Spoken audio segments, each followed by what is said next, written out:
Hello.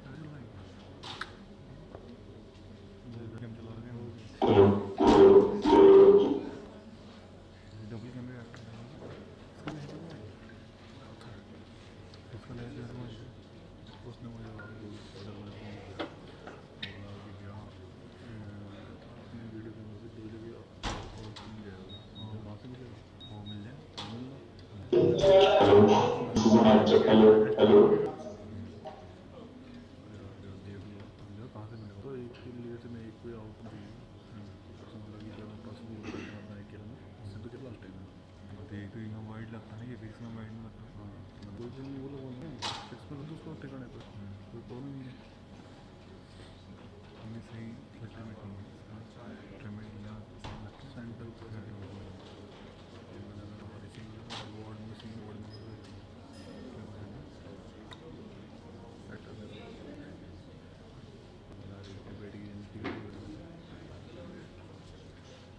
Hello, this is a mic check 1, mic check 2, mic 3.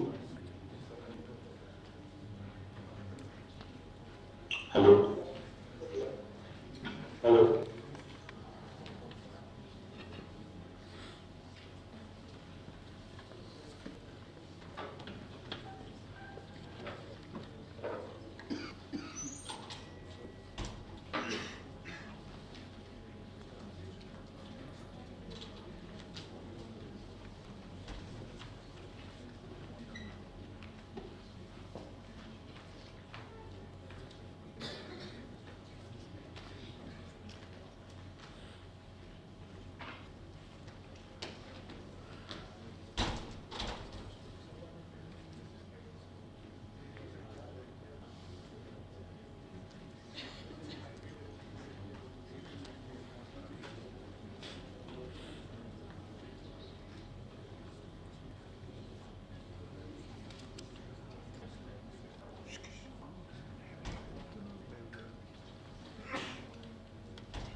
Ladies and gentlemen, distinguished guests and esteemed dignitaries, a very warm, refreshing morning to one and all present today. We welcome you to the grand celebration of AGROVON, the big face of CCS-NIAM. We are gathered here today to mark the 6th edition of the remarkable event that has become the integral part of our institution. The briefest AGROVON had its humble beginning in 2017, when a group of visionaries came together with a shared goal of promoting agriculture, innovation, and sustainable practices in our region.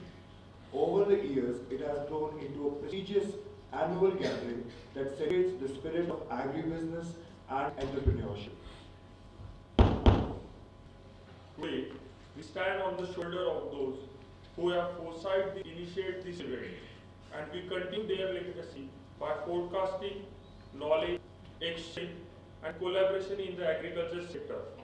B-Faced AGROVON has become a platform where the brightest mind in the agriculture, technology, and sustainable coverage to shape the future in the agriculture industry. Today, we are honored and esteemed and welcome an esteemed panel of dignitaries with us who have graciously accepted our invitation to be part of this momentous occasion. Their presence here underscores the significance of B-Fest AGROVON. We extend a warm welcome to each of them. As a symbol of enlightenment and progress, we will now commence lighting of lamp ceremony.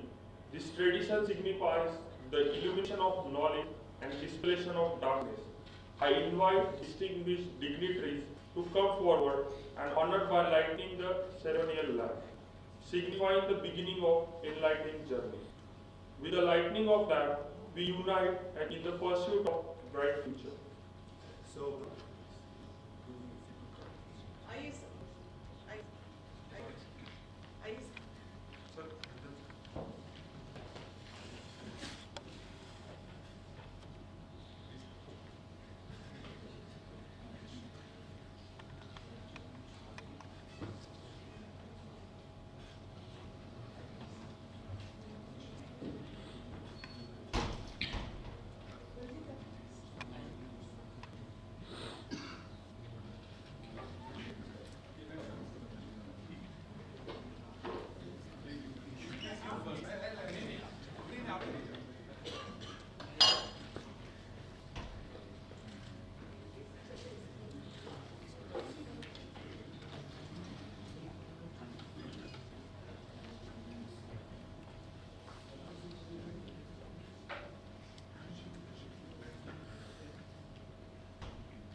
thank you, sir. Thank you, ma'am. To invoke the blessings of the divine and create an atmosphere of harmony, we will now have melodious rendition of Sharda song. May this soulful performance will remind us of our roots, our connection to the land, and the importance of nurturing it for future generations. Can we have students, please?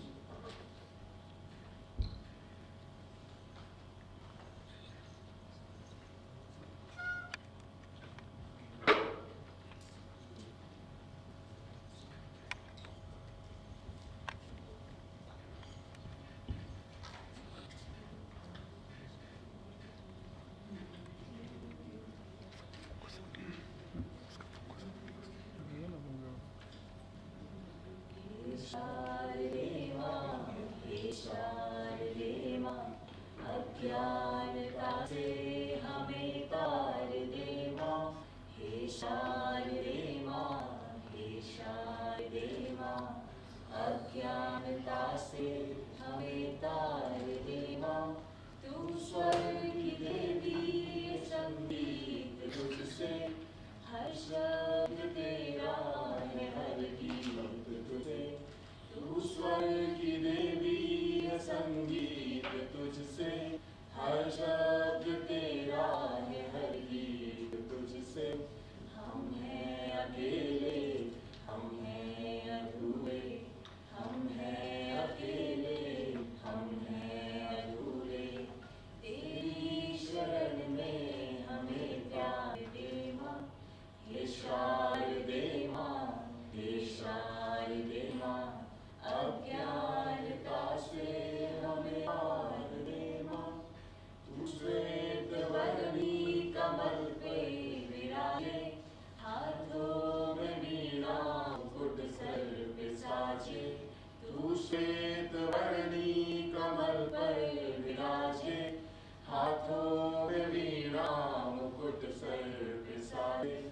मन से हमारे मिटा के अंधेरे, मन से हमारे मिटा के अंधेरे।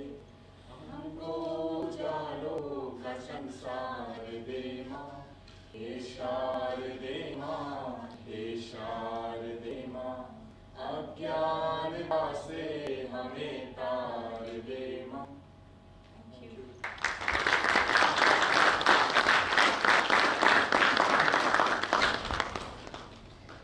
Truly, that was a melodious rendition of Sharda's song and reminding us of our roots and igniting a proper start to the event.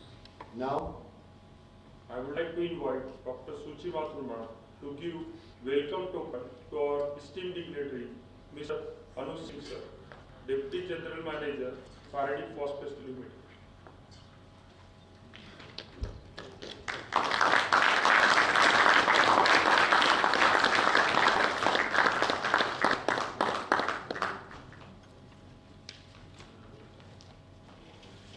Hemant प्रियो ऊपर ही करवा देना।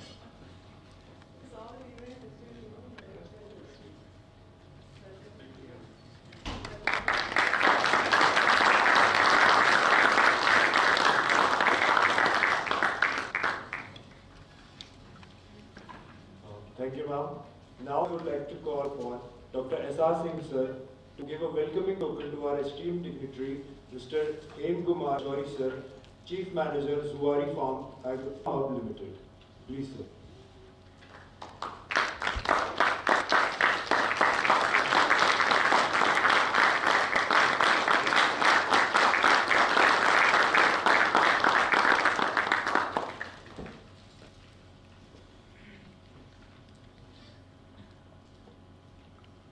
Now I would like to invite Dr. Ranjit sir to give the welcome token to Dr. S.R. Singh sir.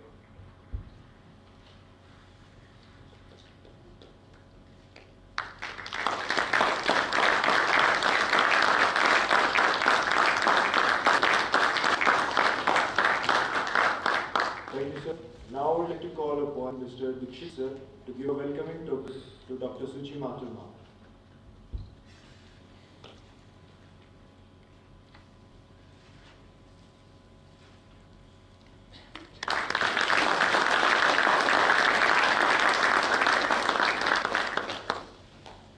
Thank you sir. Now I would like to invite Ranjit sir to give the welcome token to Gajan sir.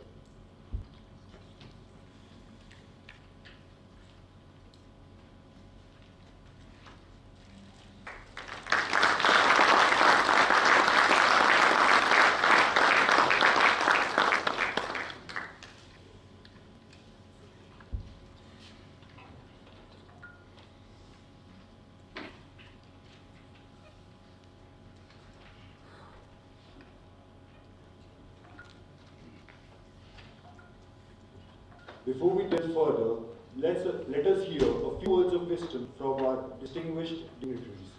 Now, I would like to call upon Dr. S.R. Singh sir Deputy Director, CCS MEDIA, on stage to deliver some words of wisdom.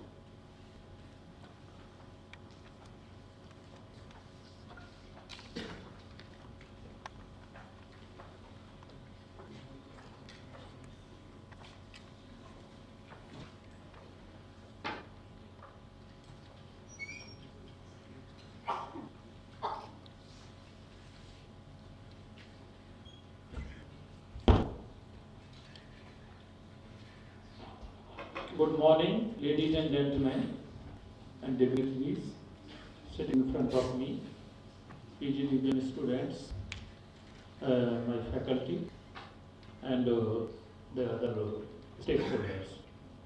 I am truly honored to stand before you today as we gather inaugurate this year Business Fest AGROVON 2023. This event is a testament to the hard work, enthusiasm, and positivity, dedication, and innovation of our students. And I want to extend my heartfelt gratitude to everyone who has been participated and contributed to making this fest a wonderful and a reality event. This year's fest embodied the spirit of entrepreneurship, skill, leadership, and creativity. As we embark on this journey over the next few days, I encourage each and everyone to participate in this process and activity in a very positive manner. And theme of this fest, and use it as a source of inspiration, because it is a very wonderful event for students, and the students, those are from outside and from different schools. And NIAM has always emphasized the importance of a holistic education approach, and the Business Fest is no exception. It is a parallel event.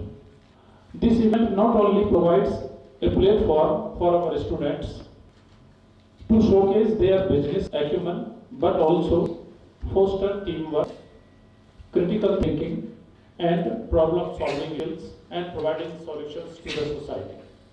And I warmly welcome to all the freshers to NIAM, and wish you good luck for your trimester ahead. And I also warmly welcome to our second-year batch, who is handling the event very carefully and very keenly and with a very positive thought. And NIAM also welcome to the dignitaries who are present in front of me. I am privileged to welcome you all, sir. And on behalf of my family, I welcome you all in NIAM. I encourage you to make it the most of the experience and energy to involve in this program. Engage in healthy competition, learn from your peers, and let your creativity shine. Remember that success is not solely defined by name, but it is a sharing of knowledge. You can learn a lot of things by sharing of knowledge. And then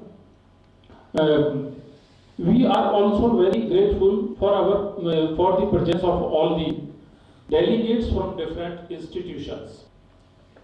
Those are here to participate in the AGROVON B Fest 2023, and different companies who are there for today.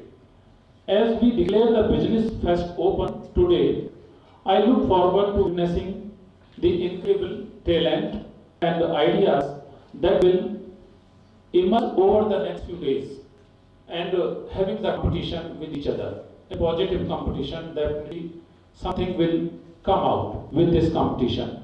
And let us make this fest a celebration of innovation, a skill, thought process, collaboration, and pursuit of excellence. I congratulate to all of the participants, students, and the delegates over here from different companies. Thank you. Let the fest begin today. Thank you very much.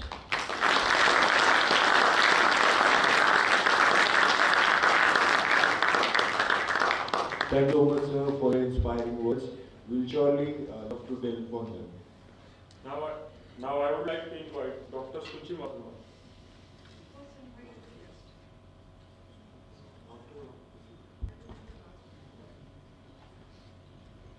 Now I would like to invite Mr. Anuj Singh sir, Deputy General Manager, Paradigm Hospital.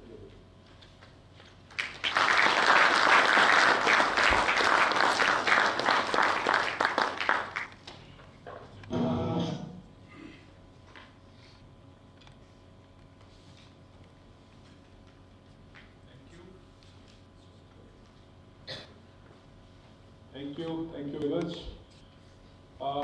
I'm being honored here. I would like to thank Dr. Singh, Dr. Suchi Mathur, and all the faculty members, my dear students, the future leaders. Being a guest in a business school, it's really a very good opportunity for the corporates as well as a learning opportunity for students.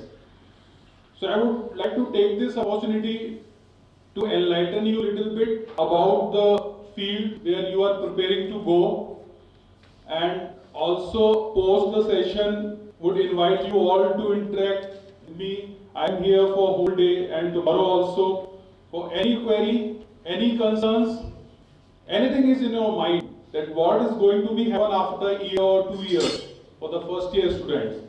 So it will be a very good opportunity. I would like to tell you about the Paradeep Phosphate Limited I am representing here. Paradeep Phosphate is a leading fertilizer company in our country, having a 13,000 crores turnover in 2022-23. This year, we are going to exceed to 17,000 crores for 2024. And looking at the volume side, we have a 30 lakh metric ton fertilizer sales line. So it's a very good and as well as the culture-wise very prospective industry leader in the fertilizer segment.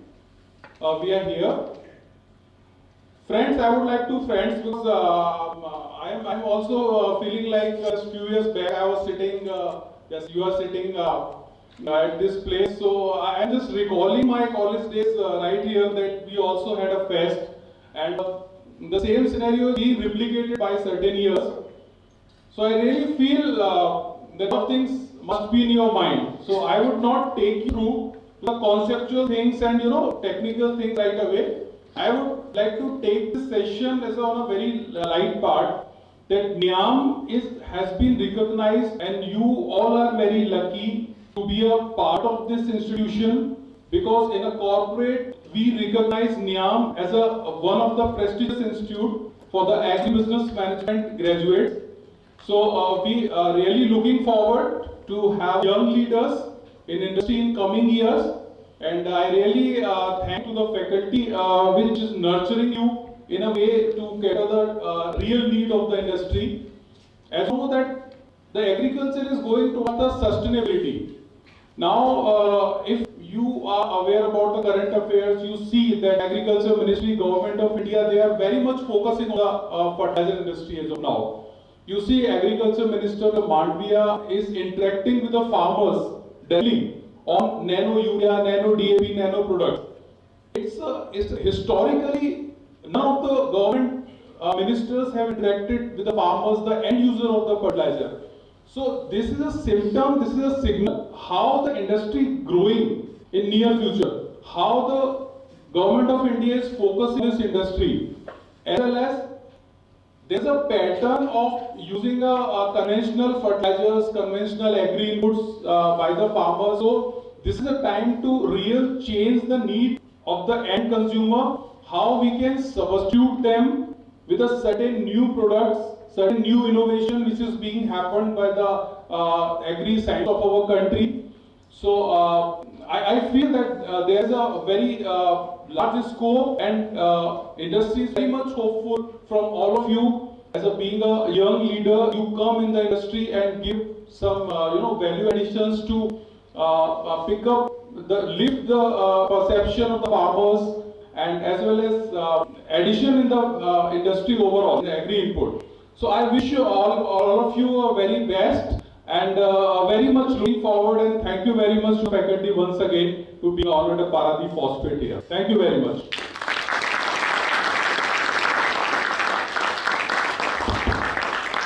Thank you so much, sir, for your enlightening words. Also, we have joined our Mr. Rajesh Kumar Panchal, Chief Operating Officer, Synergy Technology, CCS-NIAM. Now, sir, I would like to invite Dr. Rajesh Kumar Panchal, Chief Operating Officer, Synergy Technology. Your words. Hello. Hello. Good morning. Am I audible? Yes, Hello. Can you hear me? Yes, sir. Yeah. Good morning. Sorry, I have a poor network, so I cannot show my video. Will that be fine?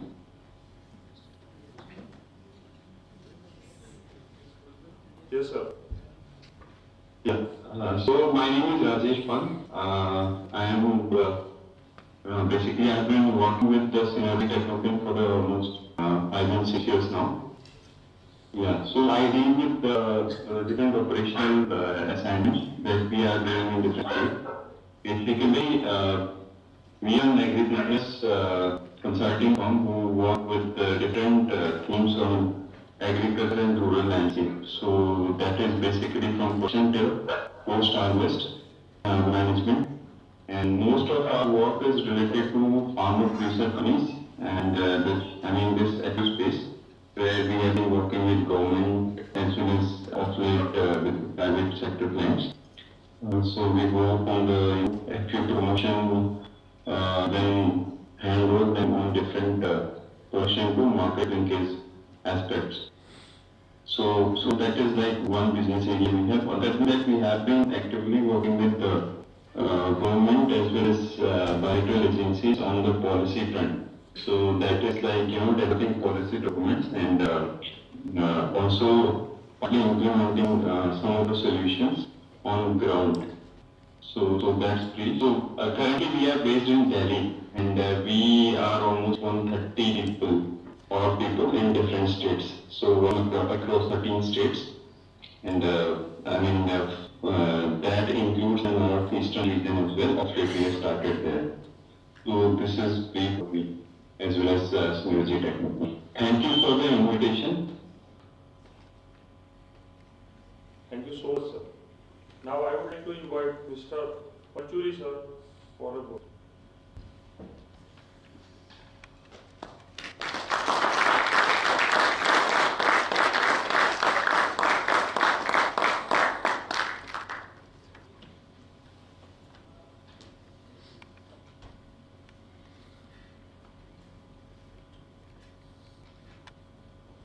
नमस्कार। मैं जैसा अभी हमारे sir ने बताया था, मैं एडवेंच group का ही एक पार्ट हूँ जो राजस्थान में सेल्स एंड मार्केटिंग देखता हूँ।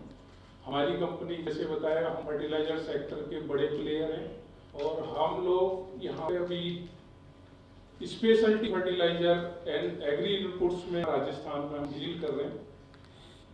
तो बहुत सारे हम इनोवेशन फार्म लेवल पे इनोवेटिव आइडियाज दे रहे हैं फार्मर को, जैसे बैलेंस न्यूट्रिशन है उसको हमें कैसे फार्मर तक पहुंचाना है और उसका क्रॉप यील्ड में कितना बड़ा रोल है। उसका एक मैं थोड़ा 5 मिनट का ये आपको बताना था। जैसे हम कोई मार्केट्स में कोई भी चीज लेने जाते हैं तो सबसे पहले हम उसकी क्वालिटी प्रेफर करते हैं। तो क्वालिटी जो आएगी वो बैलेंस न्यूट्रिशन से आएगी। अभी तक हमारी जो क्रॉप और जो हमारी सॉइल है वो काफी खराब होती जा रही है। जैसे पीएच लेवल है ना, काफी हमारा डिस्टर्बेंस है। तो उन्हीं सब चीजों पे हम लोग है ना all over India free of cost किसानों को सॉइल टेस्टिंग, बैलेंस न्यूट्रिशन, कौन कौन से न्यूट्रिएंट की डेफिशिएंसी है, इन सब चीजों के बारे में हम किसानों को बता रहे हैं। और हमारी कंपनी फ्री ऑफ कॉस्ट किसानों को इस तरह की एग्री इनपुट्स में सर्विस प्रोवाइड करती है। हमारे टोटल प्रोडक्ट जो हैं वो वर्ल्ड क्लास क्वालिटी है, क्योंकि हमारा जो ग्रुप है इसके फाउंडर के बिरला जी रहे हैं, जो आपके राजस्थान पिलानी से बिलोंग करते हैं। तो हमारे ग्रुप ऑफ कंपनी का ये सिद्धांत रहा है कि हम लोग देश हित, पर्यावरण हित और समाज हित में हम लोग काम करते हैं। तो जो भी क्वालिटी है हमारे पे प्रोडक्ट्स की एग्री इनपुट सेक्टर में, वो एक उच्च स्तर की है। तो मैं बहुत ज़्यादा समय ना लेते हुए इन्हीं सब चीज़ों को बताना चाह रहा था। आप सबको धन्यवाद।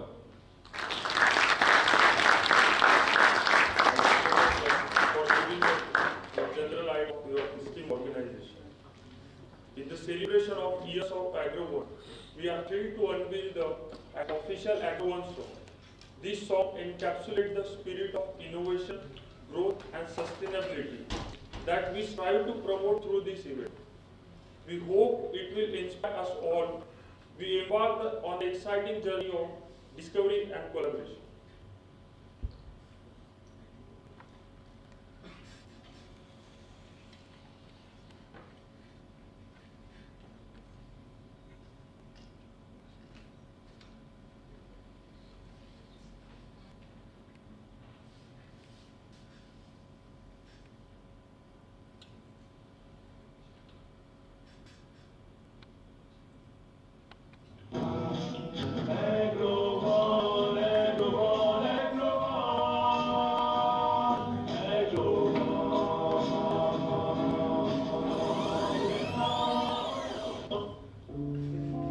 Representing the young. The young's in the house. Let's go.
Come toes, I recover, come tsunami, till it touch on fighting goals.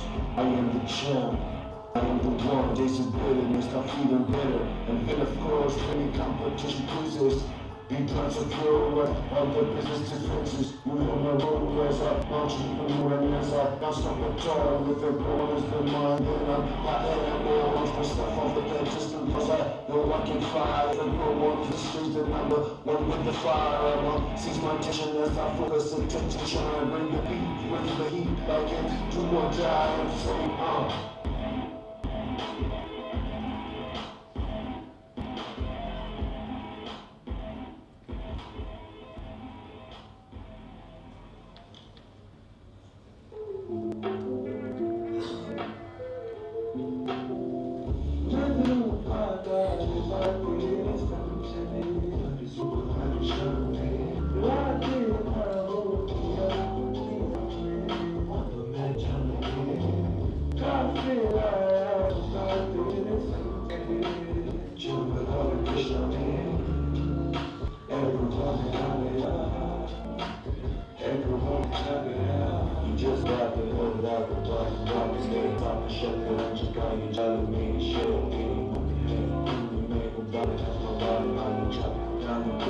solid,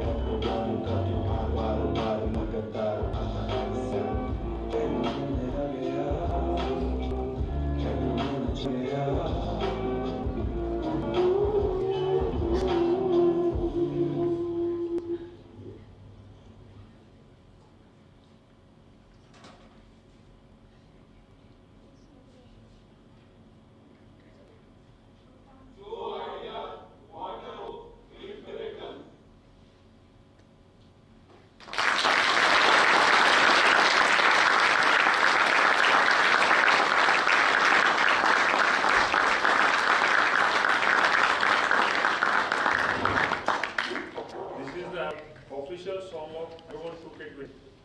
Now I would like to invite Dr. Suchi Mathur ma'am, Assistant Director, CCS-NIAM, to give a vote of thanks.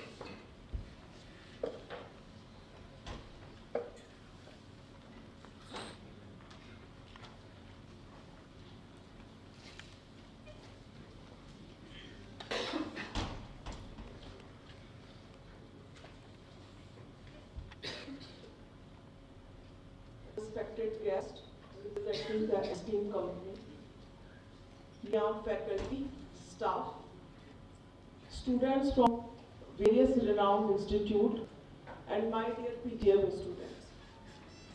It's immense pleasure that today we are here to celebrate the 6th Bee Fest AGROVON 2023 of CCS-NIAM in the Pink City, Jaipur. Firstly, I would like to convey the message of Shri Faiz Ahmed Kibaiji, Additional Secretary, Ministry of Agriculture and Farmer Welfare, and our beloved Director General, who really wish to be the part of the AGROVON, but due to his official international tour, he is unable to participate. But he sends his blessings and good wishes for the grand success of AGROVON 2023. I also want to convey the message of our Director, Dr. Ramesh Mittal.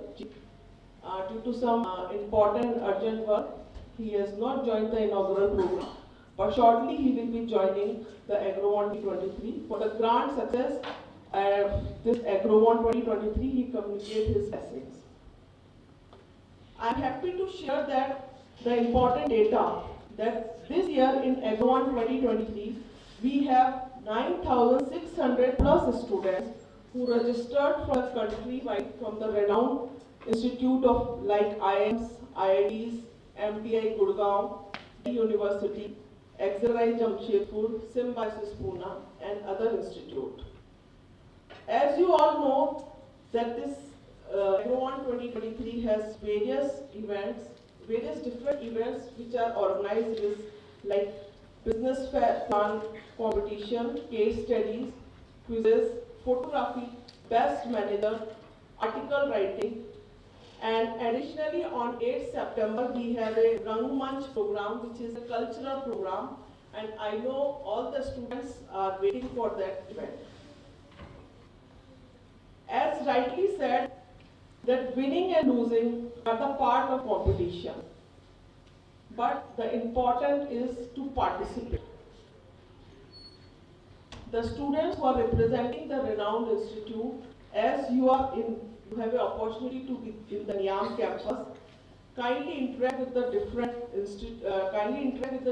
because the company representatives are here. Kindly interact with them and learn so many things which can enhance your future. AGROVON cannot be successful without the support of our esteemed sponsors. On behalf of NIAM, I convey my heartfelt thanks to our sponsors. Now I request students to give a big round of applause for our sponsors.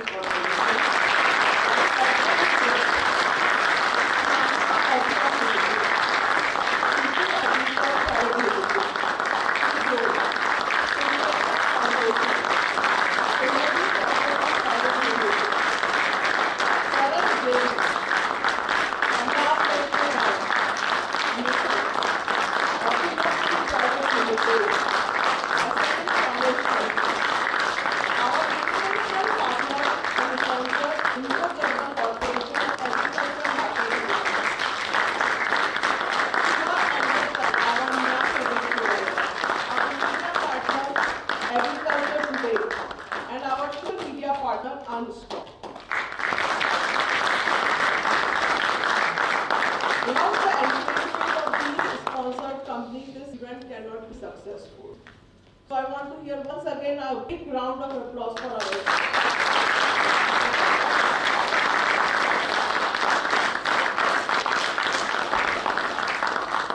I am also thankful to our faculty and staff and our service providers, without whom the preparation of this event cannot be thoughtful. Their support are really appreciable. A big round of applause for them.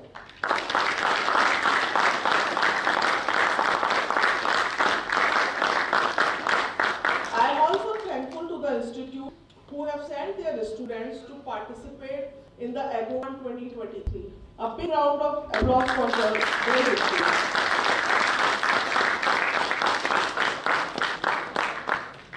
Lastly, but not the least, I am thankful to the PGTABM students who are working day and night, and they are the backbone of this AGROVON and making this event a grand success. A big round of applause for the PGTABM.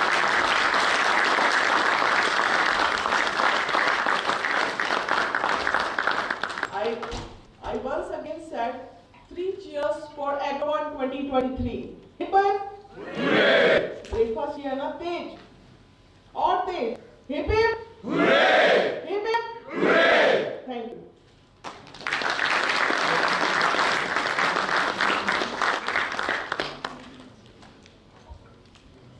Thank you so much, ma'am.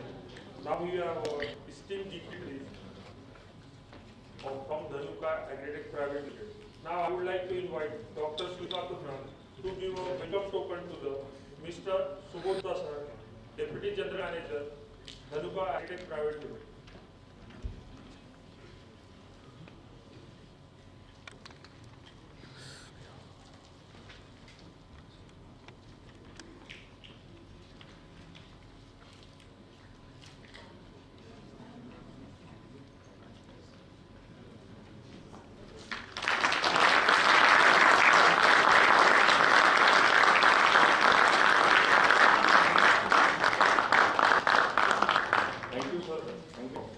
Now I would like to invite Dr. S.R. Singh sir to give welcome token to the Sushil Kumar.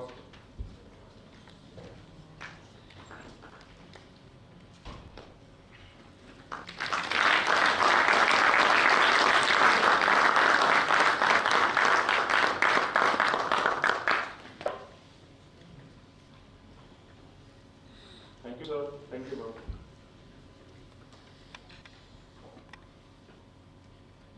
We also welcome our esteemed dignitaries that have just arrived over here. And now,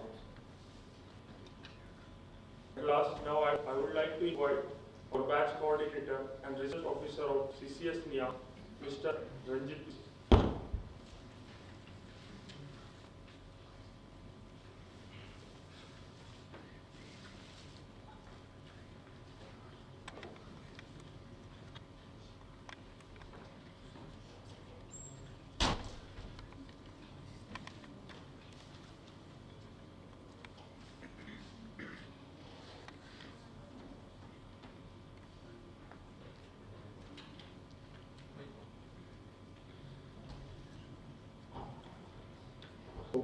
Welcome you all for the 2023 AGROVON.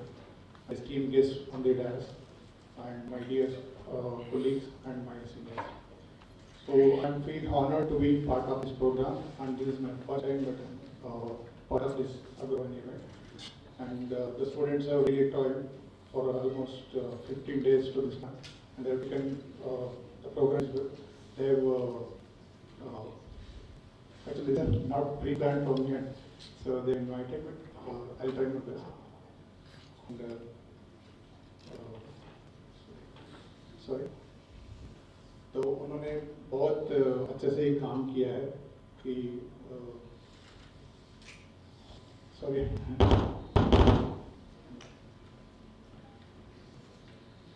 जैसे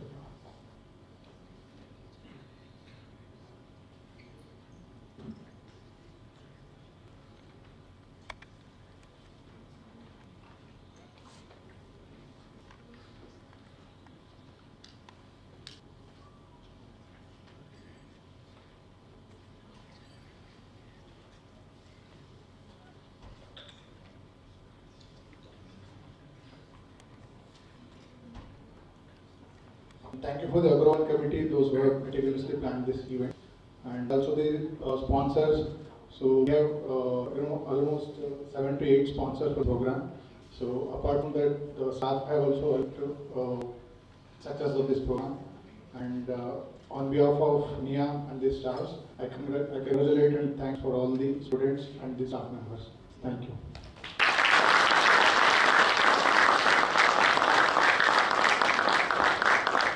Thank you, sir. Now we are our esteemed dignitaries, Dr. Sarika Ma'am, Policia Foods Private Limited. Now I would like to invite Dixit sir to give a welcome token.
Thank you, ma'am. Thank you, sir. Now, I would like to invite Dr. Debussy Sao, sir, to be welcome to the Gadwal.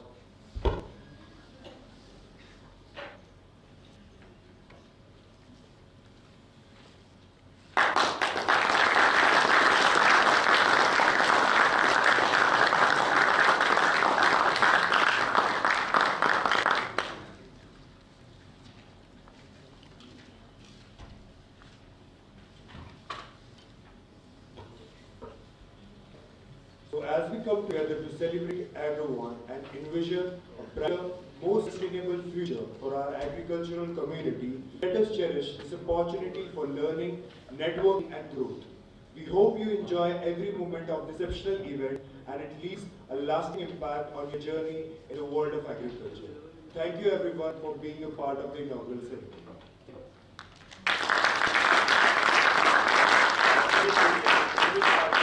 Success of the waste management. Thank you. The venue for section would be the auditorium, and all the participants of section the best manager are requested to stay over here as we will be shortly starting the event. Thank you.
की बात उसमें मैंने किया बच्चे और चल जाएंगे अभी अविनाश भी गए शायद एक बार हाँ पहुँच गए तो कौन फोन आया था किसका अविनाश भैया से बात करो हाँ बोलो क्या क्या लग गया नागपुर एक्सएंटी क्यों M3 लगा था मैं तो वो कंटिन्यू चलेगा सुबह शाम तक कितने कार्ड भरूँगा बस मैं इसमें एक कार्ड में काम हो जाएगा अभी 64 और फोटो पे वो है ना अच्छा सेल की रोटी 3 सेल की रोटी 2 बेटे भाई कार्ड तो पता था ना यार और भी काम है ये मुझे क्या पता उधर 862 देंगे नहीं मार्क 2 है ना और 2 मार्क 2 है 800 नंबर रखा हो ये चीज़ मैंने देखी मैंने नोट कर दी जो मैंने बताया ना उसको ध्यान देते किसी को अभी तो लगी नहीं कल भी नहीं हुआ नहीं हुआ भी शाम को बोला बोले पब्लिक रूम में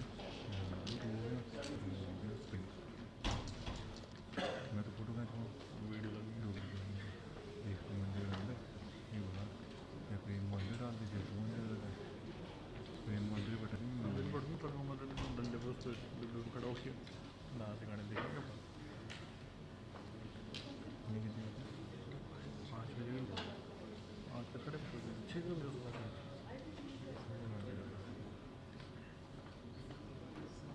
नाश्ता भी नहीं कर सकता ये यहाँ पर हमारे फिर भी कम से कम ज़्यादा भी नहीं 6-7 साल हो गए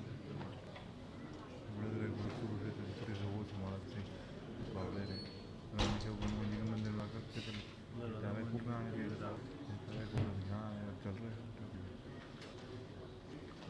चक्कर में समझ आ रही उठाऊँ हमारे घर पे मुँह आना क्या मजा पीछे से मुँह आना वो कभी भी मैंने लेट तेरा फोन आया था ना क्यों मुझे ही करवा 9 बजे टाइम देते कि 9:30 स्टार्ट हो जाएगा तो 9 तक आप आगे सेटअप कर लेना ठीक है और रात को 8:30 बजे कि 8 बजे आ जाऊँगी 8 बजे मैं किसको फोन करूँ देख लो 8 बजे तक मैं तो कभी भी करिए रात में 12 बजे दीपक जी को फोन करो दीपक जी स्टार्ट है बोल रहे हैं खूब से मैं 10 फोन किया तो लगे एक फोन उठाए कि हाँ क्या हो गया मैं दिया सुबह 8 बजे पागल लगे 9 बजे बच्चे पहुँच जाएगा मैं लड़के के नंबर दे दूँ फिर इसका नंबर दिया तो मैंने बोला कि भैया मैं शो कर रहा हूँ मुझे इसने नंबर दिया 8 बजे प्रोग्राम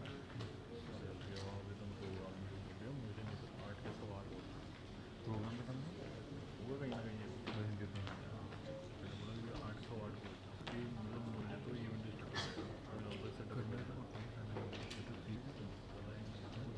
क्या है लैपटॉप पे ये wireless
Young's in the house. Let's go.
I am the champ, I am the one, days of bitterness, I'm the better. And then of course, training competition quizzes.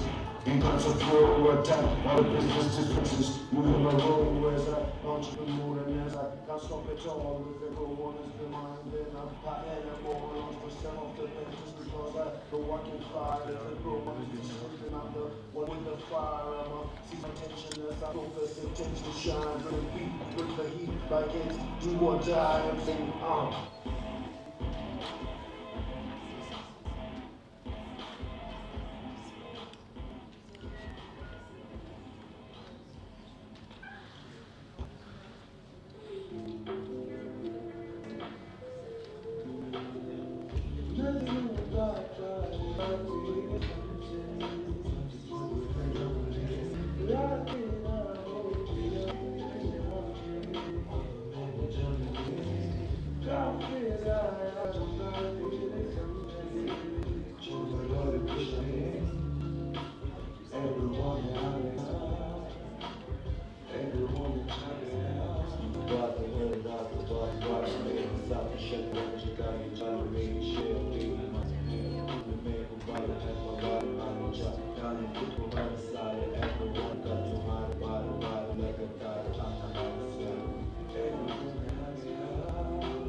Sharma, a PGDM student at Chaudhary Charan National Institute of Agricultural Marketing, Jaipur, Rajasthan. Hi, I'm Shalini, PGDM ABM student at Chaudhary Charan National Institute of Agricultural Marketing, Jaipur. Hi, I am Pratik Kumar, a PGDM ABM student at Chaudhary Charan National Institute of Agricultural Marketing, Jaipur, Rajasthan. Hi, I am Anshu, PGDM AM student at Chaudhary Charan National Institute of Agricultural Marketing, Jaipur, Rajasthan. Hi, I am Kaushiki Arora, PGDM ABM student at Chaudhary Charan National Institute of Agricultural Marketing, Jaipur. Our PGDM program is education and With the focus on agriculture marketing expertise, exposure to agri-farmers through NIAM agribusiness incubator. Students will learn about latest development in agriculture reform and market ethics. Our student campus and the supporting alumni network, including the industry leaders from Big Four to niche sectors, offers a unique learning environment that helps the students to be the future leaders in agribusiness world. Our program emphasizes the development of key skills such as multitasking, time management, and supply chain management, preparing students to succeed in the fast-paced and dynamic agribusiness sectors. Join us at MEDIA-E-NIAM, only Southeast Asia's Institute of Agricultural Marketing, that takes to the highest side of possible sector of agribusiness.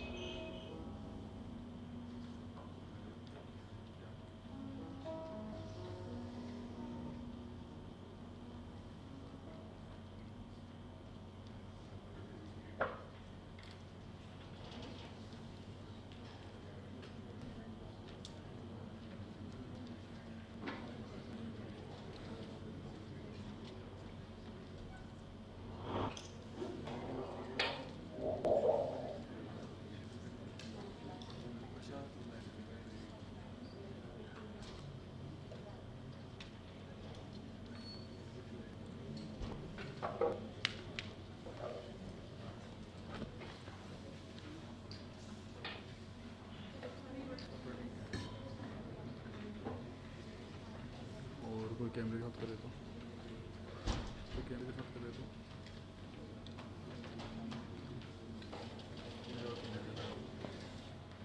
तीन जगह तो नहीं रहा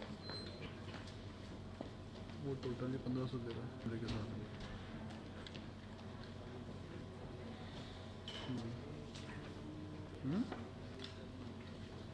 1500 with camera दे रहा है शाम को 600 लेकर रात को 12 देता है कोई भाई उनका है 20 GB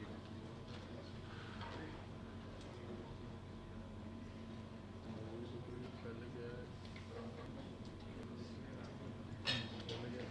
उसको वोटर प्रोसेस का कैंसिल हो गया था प्रोग्राम मैंने एक कॉलेज को कर दिया अभी फिर सबको यार फंक्शन मैं तो प्रोग्राम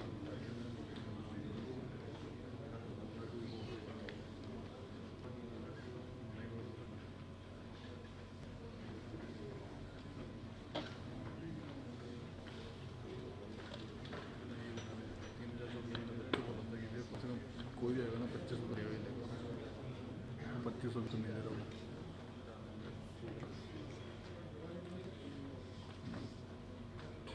और वो लोगों कैसे हैं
आता है वो ले जाता है। मैंने बोला ठीक करने के लिए, करवाया नहीं हुआ। और तो कोई प्रॉब्लम नहीं है, कैमरा गिर जाएगा। जिसने कारपेट लगाया वो उसने भी मांग नहीं लगाया।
लोकेशन है यहाँ पे फोटो वीडियो है वीडियो थोड़ी है रहता नहीं हमको देख लेंगे ऊपर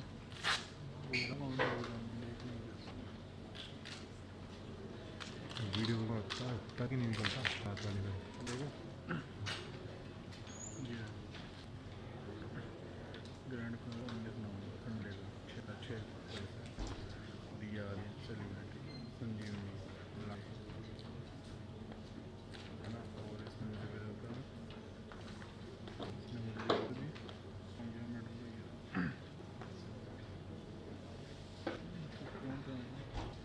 सबको आपको तो ऑनलाइन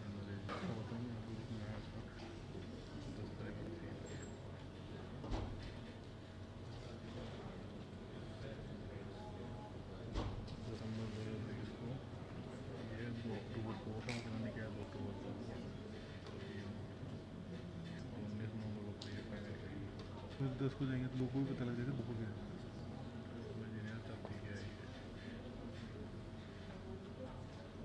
डबल डबल पे आगे नहीं है ठीक है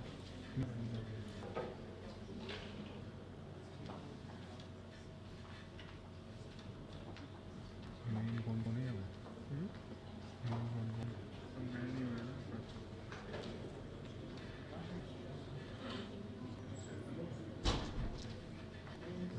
तो दो तीन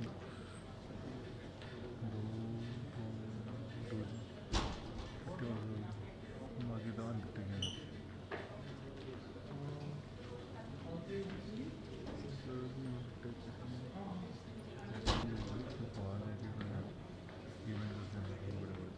कौन सा लोग तैयारी कर CCS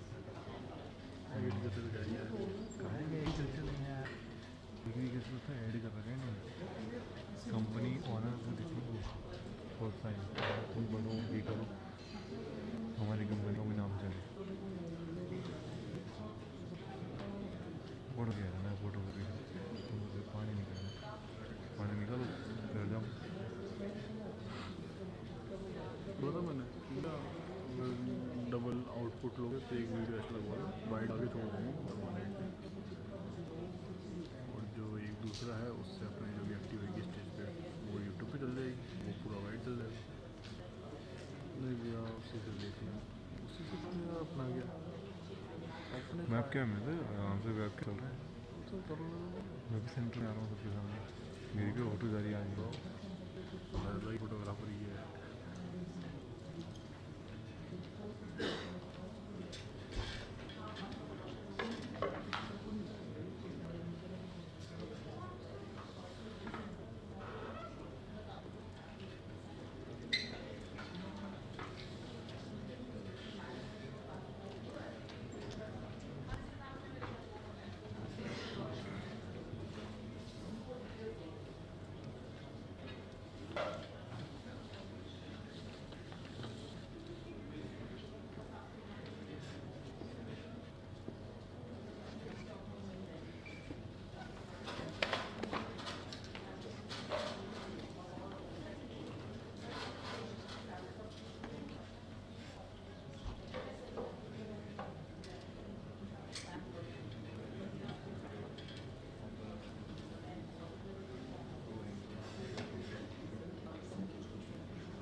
ladies and gentlemen, esteemed guests, and all our participants.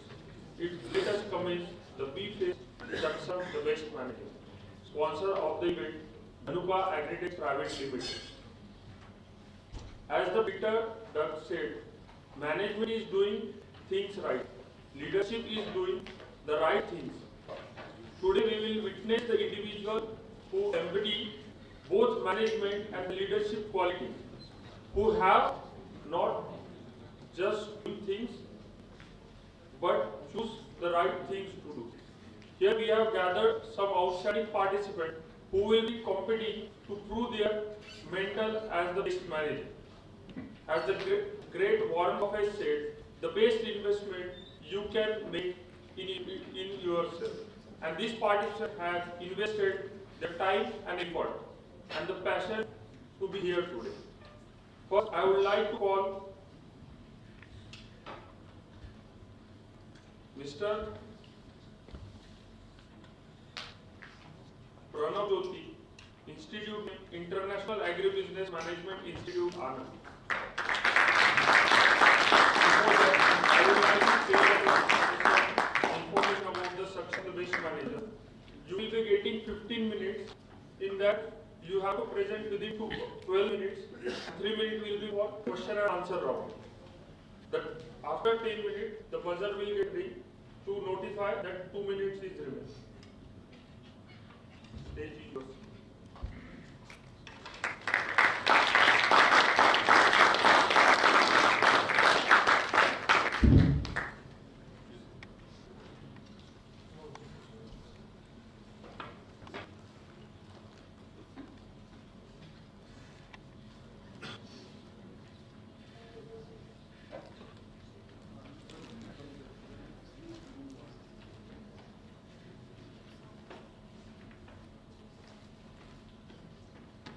Good morning to one and all present here.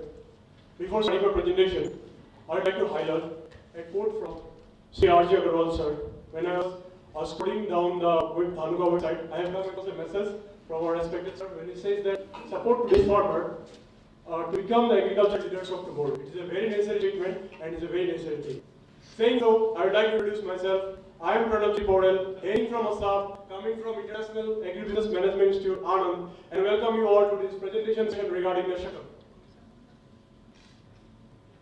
So we all know that India is the land of agriculture. We are often taught that the agriculture is the best culture and India is an agricultural country. But this country is grappled with the various problems in agricultural scenery. And three of the major problems highlighted were the crop protection measure. We lack the robust crop protection measure. There is a need for greater technological integration, and there is a task of recognizing the invaluable contribution of our farmers. We all know, हम सब चाहते हैं कि जय जवान जय किसान, लेकिन हम कितने लोग उसको मानते हैं? So Dhanuka Agritech is solving this problem through their campaign, India का परिणाम हर जन के नाम. So when we are going through this campaign, we will come across several things, how the challenges that Dhanuka may face, the challenges that Dhanuka may face, and how farmers were affected. So we all know about this, that the farmers have increased the crop yield, input costs were reduced, this campaign has led to the economic empowerment, the eco-friendly practices could lead to the sustainability and positive environmental impacts. Crop protection also contributes to the enhanced food security in India. So the campaign is not only about macroeconomic aspects, it is all about the macroeconomic aspect as a whole towards the progress of our nation itself. The farmers may have developed a stronger sense of pride in their profession that is very much needed in the current scenario of our agriculture. The campaign message of unity could contribute to national unity and pride also.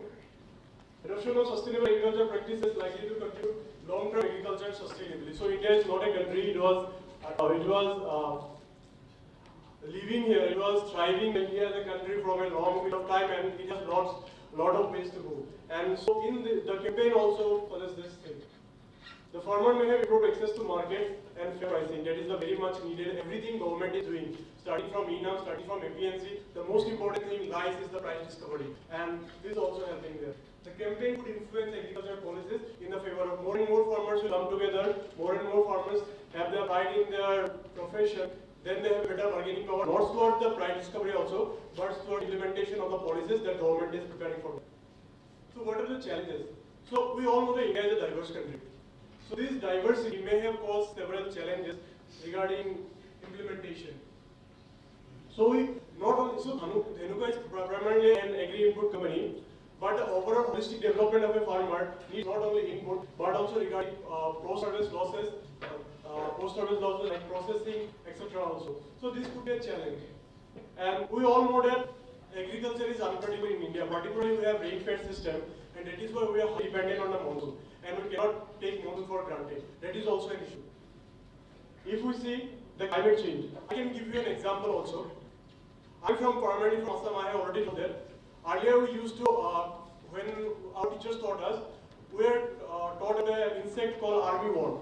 So armyworm earlier used to be a minor insect pest in Assam, and particularly just like when I was in second year, third year, it has appeared as a major insect. So there are certain things that needs to be there are certain things that the research needs to be channelized so that we can protect our farms from this climate change.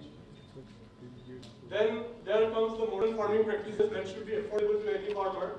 Then there should be a balance between what is our production and sustainability. We all know about the soil condition in Punjab and other states of India, where the soil quality is deteriorating due to this, due to offensive use of chemical fertilizers and etc. So we have to use these fertilizers or chemicals judiciously. So the next thing comes is improving rural infrastructure. Our rural areas still lacks quite good amount of infrastructure facility. We don't have that much. And then we cannot actually advocate, even if we have a very, unless we have a very strong bargaining power, we cannot advocate the policy level at the government level. So the second thing is the addressing water scarcity. The more high-yielding varieties, the more advanced crop production technology we use, there will be a pressure on water also, and these resources need to be used judiciously. And then dealing with the market price and fluctuations, ensuring fair returns for farmers. Actually, the thing is that there are so many parties in the market that often it is difficult for anyone to actually dictate the price or actually to have a better price for them also. Like from NCDX, starting from commodity markets, starting from APSs, starting from MEDIA, there are lots of markets and it has become a mess. Actually, no, starting from rural also, like there are different acts that are governing different market situations. Like Panchayat Act was there for governing the rural heart, the APMC Act for governing the APMCs, something like that is also there. Whenever we, so this is the aspirations of Dhanuka, that is transform India through agriculture, and they have quite several values to how we can achieve this. So these values include entrepreneurship, fairness, sustainability, innovation, and excellence. So whatever thing we do, there should always be whatever our approach is, the approach always coincides with these kind of values. So what are these values, and whatever approaches I have designed quite according with these values. So what should be the approach? So I have come with a three-pillar approach. First thing is reach more and more number of farmers. Second one is serve their actual need, and third one is empower them for a long term. So let us see this one by one. So how can we reach the more number of farmers in this country? The first thing is this program, the India Ka Prana Var Kisan Ke Naam, was launched in 2022. It has already been 1 year for launching it, and we have to assess. The first thing is the assessment that in which states or which region of the country has this program been beneficial, where the maximum number of beneficiaries are there, and from this we have to cover the most areas possible, since it is for entire India, not for a particular region or not for a, so if a farmer from Northeast, if a farmer from Jammu and Kashmir, be a farmer from South India, everyone has the equal right. Everywhere the situation is almost similar. So there is a need of conducting an assessment. So regarding this. Second thing is the connect with FPOs. So this could be a better strategy to reach maximum number of farmers. We know that government is also focusing on creation of FPOs. And these FPOs, primarily FPCs, are very much outside of government intervention, just like unlike the cooperative societies. So we can contribute, we can engage with these FPOs to know about their problem. So what is the benefit for us? The first benefit is that it will reduce our customer acquisition cost. We just need to get one FPC and then we can entirely cover an area. Like the FPC may have 100 farmers, may have 1,000 farmers, may have 1 lakh farmers also. So this we can reduce the our farmer acquisition cost, or we can impact more farmers with a single strategy. And second thing, we cannot reach actually each and every individual farmer. So what is your problem? We cannot go and ask each and every individual farmer. So we can take them collectively. So we can now see that there are 86.2% of the Indian farmers are small and marginal, holding 37% of our land holding, farmland. So this is the way in which using FPO to reach every farmer, we can ask them their problem, we can get their feedback also through this FPO. Second thing, what I have thought is that we should invest in the potential of a youth. Just like our vice deputy director of our institute also, CSS-NIAM also, in his speech highlighted, there is youth has power, that youth potential needs to be analyzed. So what we can do, we can, if we want to reach maximum number of farmers, we can collaborate with the universities. So these students, nowadays every student is knowing that there is a gap between academia and the gap between the industry. So to cope up with this gap, every student is also now trying to get some experience or experience with any kind of industry that is working in this field. So if so this thing needs to be channelized. These things that companies also give them the opportunity so that they can have internship, they can have collaboration, they can go to their district, they can talk to their farmers, they can promote this thing, promote this campaign to the farmers as well. The second thing, what I believe, is there is a need to creation of okay, so there is a need to creation of innovation centers. What is innovation center? Actually, those are from agriculture background. What I have thought of that everyone must know, we have to study lots of chemical fertilizers. So like for this particular problem, you have to study this glyphosate, something like that. And these names are very difficult. So in innovation center, the student can innovate themselves, the student can learn by doing, and also what I am thinking that for particular like not like because of suppose we can take the example of yellow stem morata friends.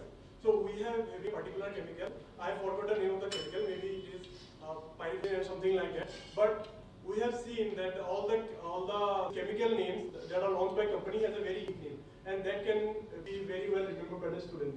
The second is we have to create regional R&D centers so that they can have the better reach of the farmer. They can solve their particular problem effectively, like a regional problem.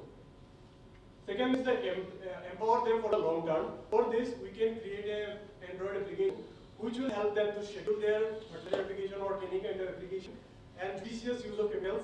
Like we can also provide them the how to use it and what is the best way to use it. And the feedback mechanism, they can also send their feedback.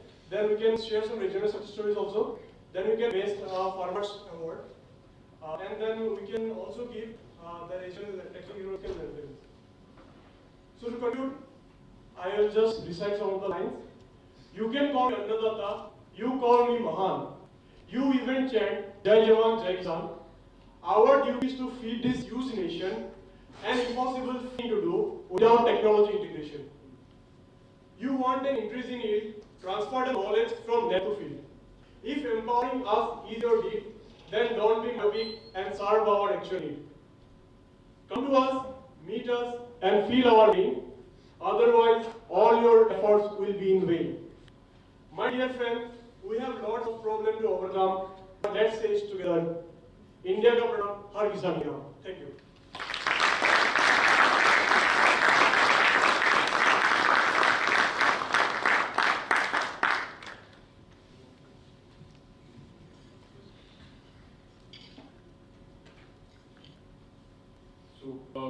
Pranam, very well said. Last slide I really liked it. And I'll start by saying India ka pranam, har kisan ki naam to everyone. We are saying this because we know the importance of farmers in our country, right? So every time we are eating, we are thanking a farmer. So Pranam, my question to you is like, which one thing in the strategy of Dhanuka which you have studied before you got this, like, you got this topic, right? That you have to study, like how after completing 1 year, what should be the next strategy for India ka pranam, har kisan ki naam. So currently in 1 year, what we have done, what one thing you have picked and you have liked the most, And out of the list which you have provided to us, like so many options you have provided, this, we have to take initiative. So one from the past and one from the presentation of yours. Can you please tell us like what we should pick out of this one thing which you want us to pick, and you pick from what we have done so far? Sir, what you have done so far, that campaign itself is a unique and it's very much necessary for this current agriculture scenario. So I think everything that you have done is good. Everything that you have done is best, and that is, sir, I don't think I am in the position that I can judge what is best or what is good. You are in that position right now. Okay, sir. So being in that position, share anything like any digital thing you have seen or any story you have seen. You must have studied like primary research, but you must have done. Yes, sir. Sir, I've come across there is a award system also there. Okay. And there were certain programs in every news that dhanuka ki kheti ki technique, something like that. I forgot its name actually. And pick from your presentation. Sir, from my presentation, I will want to pick two things. First one is the student engagement. Since it is a long-term process, we the students are here. With the students, it is not like that 1 year we can change this entire nation's notion towards a farm. So it should be a long-term process, it's a socio-economic process. It is go by generation and generation. So today, now we are a student. After that, someone may be the entrepreneur, someone may be a farmer itself, someone may be a teacher, someone may be a researcher, someone may be running an FPO. So in that case also, if a student is knowing what are the dhanuka's product, which are the product they are offering, and in what type particular climate these products are suitable. If the students are knowing from this together, so like I can give you an example. If someone calls me and say there is this kind of problem I feel, so what should I use? I can directly tell them you can use this one. You can use directly this product. I cannot remember, even the farmer cannot remember if I say like carbofuran 4G, directly I can call them use this particular fertilizer, this particular chemical from this company, then it could be beneficial for him also. Not only beneficial for him also, it can be beneficial for dhanuka also. And if students can focus on particularly one company, or I will not say one company, there's a few number of companies, then it will be beneficial for him also to remember those things. And the most important thing is to remember the doses also. Remember this particular chemical is needed in this particular dose, then it may not have any negative environmental impact. So this thing I want to highlight. And even if a student becomes, if a student is running FPO in the near future, if he wants to go for an input, then he will definitely buy something most from a longer period of time. So student engagement. And second one is, I think, we'll come to the second one.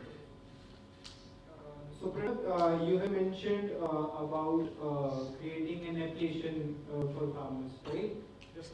So right now also there are a lot of applications from like ABC, every company they are into this, but they are, I guess, on digital platform they are struggling for the traction. So what do you think, like it's the internet penetration and every family is having smartphone right now, but still they are not very much adapting to these applications. So any thoughts on that?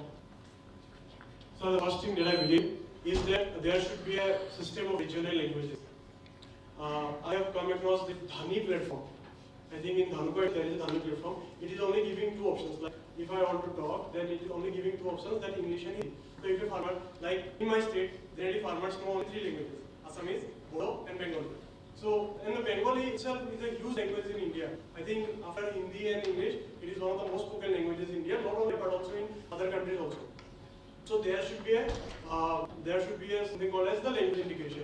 And second one, I have already mentioned this is a long-term project. Even the government is now focusing towards the you have mentioned about internet penetration. We have BharatNet program. I'm not sure how it is going on. It is a policy that focuses on the bringing internet to rural areas also. And now even with the Jio phone, that Bharat, I think some Bharat phone is there. So from Reliance Jio itself. So which is also offering 4G mobile connectivity there. So the system will be like. And even internet penetration is not much more required if we have a data regarding farmer, how farmer is using. Like I have mentioned about FPO. So suppose two farmers having field relatively close to each other. So what I have got, if you can say, Actually, I could not elaborate this thing because of, so I have given about this feedback and scheduling tools. So if a farmer, two farmers are joining to each other, one is farmer is having that much weather and he was using particular type of chemical, we can also send message to this other farmer also, so that he can also use the same practices. So this could be beneficial. Thank you. All the best. Thank you.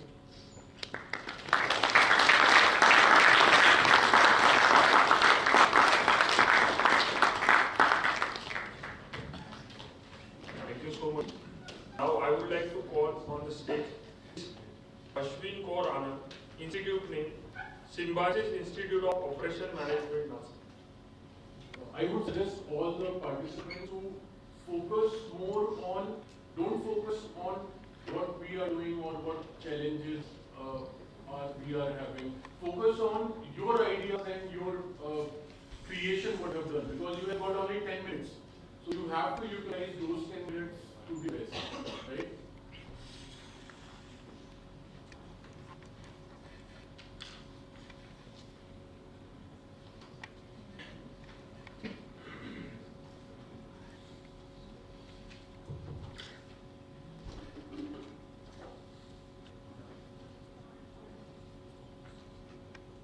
Very good afternoon to one and all.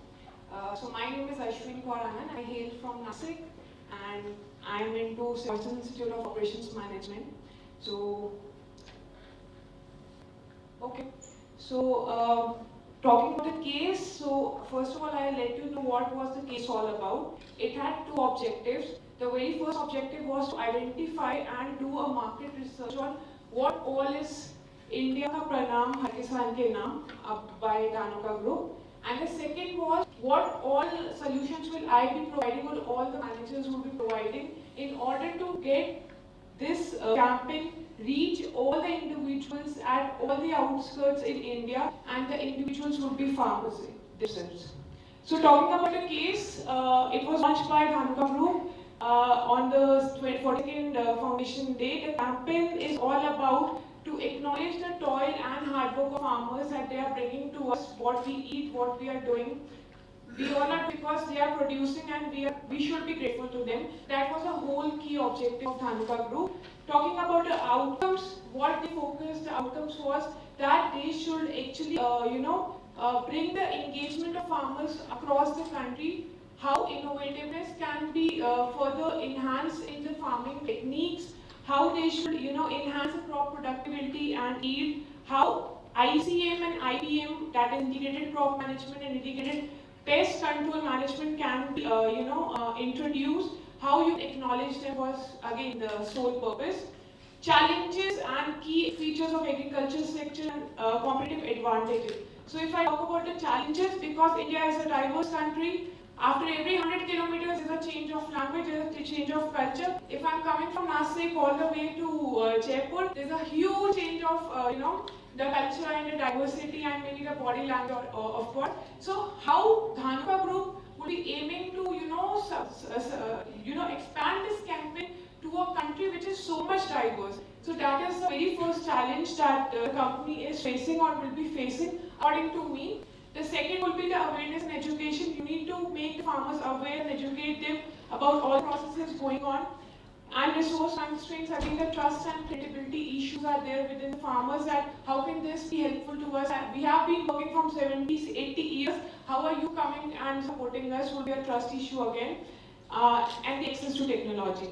Moving forward, some things about Dhanuka Group. The product offerings are herbicides, fungicides, insecticides, plant growth regulators. And about Dhanuka Group, they have 8 offices. They have 3 manufacturing facilities: Rajasthan, Jammu and Kashmir, and Gujarat. 6,500 distributors and 75,000 dealers across the country. They have around 10 million Indian farmers associated with them with their products and services. Now comes the main panda, that is what is my key take on this thing, and how we can, expand it to the farmers and across the country. So I have very fundamentally come up with PISO model, that is just paid, earn, share and own model. So this is about how farmers' engagement across nation can be, employed using this model. So PSO is very simple model that I have applied. That is publicity, social media, paid media, and owned media. If I talk about the publicity thing, it will be media relations. You can go for SEOs. You can go for influencer relations. Come on, today everyone is having a cell phone. Farmers are using YouTube, they are using Instagram Reels. So that will be a very best solution. And even if I am a daughter of a farmer, I tell my dad, okay dad, this is a new funda and you can even apply it in your techniques as well. So that is the very first thing. If I talk about social media, it's coming in all languages, different languages. So that should be the go-to thing, YouTube, Twitter, LinkedIn.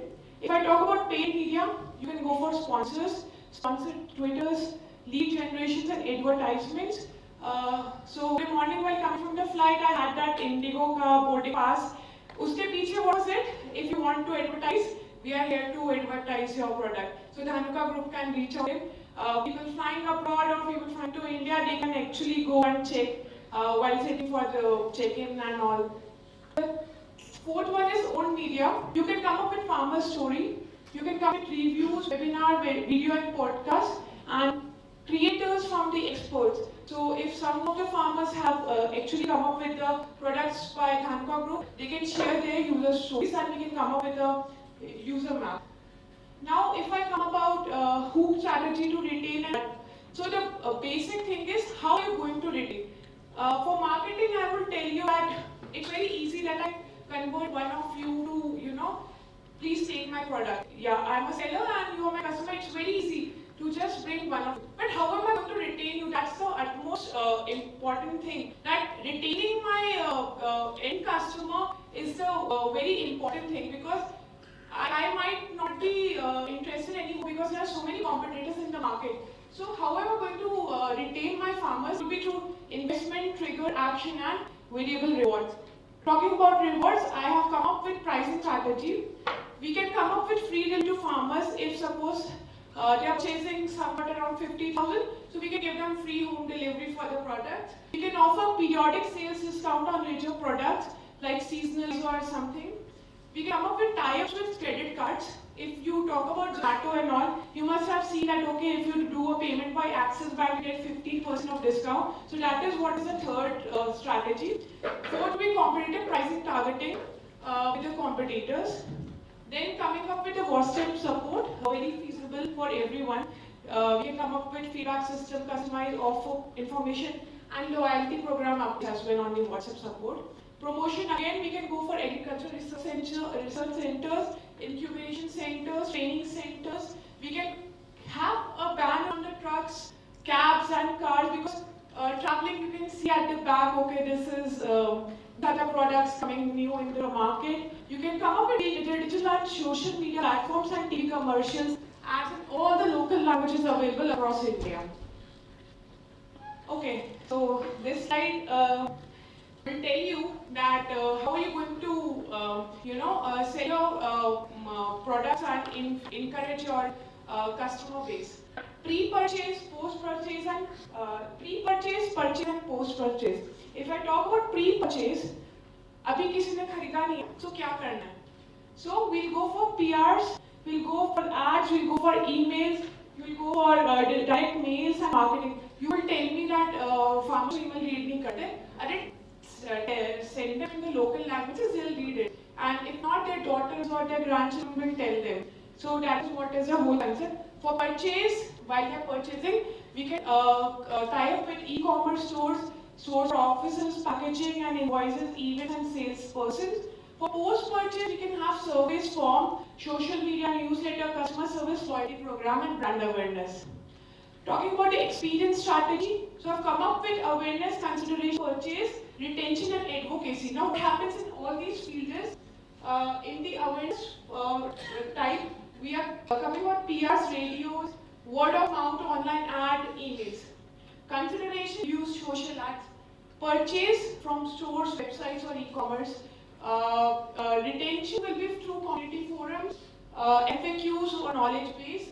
Advocacy will be again through promotions, blogs, social media and newsletter. So this was all about farmer-centric experience. So now you all must have filled some of the other survey forms saying that scale us on a rate of 0 to 10. That is the net promoter score. Net promoter score is nothing but detractors minus promoters, you may say, or promoters minus detractors is net promoter score. So if I am giving 9 and somebody is given 4, we'll accumulate all the results and we'll come up with a score that is the net promoter score. Ki kitne log, how many people are happy with our product, or how many people are sad with using our product. That is the net promoter score. Now this net promoter score, I'm not saying that only farmers will be focusing, you will be selling it to other competitors or maybe tier 2 suppliers, tier 3 suppliers, or some end users who are actually selling it to the niche community, that is farmers. So you can have their net promoter scores, that how much is the likeness of your product in the entire market. That is all about net promoter score.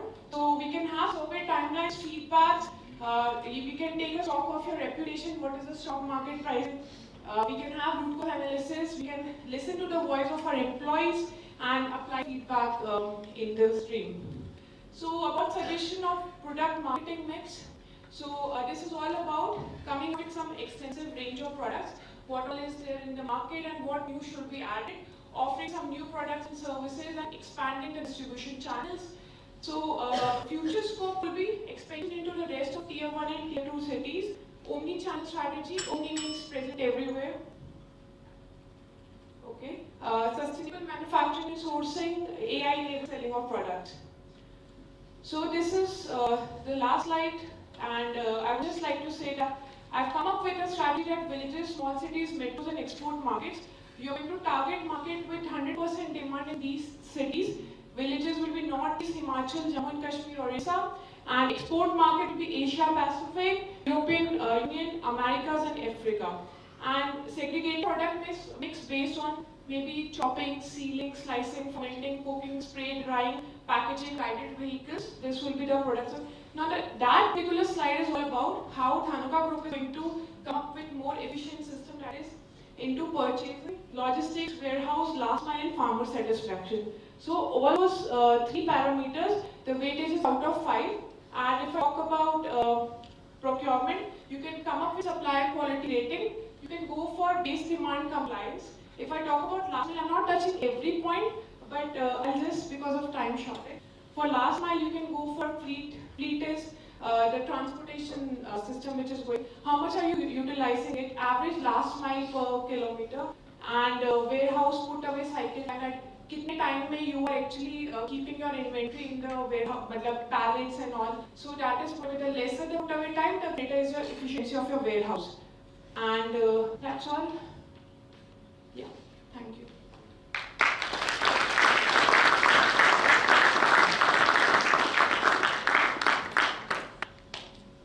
Very detailed and very impressive presentation. Content was also very much in detail, and we really like this. Thank you so much. Right? So, Ashwin, suppose you are currently the branding manager of this campaign, Media Ka Pradam Har Kisan Ke Naam. Pick one thing which is not happening right now, because you have seen Instagram, Facebook of Dhanuka, how they are promoting, and where you see the campaign is lacking any area. Pick any area and suggest, as a branding manager, what will be your next step? So I have been campus ambassador for various programs in the country. I will come up with some campus ambassador program for Dhanuka Group into maybe MEDIA-E-NIAM or maybe some other agri-business school, where campus ambassadors can actually come up with the strategies and they can actually promote Dhanuka Group and this campaign in their campuses, or maybe incubator centers, colleges. So I think how Unstop is doing, coming up with brand ambassador, so that will be my go-to strategy, which is clicking right now at a particular instant. Very precise and back-up. Thank you so much. Thank you so much.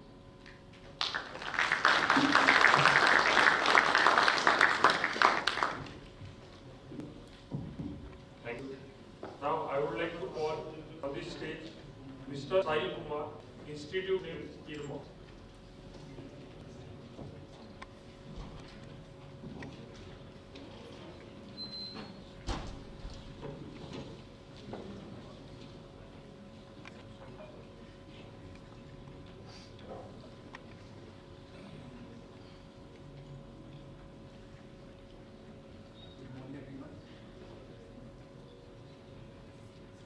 Good morning, everyone.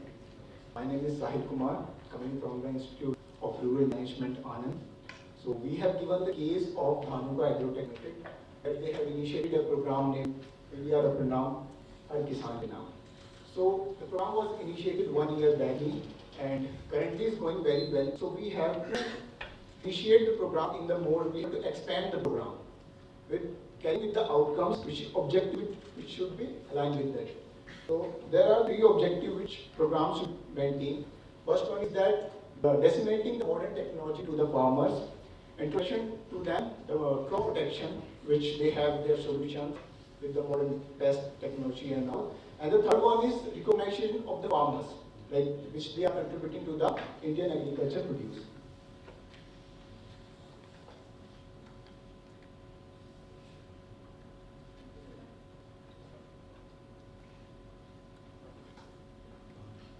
So first one, we are going to see the impact which it is created. So India program Kisan Ke Naam gained social media hype with near 6.7 million views across platform. Subscription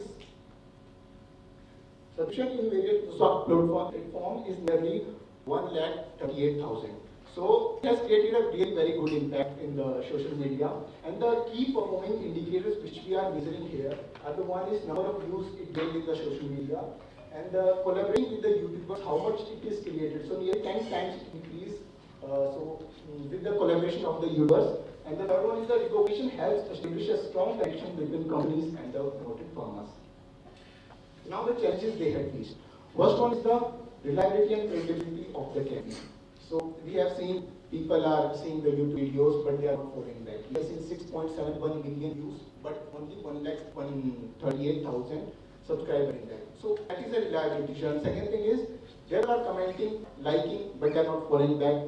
Comments are not taken into consideration. They are asking something, comments are just leave away. So that is a challenge. Second thing is target audience. So we are promoting our campaign in the social media.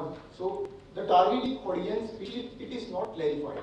Whether it is the farmers or the youth, what will be the targeting audience for a particular channel. Third thing is the constant reach to audience. So frequent publishing of campaign is not seen. We have not seen the posters, videos, frequently. Yeah, it's there, but nearly once, twice a month, thrice a month, like this we have seen. Last thing is missing data and information about campaign in media research engine. So whenever I just went to the Google search engine, so there's not much information about that campaign. Less articles are there. So how we are going to overcome these challenges? So first thing is define our target audience. So we have to define our targeting audience based on the channels. So if we are going for the social media, we have to target our youth. If we are going for the newspaper, we have to target the middle-aged people. If we are going for the radio channels, we have to target our audience, which is above than 60, which cannot be reading the newspapers. And target audience is based on the rural, because our main customer is farmers. So our targeting audience should be depending on that. Third thing is improve the customer engagement with an active social media account team for the customer queries and feedback. Regular feedback should be taken into consideration. And build emotional. Once every week, invite farmer to your nearby office to Tilak and talk with them to Pranam on behalf of the entire country. So our main objective is to recognize the farmer which are producing and contributing to the Indian economy. So that should be, and create a pull effect, using social media to show authentic content to build trust, increase the reliability of the campaign. Last one is the outcome. Outcome of like 1 year it is there, so what is the outcome? So we have seen the growth of the revenue is nearly 15% compared to the last year, and before it was 6.48%. So now I'm not telling that the whole view came from this thing only. It is currently several other factors happen in this, but definitely some of the part will contribute to this one. And one more thing is that the main philosophy it is working on is the Indra Kranti Pratham, where the community is heading a campaign for the increase the rural livelihood system. So our main philosophy for this program is also connected with that only. We have to increase the rural livelihood system for the rural livelihood for the farmers. Now come to the strategy to extend the brand awareness and how we are reaching the more to more farmers. So the barriers, which is region specific barrier which I am telling, the first one is the language barrier. Every state has their own language, and we know that on a specific language, like we have seen the last 1 year the campaign is going majorly in Hindi language. So we are touching up the southern part, eastern part like this. We have seen some videos, but it's not that good. So that's why we have to consider every language to take an program into a very big way. Second thing is crop pattern. So our main objective is to reduce to crop protection by our products which we have. So every state has their own. So we can't say that you can use the apple products like apple growing in the Himachal Pradesh, so which are using product which pest control for the apple. We can't do that for the Haryana, Punjab for the this thing. So second thing is crop pattern. We have to take in consideration into that only. Third one is the technological barrier. As we have seen, many farmers are not using the social media. So we have to take in that. Well, how can we reach those farmers which are not using this technology, not social media? Fourth thing is competition across the region. We are definitely already existing brands or farmers there in the state, due to which people know less about the brand. So competition is there. This is also one of the challenges across the states.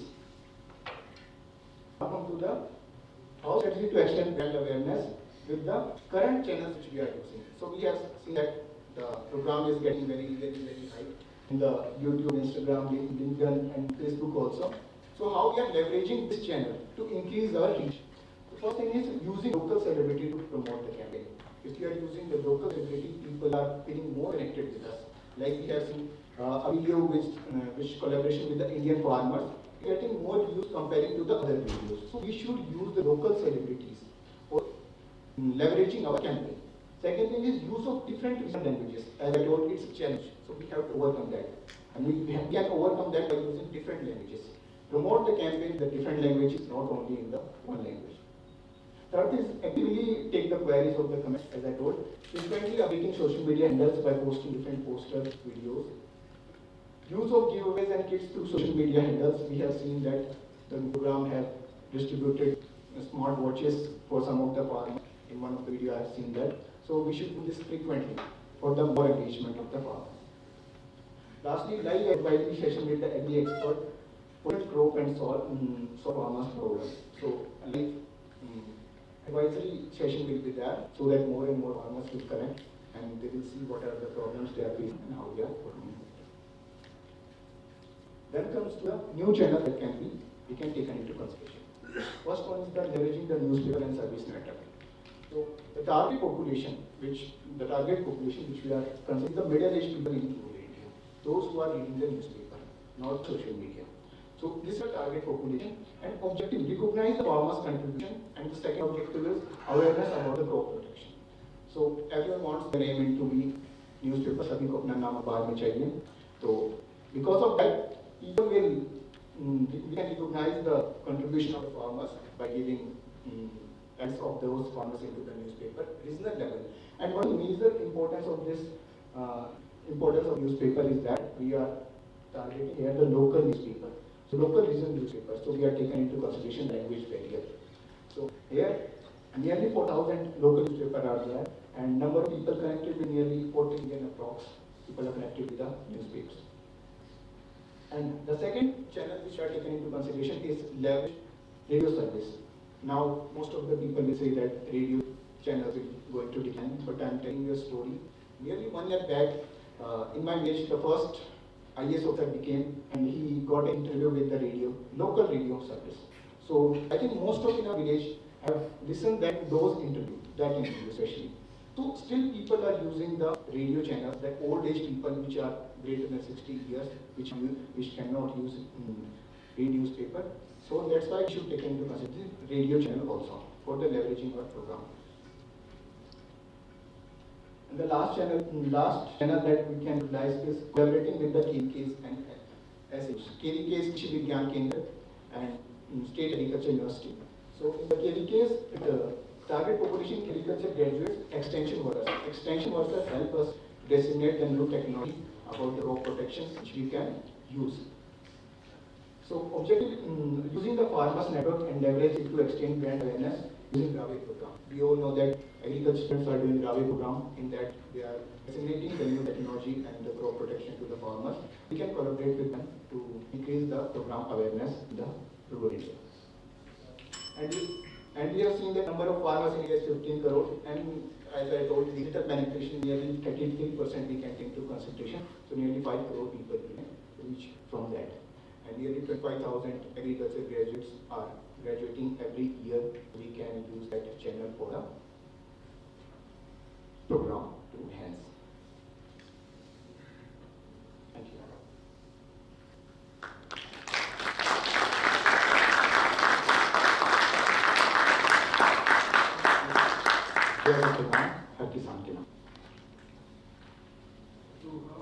Sahil, very good presentation.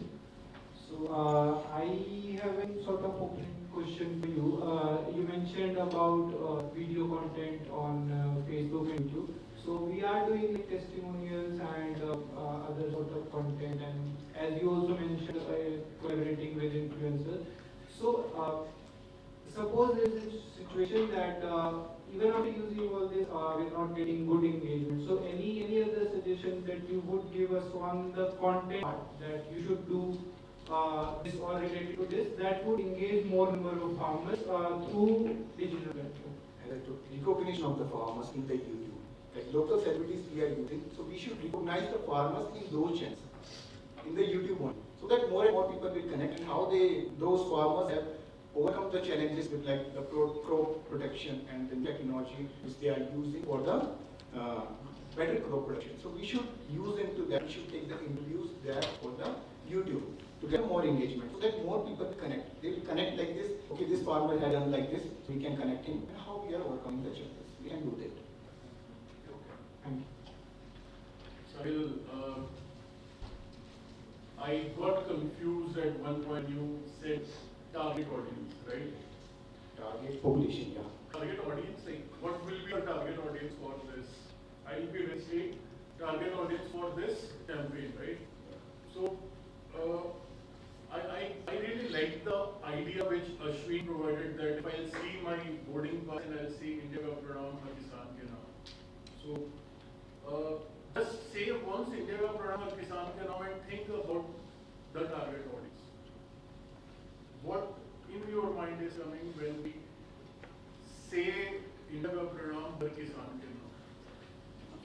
As per you, I want your understanding of target audience, right? You got my question? Yeah, I got that. Yeah. So target audience, like if you see the wording behind India ka pranam har kisan ke naam, we are connecting with the people, but our main focus should be the farmers. Because we are an agri-tech limited company, we should focus on the farming. Just getting the logo behind the pass, we are not getting engagement. India ka pranam har kisan ke naam. Okay, everyone can do India ka pranam kisan ke naam. But what about the real situation? I am traveling with the flight, I am going out for my job and everything else. But what about our farmers? We have to connect with them. So it should not be, it can be a possible way, but it should not be like this, that whole our idea goes into that only.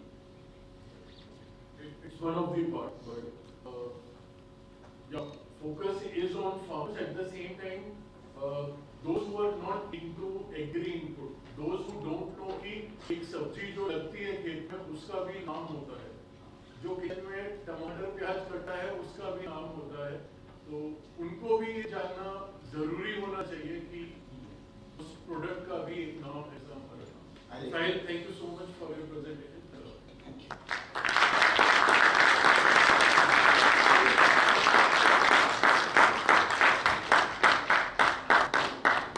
Thank you, sir. Now I would like to call on the stage Mr. Mahantesh, sir,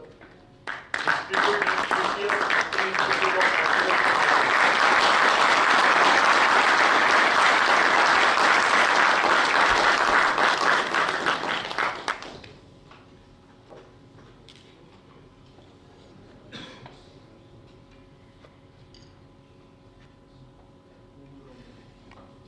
I'm wondering इतने तालियां क्यों बजी? तो मुझे पता लगा ये home ground पे प्रेजेंटेशन हो रहा है.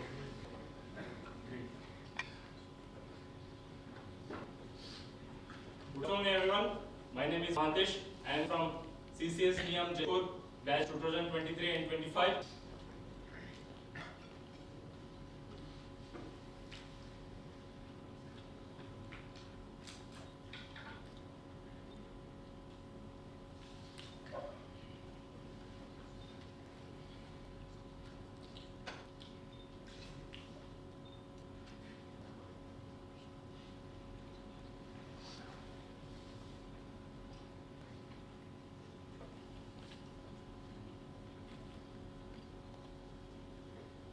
I am participating in such the best measure.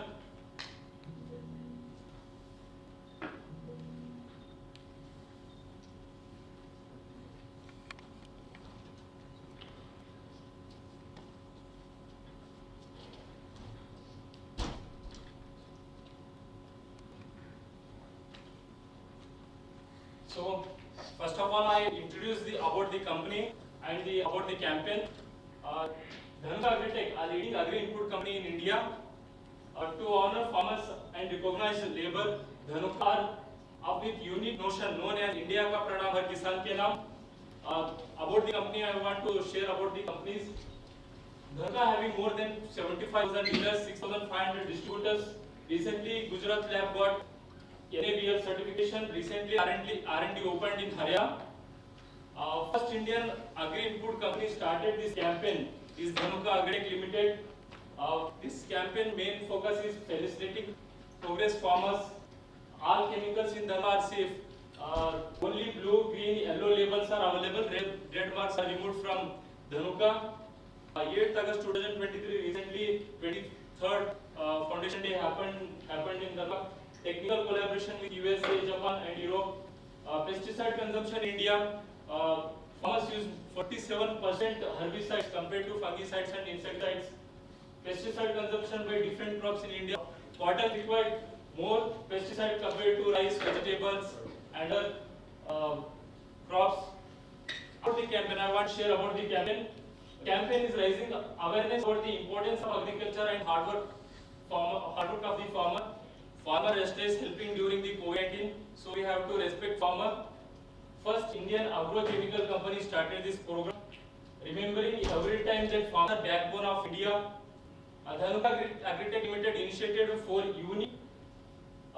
unique identities to increase their market, like QR code introduction, unique product packaging, like insecticide should be labeled with a different color, like red, I have red, fungicide with blue, herbicide with green, TGR with yellow, product technique are named as per CIB, PCRC, label paper are details in small package as per CIB and PCRC.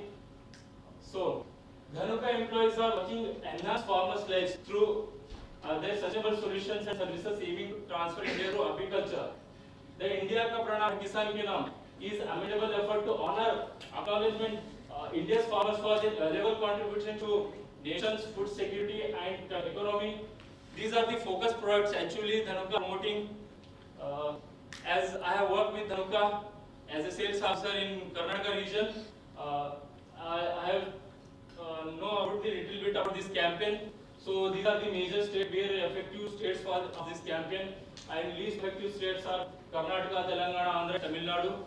Other than these focus products are Konika, Champa, Maxil, Tornado, One Kill. So campaign impact on farming community. First of all, farmers feel proud and honor. Like awareness about original and fake products by scanning QR code, use of honeybees in pollination, like their Dhanuka product is red seed, through which orange smell, it is actually orange smell will be their efficiency enhancer. So honeybees will be attracted towards their awareness of biological products. Recently Dhanuka came with biological products, Myconext and etc. products. Awareness of innovative crop protection solutions like Motar is a new chemical product in anti-X technology, and Mycor is high-end technology. Knowing about modern agriculture, business Dhanuka invested in Philo for precision farming, drone spray, giving knowledge about drone spray to farmers, safety measures taken before spraying chemicals and banned harmful chemicals.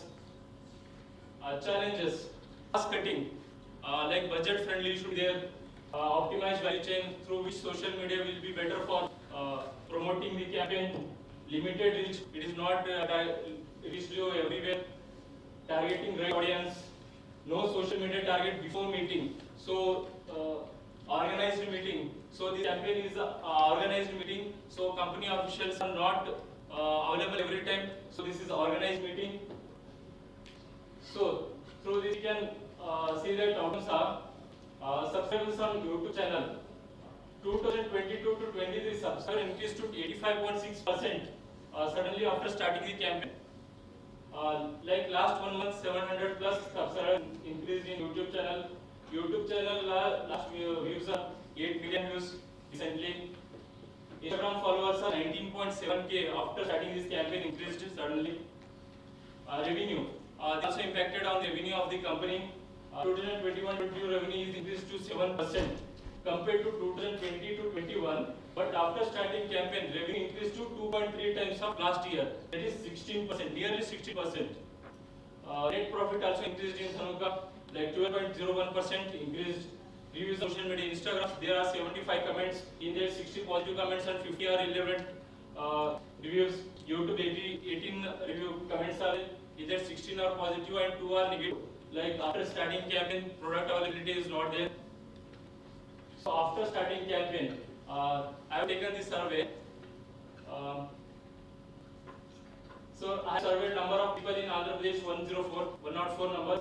In that, about knowing Dhanuka Agritech Limited are 85 people, and about India के प्रधान किसान के नाम ये campaign बारे में only 2 people know about this campaign. Telangana 94 people have surveyed. In that 75 know about Dhanuka and 18 know about this campaign. Karnataka 120 people have surveyed, 97 know about the Dhanuka and 30 know about this campaign. Willingness of opportunities. After starting this campaign, city level, city or taluka, district or taluka level, product enrichment will product knowledge will more in city level compared to villages. Source of information, word of mouth is main important for spreading any campaign or any product. After that campaign, company employees recommendation is very much important. Advertisement, so other social media and others. So what company do differently to increase the brand awareness and campaign reach? Toll-free number of Dhanuka. Dhanuka is having a toll-free number. After calling that number, in the cutting period, an announcement regarding India ke pranam har kisan ke naam should be included. Festival and famous day taglines. Festival or famous day taglines should be related to this campaign. Merchandise marketing, giving gift to farmers, logo and slogan. Conducting programs in school like marathons, slogans repeated by students 3 to 4 times. Social media marketing, hashtags on social media like Instagram, so Facebook, promote through celebrities. Dhanuka product and label paper. India pranam har kisan ke naam on every product and label paper of Dhanuka. This is the main. This should be the strategy for increasing the brand awareness and campaign reach. QR code scan. After scanning QR code, it should be displayed about India ka pranam har kisan ke naam. Actually, after scanning QR code, we are getting the product details, but we are not getting India ka pranam kisan ke naam. This should be included. So this campaign reach will be more. Bike and van campaign. Individual farm visit, distributing leaflet. So through that we can increase our brand. Farmer feedback. After ending of this campaign and using the product, we should take the feedback from farmers through QR code. Company should take feedback of farmers. Thank you.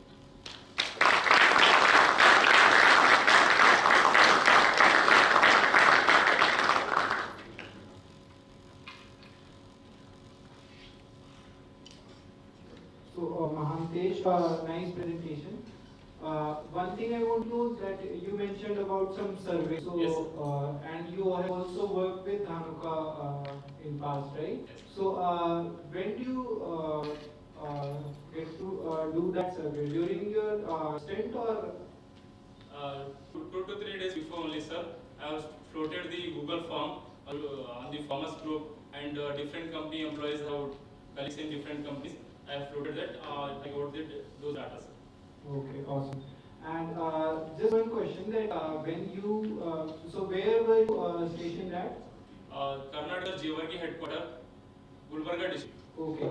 So during your stint there, so as you were in the field, so you were like on day-to-day basis interacting with farmers, and so what practical impact that you saw on the ground of this campaign, and what 1 or 2 key challenges that you faced, or any suggestions that practically we should do to take it to next level on the field for this campaign? Sir, actually farmers don't know about this campaign in the ground level in the Karnataka regions.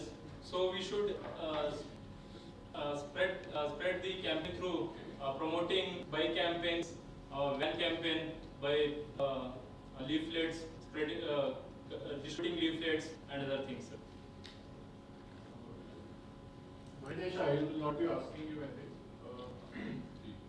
We have done like, it's like a summer internship, you have shown us the data analysis and everything.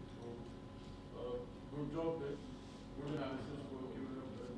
And some of the suggestions we will be picking up from there also. So, overall, good presentation. Thank you.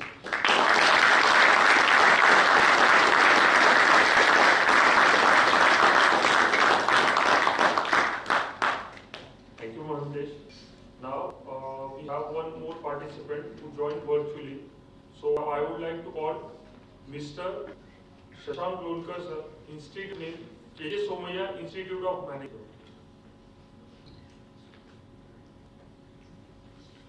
Hello. So, I'm sharing my screen.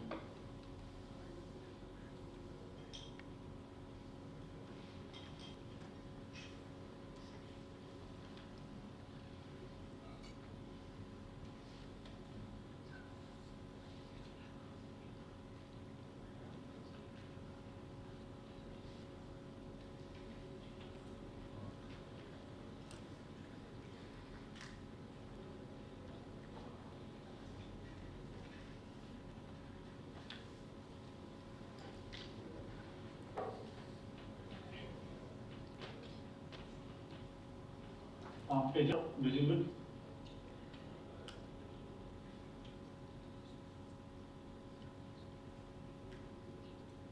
Yes, yes, sir.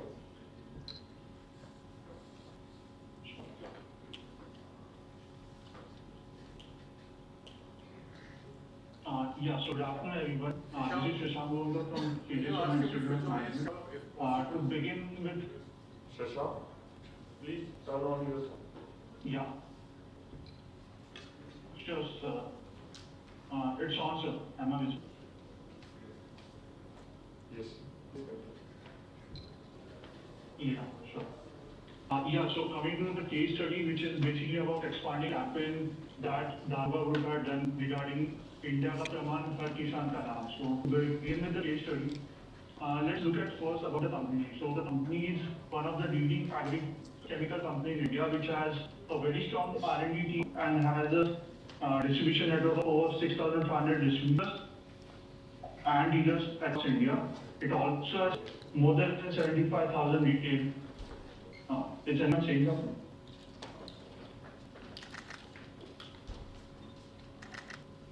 Can I continue? Sure. Yeah, so apart from that, it also has a workforce of over 1,000 techno-commercial staff, and the most important products that they offer is Dhanuka, Akash, Blackwind.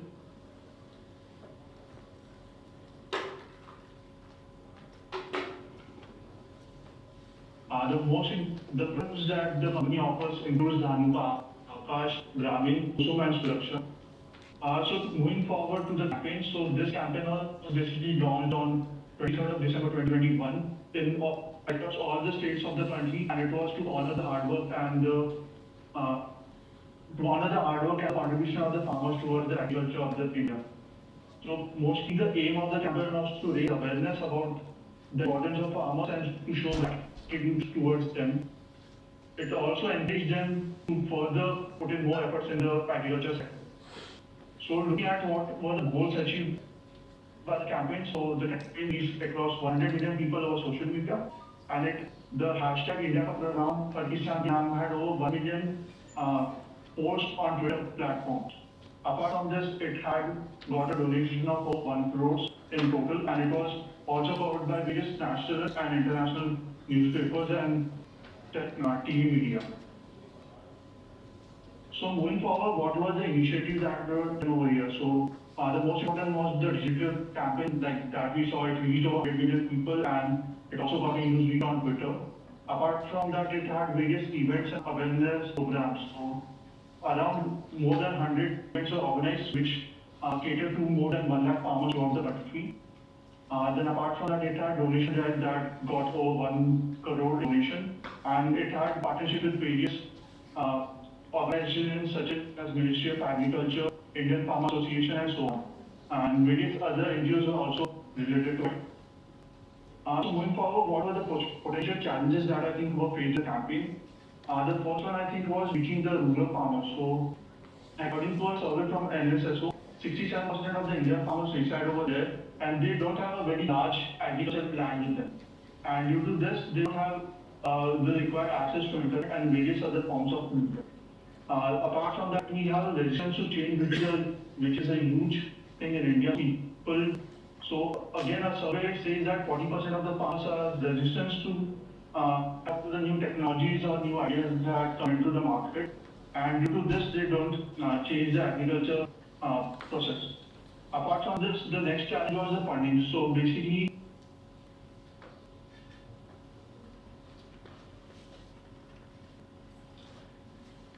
apart from this, the next challenge was funding. So basically, the company had limited resource of around 10 crores, which was not sufficient to reach all the farmers of the country, and this might have been an issue.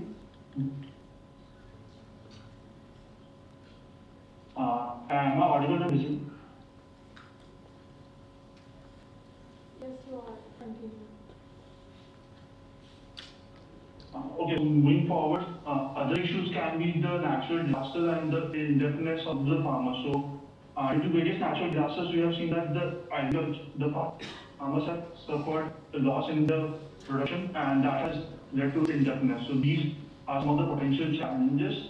So, moving forward, what can be done to enhance the campaign? So, like it's said that data is the new oil. So, having good quality data and the data that covers all the farmers across the country is very important. So the data can be used to identify the target audience. So we also have examples of this, like the United Nations has used a lot of data to targeted climate change awareness programs across farmers. The Indian government has used data to provide financial assistance to the farmers. So similarly, Dhanva can use this data to identify target customers and promote the activity over them. So we'll be talking about in the further slides as well. The next can be to track the effectiveness of the campaign. Then we can use the data to personalize the message that goes towards the farmer. So we can also integrate technology like IoT, AI, ML into this.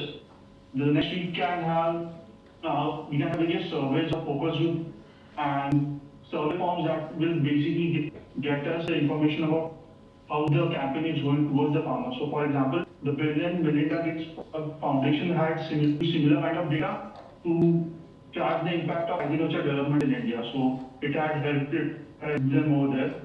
Apart from that, we can also use telephonic assistance to farmers. At the moment, Dhanva currently has it, but to give an example, there was an FMCG brand which used this similar tech setup to give a toll-free number wherein the farmer can just call and get information about their product details. So Dhanva can similarly use this platform.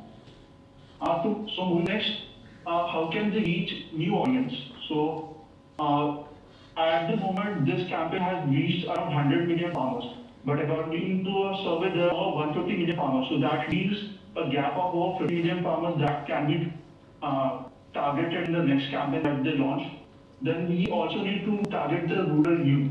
So this is the generation that's going to come forward and probably going to invest their time and efforts in agriculture. So we need to promote these campaigns over there as well. Then, according to NSSO, 80% of the farmers are located in rural areas. So we need to use mobile-based digital marketing techniques that I talked earlier, than the SMS marketing. So on an average, around Indian farmer makes around 100 calls per month. So in terms of quality, if we set some message for the farmer, then that will be very useful for them.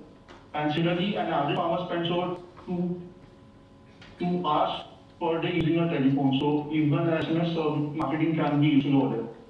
And apart from that, we can also target the women farmers. So around 40% of the Indian agriculture workforce constitutes of women farmers, and there can be challenges like illiteracy, or they don't have a platform to engage in social media. So we can promote the next campaign over there. So talking about the regional challenges that might be faced by the campaign, so language like we talked earlier by other people, so the campaign has to ensure that the messages are simple and the language is easily understandable by each and every farmer of the country. Then literacy of the farmer can be an issue wherein we can use audio messages for these people so they can understand it. Then we can geographical barriers, as in the campaign cannot reach places when the internet connectivity is not so good, or we cannot have offline events over there like in the key areas. So that can be resolved. The next we have cultural differences, as in we talked about the resistance to change earlier. So that along with the wrong tone, if it's communicated in the campaign, that can cause issues to the farmers. So we need to tackle that. And the next infrastructure issues in terms of internet services and access to that place. Okay, so after this, what are the communication channels that can be used? So we have digital modes such as mobile-based digital marketing, SMS service, social media, and online advertising. And in offline, we can have offline events or fairs that can happen in the particular villages. We can have radio broadcast, television, word of mouth. Apart from that, we also need to integrate technological innovation that come forward. So we have IoT and AI that's improving each and every day. So we can use AI to create personalized messages for farmers and to track the progress of the campaign. Then we can also use AR and VR. So this cannot be afforded by farmers. I agree to that, but the AR and VR booths can be set up in fairs that happen in the villages. So the farmers can use that to create. The farmers can use these booths to understand about various practices that they inculcate in their regular farming activities. And we can also use IoT to track the health of the crop that they are growing. So these technologies together can definitely help the farmers to get a better yield in agriculture sector. And so yeah, that's all from my side. Open to questions.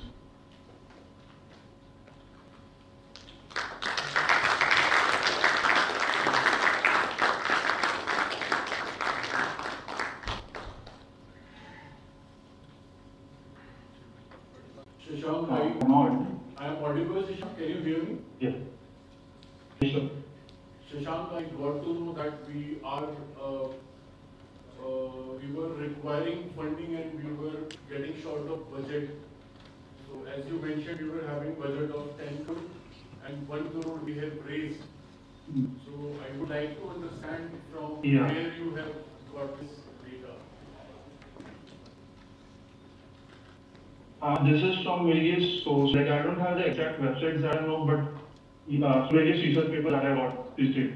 So from various, you have taken the average of 10 crore shortage overall budget, or from various you have taken the average of 1 crore fundraising? No, so somewhere I read that the budget was that amount, so I took the reference from some paper. The exact amount mentioned over there. Okay. So, Sadam, I would like to clarify everyone here in the house that Dhanuka is a cash-rich company, and we are having another company, pharma company also Dhanuka has purchased, which is now currently a more than 2,000 crore company, and we are 1,700 crore last year, and we are aiming at 2,000 crore right now for this financial year. There was no shortage of budget, so this statement is very much required to be clear that we are not short of budget, and this campaign is like, if anything on ATL is happening that needs a huge amount of money, right? So you can see Rajpal Yadav on Instagram, you can see so many regional stars talking in Marathi, talking in South language, so regional stars are also there were saying something. So that was not the case. So Satyam, as a branding manager, which again I have asked Ashwin, one of our participants, that if you are a branding manager, out of your strategy, what do you think that what Dhanuka has not done in this year of India Pranam Har Kisan Ke Naam, you will be adding to that for if you are the branding manager for that? only one thing. Okay, so one thing that I would do is focus on SEO and SEM marketing. So I'll make sure that the internet penetration is going everywhere. So I'll try to focus on that and try to get more awareness through that medium.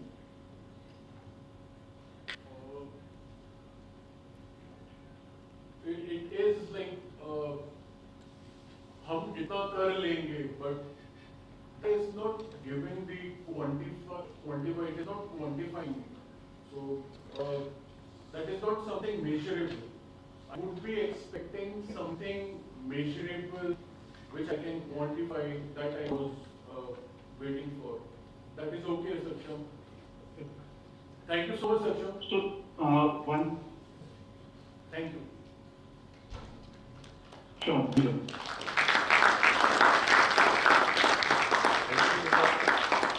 Now I would like to call Devanshi from CCS, National Institute of Agricultural Marketing.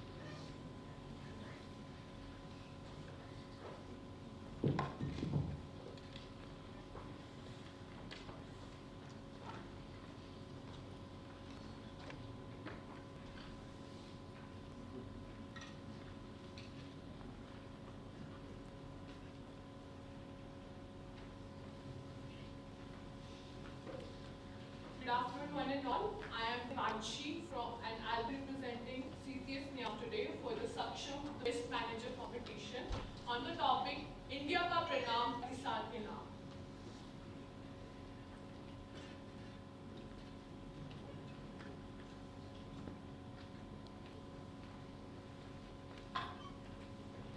So, India ka Pranam Har Kisan ke Naam by Dhanuka. Dhanuka is a company which not only just focuses on the profits, it focuses on the well-being of the farmers, their holistic development. And that was one of the aims to start the India Ka Pranam Har Kisan Ke Naam. There were three main objectives of that. Firstly, to have enhancing crop production. Secondly, having the agriculture technology available to the farmers. And thirdly, acknowledging farmers' contribution. Now, it was started in August 2022 when India was celebrating Azadi Ka Amrit Mahotsav. Chairman has also said how far we have come from an importer to an exporter India in food sector. Campaign was there on TV channels, digital platforms. And now we will be discussing about how they have come forward. In a one-year journey, how they have established their platform and how they have accomplished their goals on the three main objectives. In case of the crop production, some of the products that they mentioned help in increasing the farmers' yield and increasing the income, such as Cornex, Zenith, Decide by Dhanuka. And in case of the agriculture technology, they established DART, Dhanuka Agri-Tech Research and Technology Center at Haryana. And they also created a QR code which would be presented on the products from which the farmer can know about the details, and we can inculcate into a dynamic QR code. They also had various testimonials of the farmers, how the campaign has helped them, and some of the influencers such as Rajpal Yadav, they take this influential person to connect the media person to the roots of the farmer, that how we should have a sense of duty towards the farmers. Nextly, now I would like to let you know about the research and outcomes and some of the challenges that it has faced. These are the data of the YouTube, Instagram and growth rate platforms of the Dhanuka. If we see on YouTube, we had seen a major spike in the monthly views when the program was launched. But later on, it has been declining so far. But when we talk about the Instagram, its reach is increasing, its followers are increasing, and they are also acknowledging the reels that we are putting on it. From that, we can amply imply that reels are the more thing that farmers want, that short time span that they have, and we can introduce that on YouTube. Because in YouTube, followers are increasing, but the monthly views are decreasing. So that is one point. And next point we can add on is the agri-tech. We have a survey by McKinsey, and it has shown that in India, agri-tech can boom to $90 billion, $95 billion by 2030.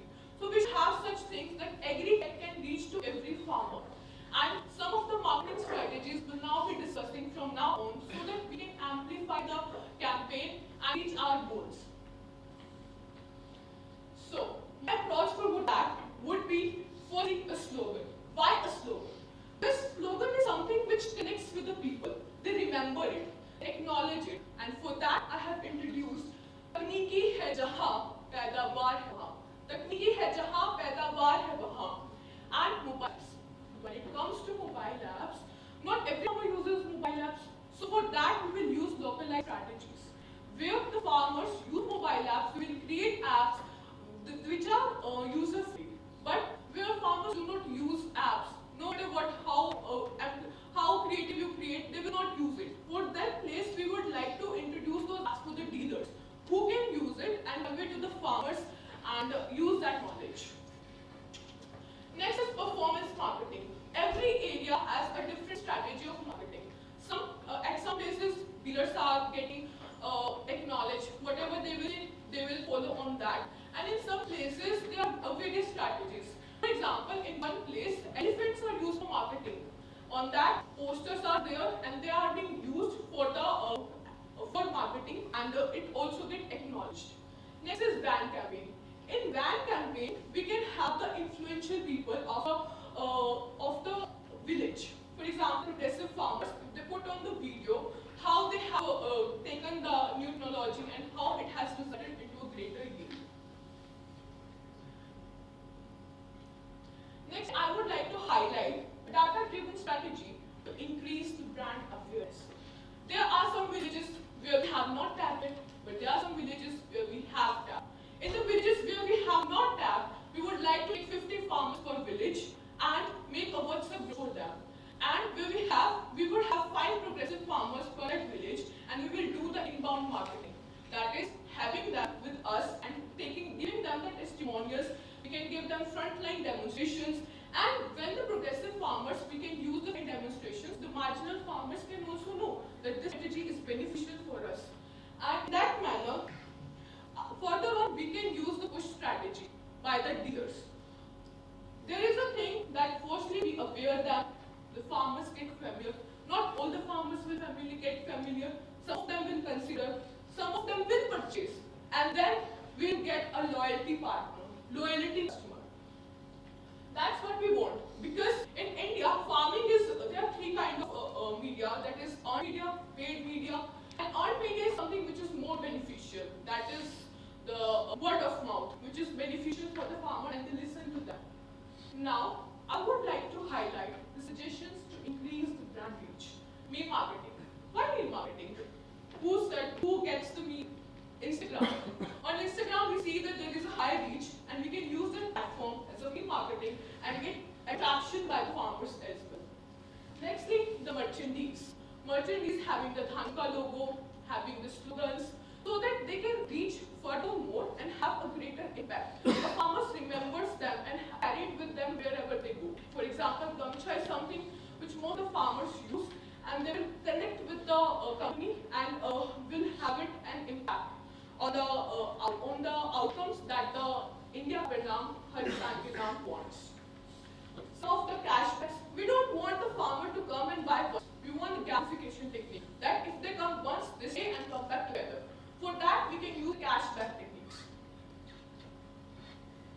Now, I would like to amplify the campaign's message. This is something we would like to make the points on the pain points of the farmer. There are some families in India where farmers suicide. If we could have an impact on the children of the farmers who had suicide and take up their education, these farmers will get an impact over them and will get connected to the group. This will get, the group will get more aware, the technology will get more adopted, and we can also adopt few of the farmers. If the Dhanuka group adopts few of the farmers, there would be greater speed of technology adoption, and greater speed of having the crop yield protection, and there will be the loyal customers, and word of mouth can happen. Nextly is improving the WhatsApp book. Farmer might not use Facebook, farmer might not use Instagram, but WhatsApp is something which everybody has right now. If we could improve the WhatsApp book, it has two features: farmer, dealer, and other. Third one. But if we could connect the farmer and the dealer, it could have a bigger impact, having the localized strategies for the crop solutions. Right now, it gives the helpline number, email thing. But if we could more connect the dealer with the farmer, it could be more beneficial in enhancing the campaign. Next is the CSR reward incentives. CSR reward incentives, CSR activities, Dhanuka Group is already doing. But now, what we can do to increase the brand awareness of this program is if we could inspire others to do the CSR activities such as rainwater harvesting, and we could give the rewards in back to them, and this will also help in gaining the awareness.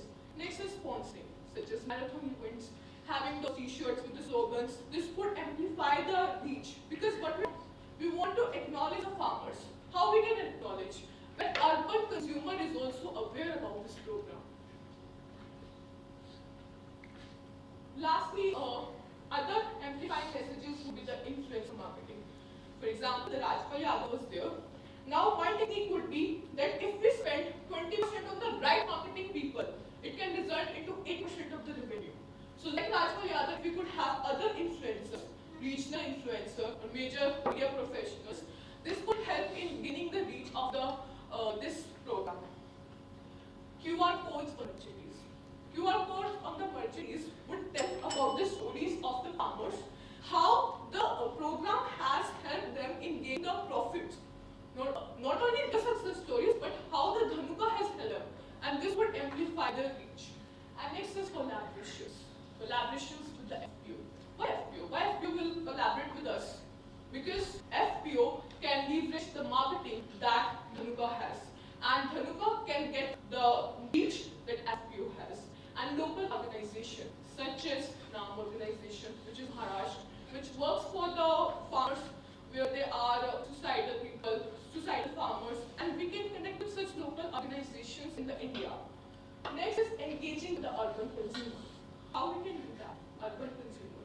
Content generated. If we see the Instagram page of Dhanuka now, there are more views on those reels where urban consumer is there and interacting with the farmers. So that's what we need. Such content which will get connect, and we can also have the QR stories. If QR is there on various platforms in the urban cities, and they can take that upload and the stories get launched. We can also share there that if you want to donate something to the good cause of the farmers. This can also help where urban can connect with the farmers more. Next is Instagram. Regional languages can be there in the subtitles of videos. This will also help. And next is participation in such as Krishi Mela. And what we are doing all of this? We are doing to get the improvement in the crop yield, agri-tech to be there, and improve acknowledging the farmers' efforts. How we can do that? We can do that if we have a feedback mechanism. If we do not have a feedback mechanism, how much they have gained, how much technology they have implemented, it's of no use. So that's what we want. And if we get collaborate with the good policy makers for the good cause of the farmers, this will also help in gaining the campaign. That's all from my side for today. Thank you, and now I am open to questions.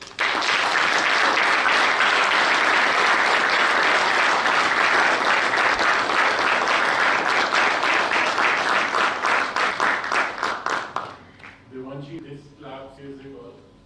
And one most important thing which you have touched is, I don't have any question to you, but one most important thing you have touched is that we have designed our values to the next level. And we call it as our charter. Charter is संविधान. So Dhanuka का संविधान लिखा गया है और वो संविधान में कुछ values आती हैं. ये क्यों है? Why it is happening? Why we are doing this? Why we are all here? Why we are studying agriculture? So in our charter there is one line that says we exist to enrich the life of the farmer. So this is what you have just talked about, that why we are doing this. So amazing presentation, and presentation skills were totally fabulous. Well done, Devanshi. Well done.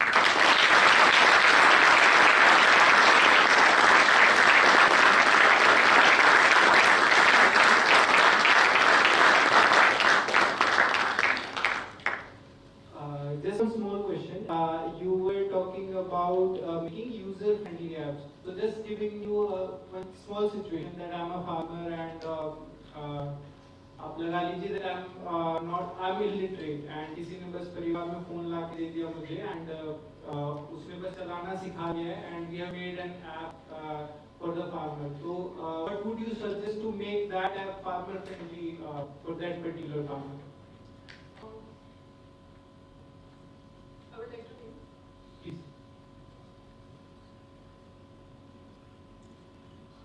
One thing, localized strategy, language, very old.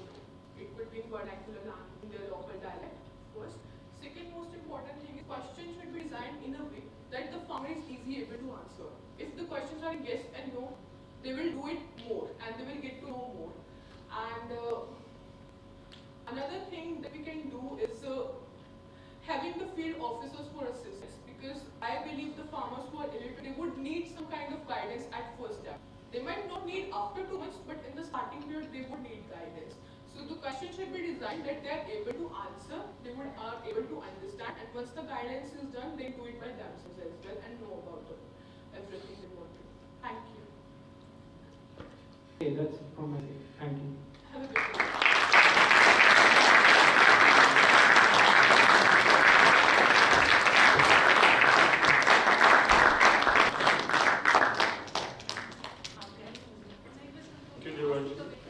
Now I would like to call upon the stage Mr. Sumant Gupta sir to deliver the thoughts about presentation.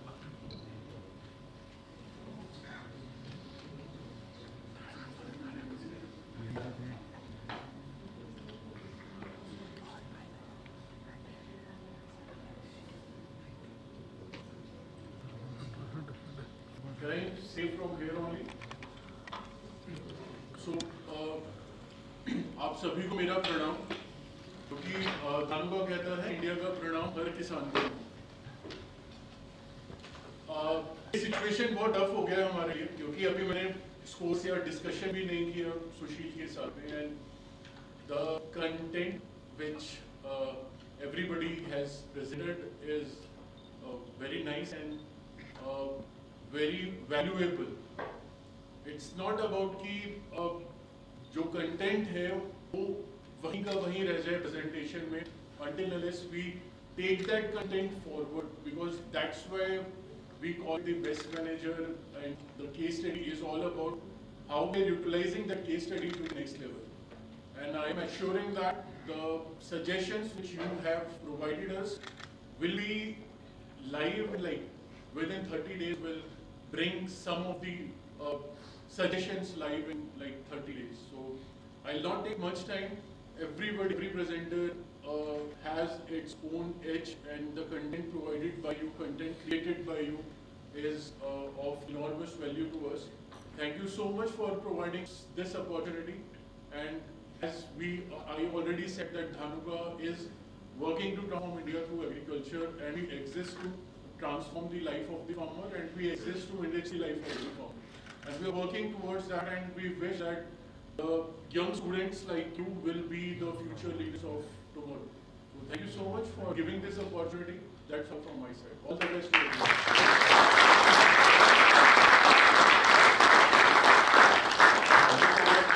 I would like to call upon the stage our esteemed dignitaries, Mr. Sushil sir, to deliver the thoughts on the presentation.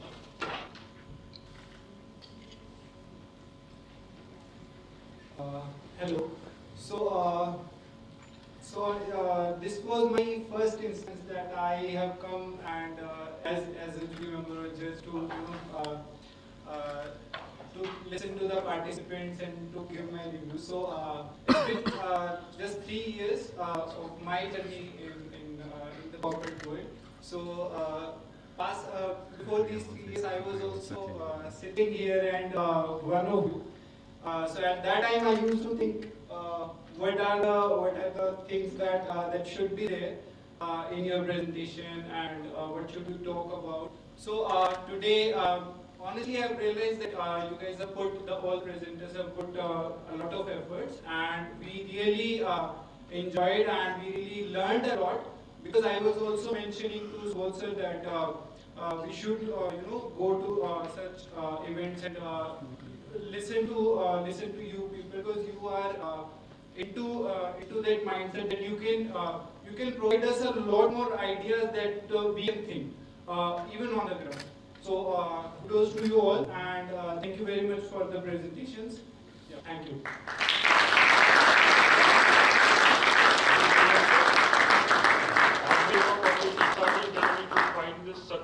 The best manager. Let's applaud the courage and the determination of our participants. We wish them best of luck and may the most delivered manager in the world.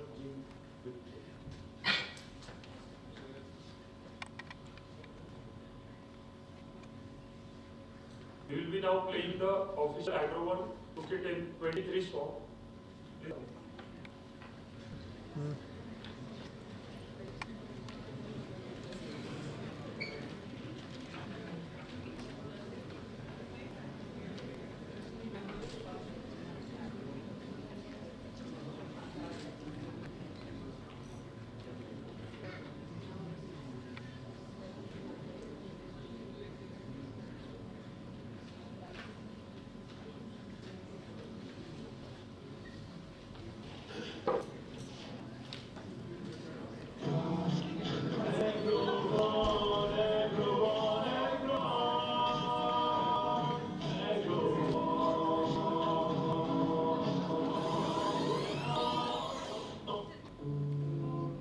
Representing NIAM. NIAM is in the house. Let's go.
September, I'm on my toes. I recant up tsunami, tell me pleasure riding goals. I am the champ, I am the one. Taste bitterness, I feel it bitter. And then of course, bringing competition quizzes. The plans of your attack, all the business defenses. You hear my roar as I launch even more. And as I dance from beton, if I grow one is in mind, then I'm having a more on self of the bed just because I know I can fire. If I grow one is the state, and I'm the one with the fire. I'ma seize my attention as I focus, attention shine. Bring the beat, bring the heat like it's do or die. I'm saying,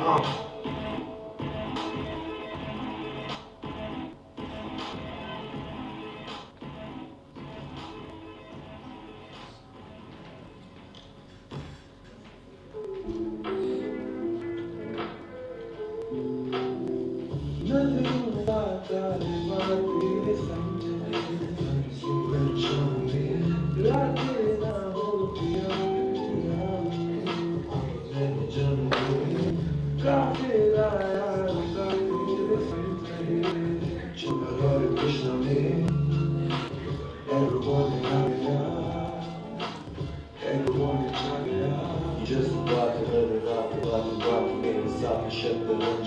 चालू मेरी शेर तेरी मान है मैं उबाल है बवाल आनी जा हम खुद को हर साल एग्रोवन का त्योहार बार बार लगातार आता हर साल एग्रोवन आ गया एग्रोवन आ गया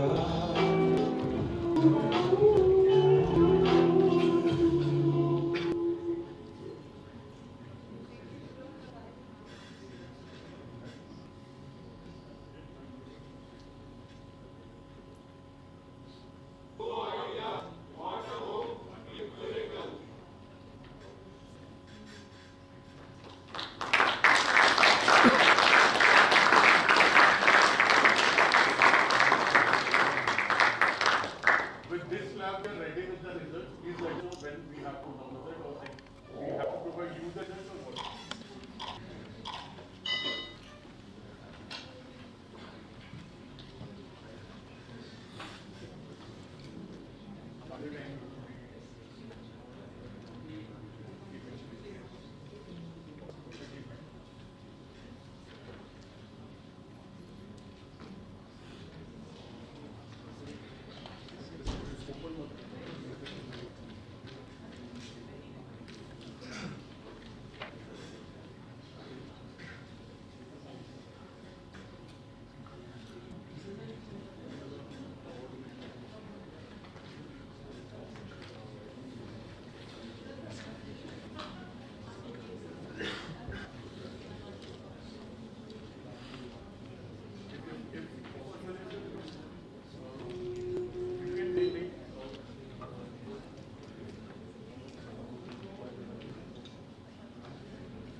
now it's result time. Are you excited? Yes, sir. The result is in my hand. For that, now I would like to call upon this stage Mr. Subho sir and Sushil sir.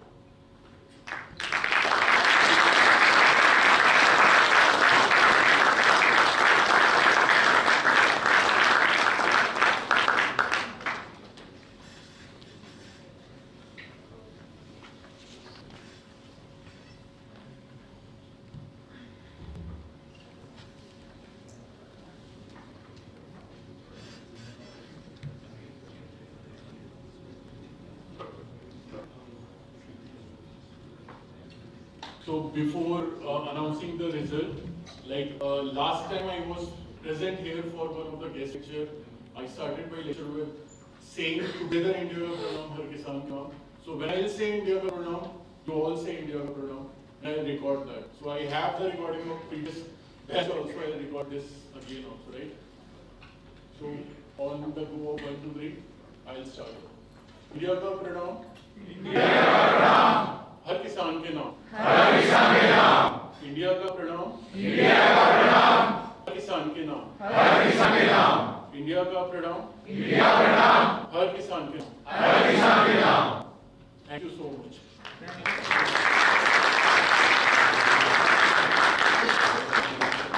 So can I ask all the presenters, those who presented, to stand where they are sitting right now? Okay, so we have all the chairs sitting together. तो किसको लग रहा है कौन first है? Difficult question ना. प्रणव, तो प्रणव आपको लग रहा है फर्स्ट सेकंड कौन है आपके हिसाब से? आपने प्रेजेंटेशंस देखी? So your favourites. क्या होते? Sorry, what's your name? Sahil. Sahil, आपके हिसाब से कौन फर्स्ट और सेकंड आएंगे? Okay. I thought he will say that both ladies will lead this managership, right? So manager सुन के लगता है कि ये male word है, right? But it's not that thing.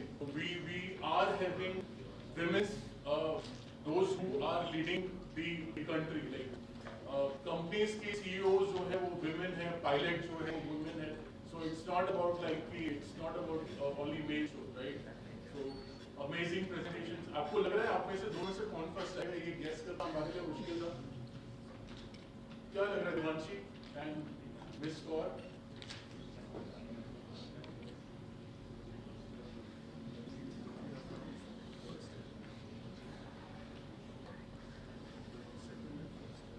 So we'll be announcing runner-up and first, and it's a very difficult task for us कि हम दोनों ने जो स्कोरिंग की from first presenter to the count of sixth presenter, somehow first जो मैंने दिया इनका भी वही first till sixth तक same match किया. Score was different but match was totally perfectly fine. Perfectly was there, right? So runner up कौन रहेगा बता सकते हैं? दो prizes हैं, मतलब दो awards हैं, first and second. So runner up कौन है? कोई भी नहीं बता रहा है. So दोनों मैं ये नहीं बोलूँगा कि I would like to ask Sushil because he is here for the first time for such an event. So I would like to give this opportunity to him to say second prize also and first prize also. Okay, so the runner-up is Devanshi.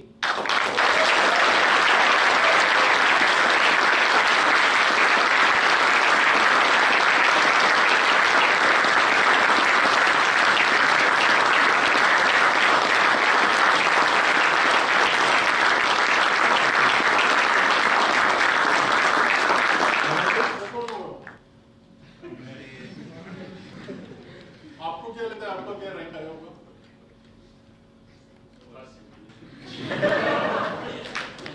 धारणा count किया तो कुछ भी. Any guesses first कौन है? हाँ? आपको भी कॉन्फिडेंस है. हाँ. So Ashwin for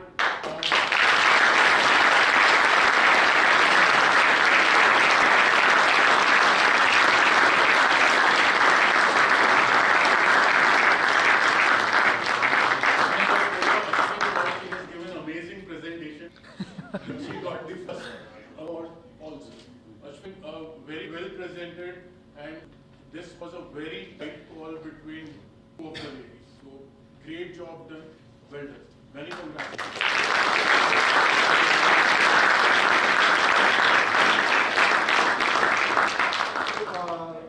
If you would look at this sheet, it's not that key बहुत ज़्यादा difference है. It's just like 1.2, 0.5 in those two.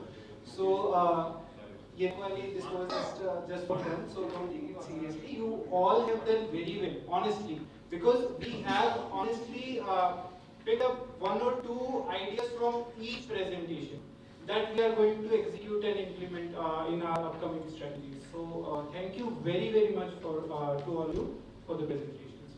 Thank you. And all the best to you.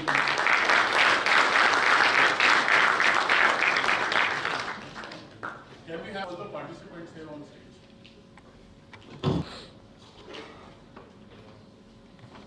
भांडे अब रैंक बताओ कि क्या किया? अरे बताओ ना। फर्स्ट सेकंड क्या क्या आता है? वो उतने पे आ रहे थे।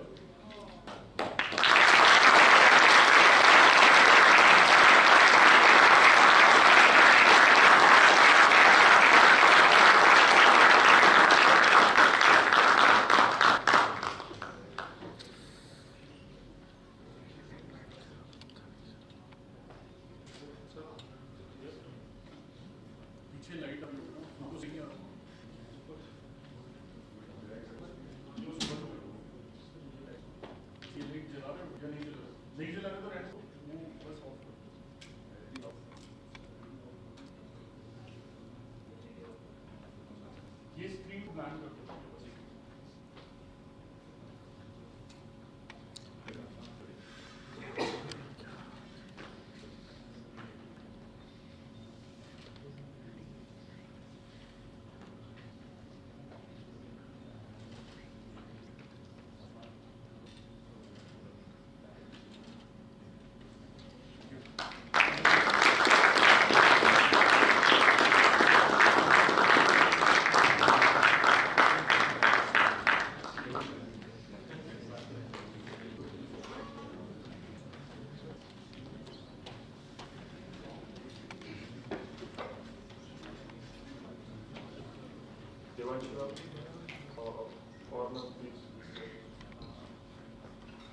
Again, we are calling you on the stage. Winner and runner के साथ photograph की opportunity हमें मिल रही है, so we don't want to lose that.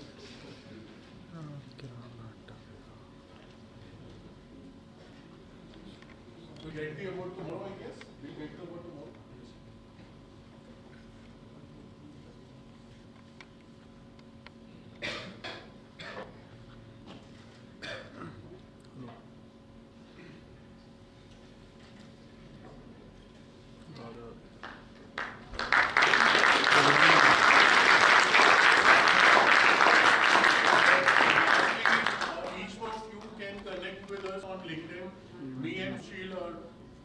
There on LinkedIn. So you will see what activities all we are doing apart from Dhanga. So our activity also you can see over there, and what you want to learn or suggest, you can connect over there for the learning and share. Thank you so much. Thank you.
सब आ गए हमारे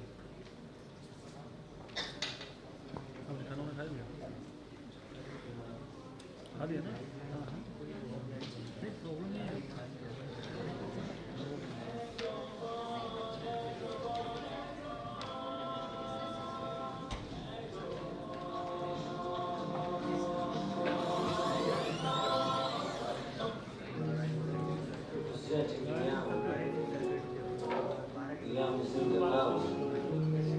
Let's go.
September, I'm on my toes. I recover, come tsunami, turn the pleasure, pride and goals. I am the champ. I am the one, days of bitterness, I'm feeling bitter. And then of course, bringing competition quizzes. Be plans of your attack, all the business defenses. You hear my rolling words, I launch it even more than as I can't stop at all. If I go on is the mind, then I'm hothead and more. Launch myself off the bed just because I know I can fly. If I go on is distance, then I'm the one with the fire. I'ma seize my attention as I focus, attention shine. Bring the beat, bring the heat like it's do or die. I'm saying,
देखने के बाद पूरा काम देखने के बाद COD होगा तो मतलब सीओडी मतलब कैश ऑन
नहीं बढ़ेगा तो पेमेंट नहीं करेगा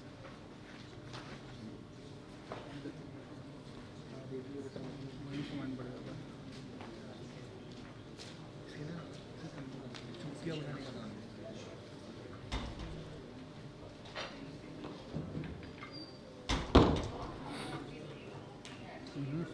Good afternoon, everyone. We welcome you all to the highly anticipated event of AGROVON 2K23 Vivechan, the Case Study Challenge, brought to you by the prestigious Chaudhary Charan Singh National Institute of Agricultural Marketing, Jaipur, Rajasthan.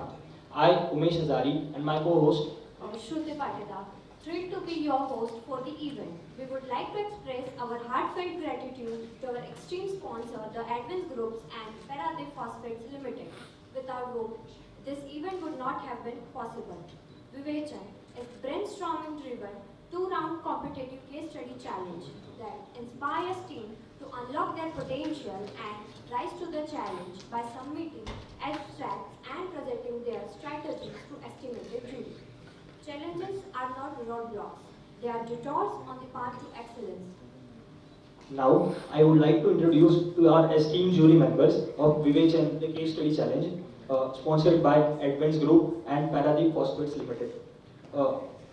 Mr. Anuj Singh, Deputy General Manager, Sales and Marketing, Paradeep Phosphate Limited, and Mr. Hem Kumar Pachauri, Chief Manager, Zuari Farm Hub Limited.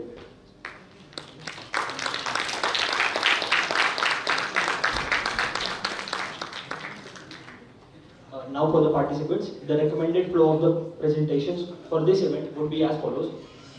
First team, the team hunters will present their presentation.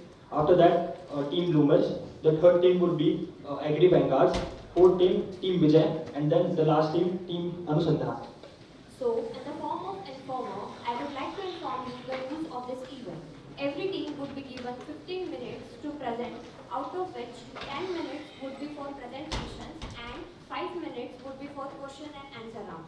A caution bell would ring at 8 minutes and participants would have to finish their presentation in the next 2 minutes, because exceeding the time would be graded negative marks. So I would request our techno team and media team to start a presentation of Team Hunters. I request Team Hunters to be present at stage.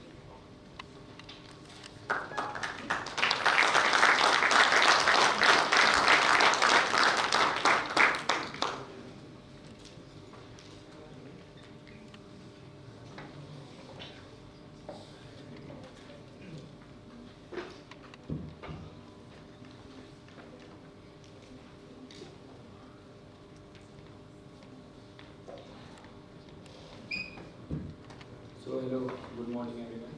I am from Symbiosis Institute of International Business, representing our team, the Hunters.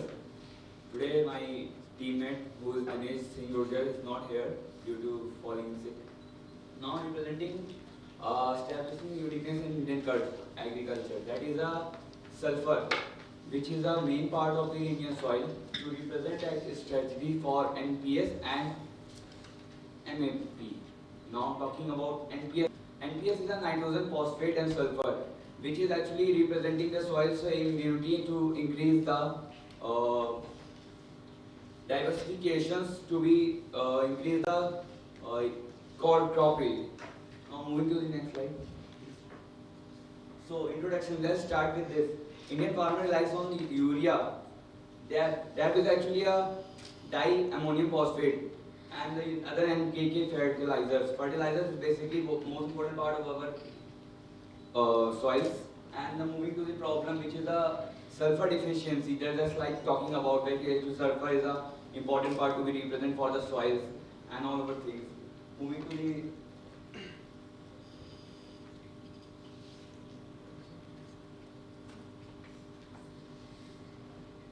so basically objective is to establish product requirements farmers to establish a sulfur instead of the potassium.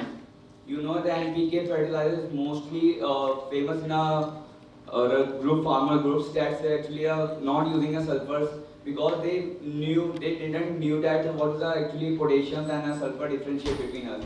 As moving to the next slide, the sulfur solution. We can introduce our sulfur solution in all our things by inculcating educational campaigns, which is used to the farmer, which is a ratio in NPK's ratio, which is a 20-20-0, 20:20:0. But now moving to the sulfur, it is a 0 to the 30. So by introducing the sulfur, it's create a best efficiency and building trust, which is also most important part to be promote success. Promote success is the kind of that when you're talking about the farmers, they are asking about what they happen with the how to deal with the sulfur. Is it actually work it or not? Then we're talking about the different types of farmers to be how to be managed with this. And moving to the branding and packaging. Branding and packaging actually I considered as that's when you're moving to the sulfur, how is it composed. So that's a part in the branding and packaging. Now empowering farmers, farmer training workshops, educate farmers on correct applications. What is actually educate farmers? When we know that farmers are not too much literate and not too much aware of the new fertilizers. So it's a training workshop will be handled, conducted by a lot of agriculture institutions, agriculture extension, agriculture companies, and another one is pricing strategy. For competitive strategy, actually consider pricing strategy. When you are following things now, then it's very useful to be encourage the new fertilizers in Now moving to MAP, that is actually mono aluminium phosphate. First I talk about the di-aluminium phosphate, and that is a mono alkaline soil saver. It is actually used to add nutrients in the soils. which is the best part instead of a DAP. DAP is actually diammonium phosphate, which is not a very worst part, but it's creating too much these things in soils. But moving to the map, it's a very good. Now in also a specific marketing, soil testing. First attempt is soil testing. The soil testing is both important in a map as well as in a previous. So it's when your soil testing is the best part to the farmers to represent themselves. Now moving to the new slide. Demonstration and field days. Organizations will be work that's on the farm. When you are working with a practical like now how to be sulfur reduces, how will be sulfur increases the fertility, how the sulfur improves, and that's actually a demonstration in field work. And that is a local partnership and pricing accessibility. Now moving to the second slide, which is the pricing and accessibility. Sorry, I missed this. Ensure affordability and easy availability. When you are compare with how your fertilizers is good or bad, you moving to the pricing also. So it's considered as. So that is actually a content that NPS is a nitrogen phosphate sulfur, which is a 20:0:0:30. And moving to the next, with the map on the other hand, it is a travel to thrive on the basis of instead of di-aluminum phosphate. And so this is from my side. Thank you. Now moving to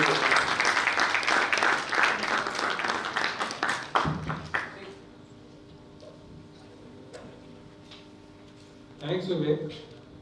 Just give a initial idea about the topic and what you have introduced. Just a few little straight questions to you.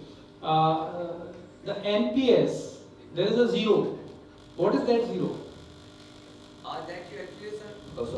Actually, the potassium is considered as a zero. The potassium, the amount of the potassium in a ratio when we meet the nitrogen, phosphorus, and potassium and sulfur, then it's considered as a zero mark. That is not harmful for our soil, but it's not very good. So then we remove it from the fertilizers. So it will not be affect anything in our soil. Okay. There is a different ideology behind it to keeping it zero that I'll tell you later. And what is this MAP? What's it? MAP. Mono aluminum phosphate, sir. No, it's ammonium. Yeah. Not aluminum. Ammonium, sir, sorry. That is one. And just tell me how to differentiate this product as we were talking about the pricing strategy. We should have a different pricing strategy for this. Yes, sir. Actually, when talking about pricing and strategy, that is the best part for any product to be sold. Coming to my question, actually fertilizer is a generic product. Fertilizer is governed by the fertilizer control order. That's the government of India decides what is the nutrient should be in which grade. As I told you, 20:20:0:30. It's not, K is not removed by choice. It's a government mandate. You cannot give K in that particular grade if you want to provide K. There are certain other grades just like your 10, 26, 26. There's a 26% grade. That's a different story.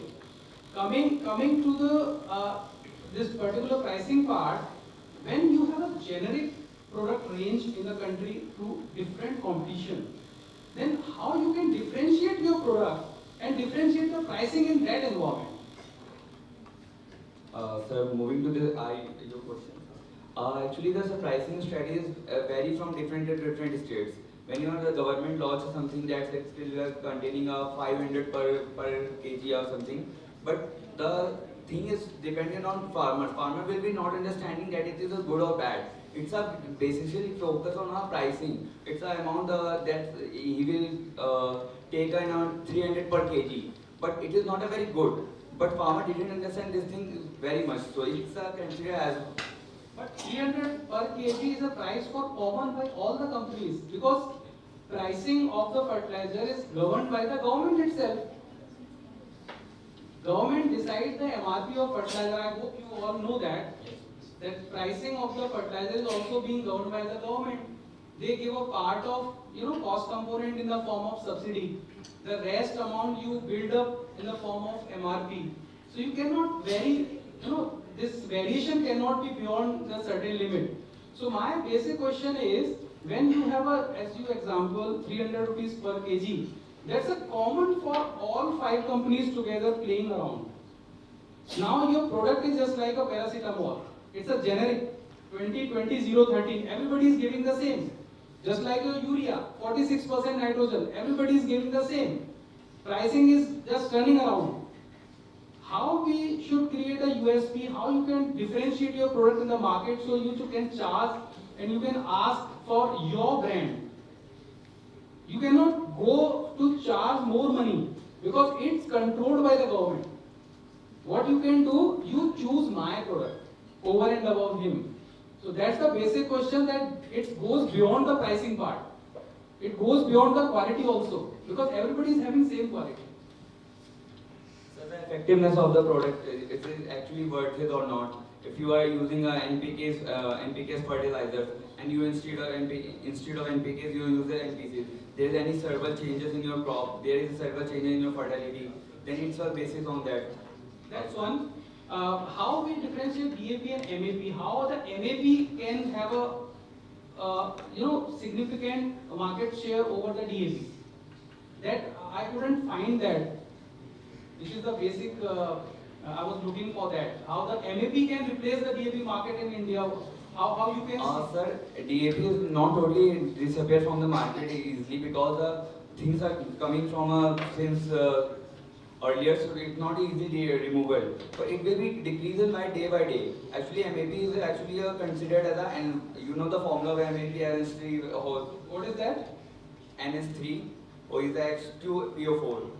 That is a monophosphate. And how it works better than the DAP? Actually, the considered of the nitrogen amount is the basically more than in the MAPs. How much is that? I think, sir, I'm not damn sure, but it's about 46 to 68 something between. I didn't understand. So it's I think 46 to 68 between. So like that is good. Fair point, Vivek. Thank you very much. It was a good presentation. Thank you.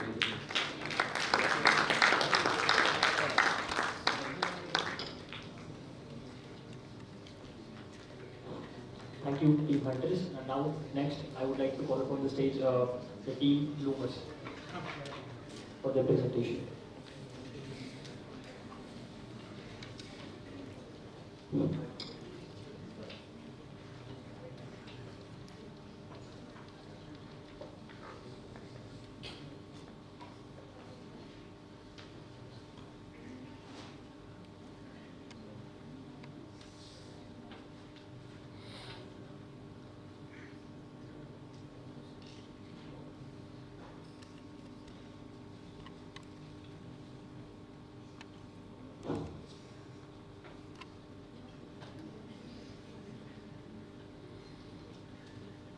Good afternoon, everyone. My name is Shurat Chavan. I am from ICR NAM. My buddy was Banda Vinaya. Due to health issues, she could not accompany with me. I had to present the case study here.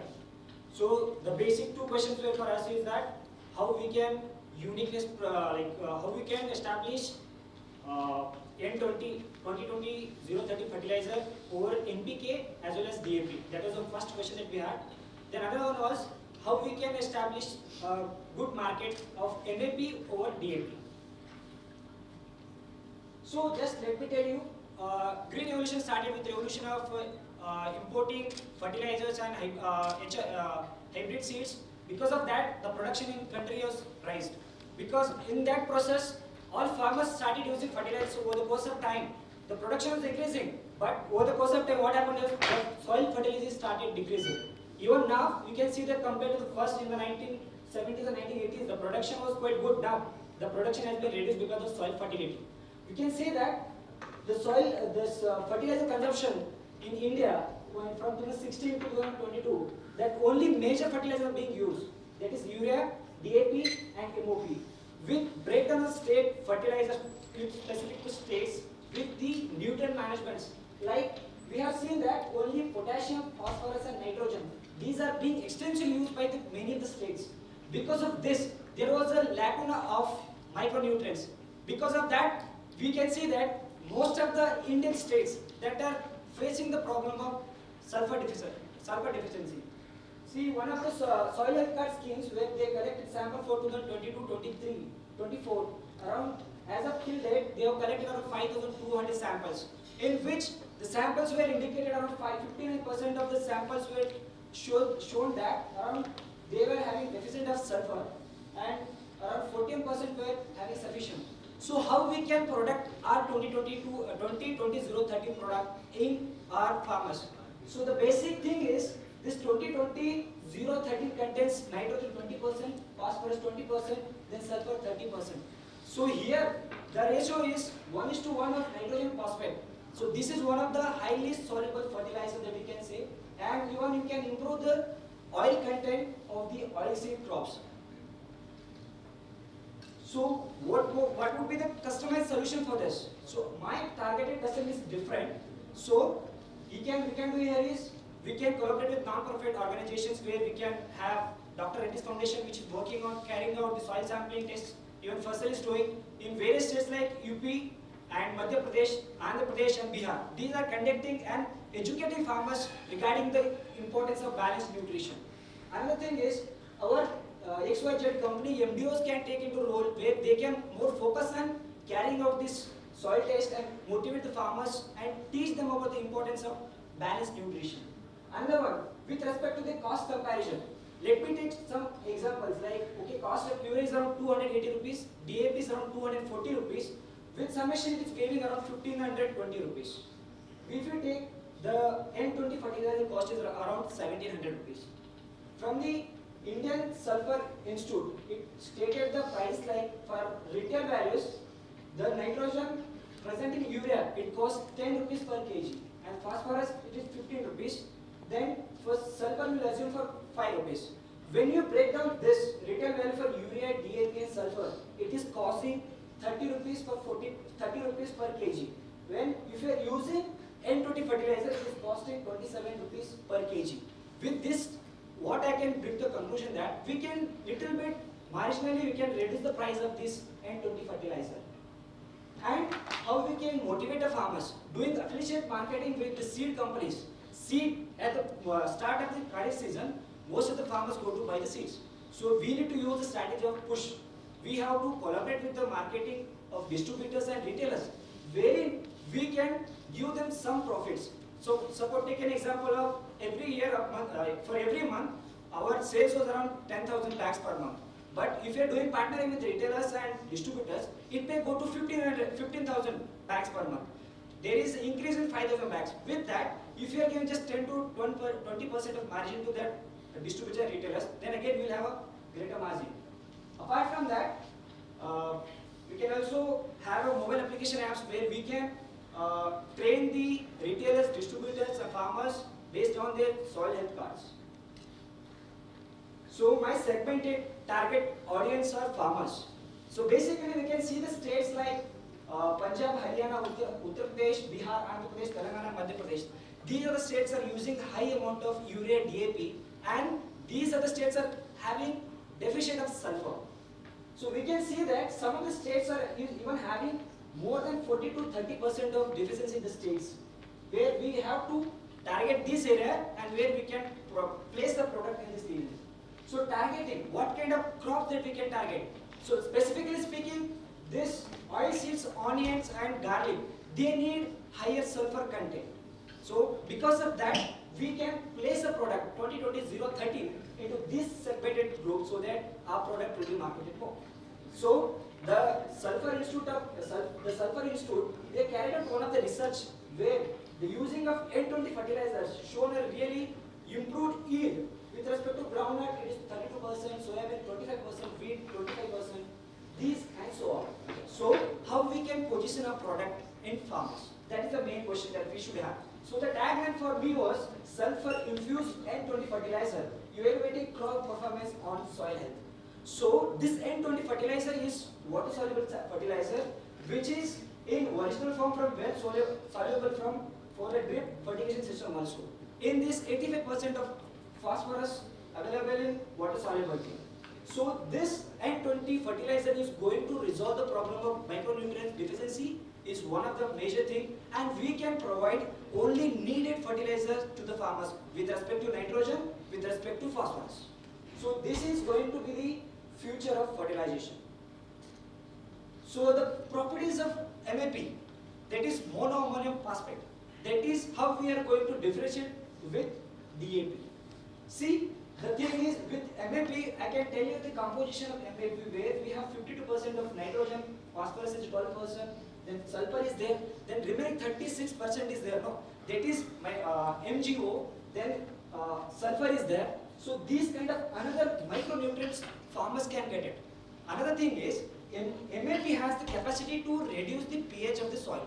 Because of that, it, from alkaline soil, it will bring to the neutral soil. Means around 7 pH it will bring. So that we can increase the cropping pattern. If alkaline soils are there, then there will be decline in our cropping pattern. If we are bringing it to neutral, we can again target more farmers, we can target our sales more also. With this, we can see that it's a cost-effective granular product. And if you compare the pH also I told, then one more important point about this MAP is the nitrogen in MAP is in ammonium form, which resists the leaching process, the leaching problem in the soils. And what are the challenges that we face of MAP and DAP? The major is it is an hygroscopic nature, which is easily absorbed by, it will absorb the moisture from the atmosphere. Because of that, it is forming cake. Clumsiness things can be observed. For that, what my solution was that anti-caking properties can be included in MAP, so that it will not be problem will not be faced by the farmers or workers while they are broadcasting it. So the uniqueness of the product that I have told already, then these things can be, this MAP can be used where there is a less soil, less water is there. This reason we can use that, utilize this. Then apart from that, how we can unlock the alkaline soil potential with MAP. So these are the states which are having maximum alkaline pH. So we can target these states so that our production will be after this targeting these states, we can train the farmers about the importance of MAP so that balanced nutrients can be provided to them. And then what my suggestion to the company is, MAP can be positioned as this, that develop alkaline soils for the specific crops that cannot sustain alkalinity. Then this product can also be used under vertical for fertigation system also. Then the company can have more investment on R&D. Apart from that, these fruits that I have mentioned here, we can also provide with MAP. With this, we can again broadening the cropping pattern so that we can target maximum sales in India. So this is my final presentation. Thank you.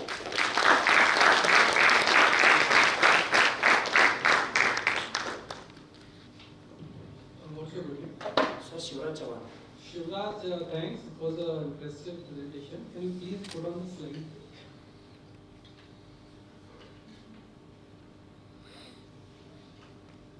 In 2022-23, there is a dip in DAP. Sir, dip in DAP, sir. Yeah.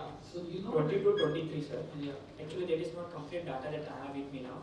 Okay. But nowadays, even I have one example with me. Even my dad, we do farming also. Earlier, my dad used to buy only urea and DAP. But after my recommendation, most of my villages have converted into 22, 20, 0, 13 as well as NPK fertilizers. Now they are coming to know the importance of micronutrients. Which crop you grow? So sugarcane, cotton, chili. Sugarcane. And which crop you use this 2020? So 2020 013 I used for now. I am using for chili as well as I have used for sugarcane. Sugarcane. Yes. And what stage you applied? Sir, it is around 45 days. After sowing?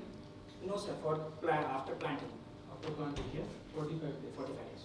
Okay. So it was a ratoon or this crop it was? Sir, it was planted. How many crops sugarcane have? There are two cycles we have, sir. First ratoon and first one. There's a plantation, the fresh plantation. Fresh and plantation. ratoon when you grow your crop over and above. See, one once you harvest the sugar cane, Yes, sir. you leave the residual part, it grows itself. So at Yes, least retooling. 2 years, that's a retooling. Yeah. 2 years you don't require to go for a new plantation. Yes, sir. That's what I was asking, it was a retooling or a fresh It's plantation? a fresh plant. Fresh plantation. So the initial steps, please. Finish.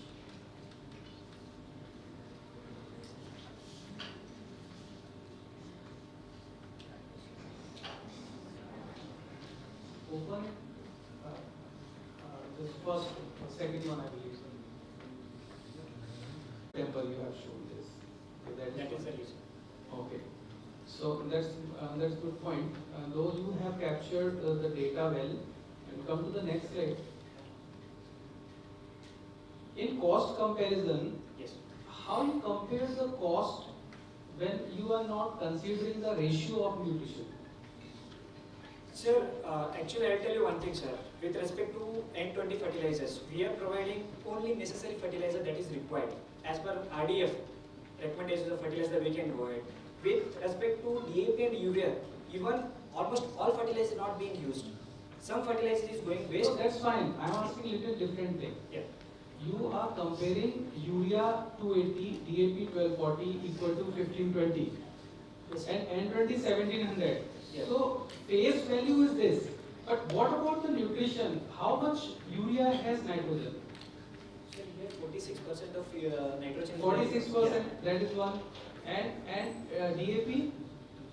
DAP. No, that's the point. DAP is having 18%. When you go for the 1240, then it should be distributed with 1240 as per the ratio of N and P. You got my point? If this is a value of one bag, 50 kg, and 18% N is there, it means 9 kg of nitrogen is being a part of this amount. That is one. P is 46, 23 kg of P is a part of this amount.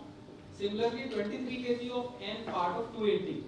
Then you can come to the conclusion per kg nitrogen is how much cost, per kg phosphorus is how much cost. Then you come down to your N20, there you have a N and P at the 2020, means one bag is 10 kg each. So comparing with the P to P, N to N, then you will be able to find out that which is the cost effective. Yes, sir. You got my point? Yeah, it was there, but what I thought, sir, as in we need to compare to the farmers. First basic thing that we need to do it. So if I'm going in depth, they will not understand it. So what my point was that only necessary fertilizer you can apply. No, that's the wrong message to communicate to farmer. If you are comparing and asking him to go for this product because of this cost, that's a totally miscommunication.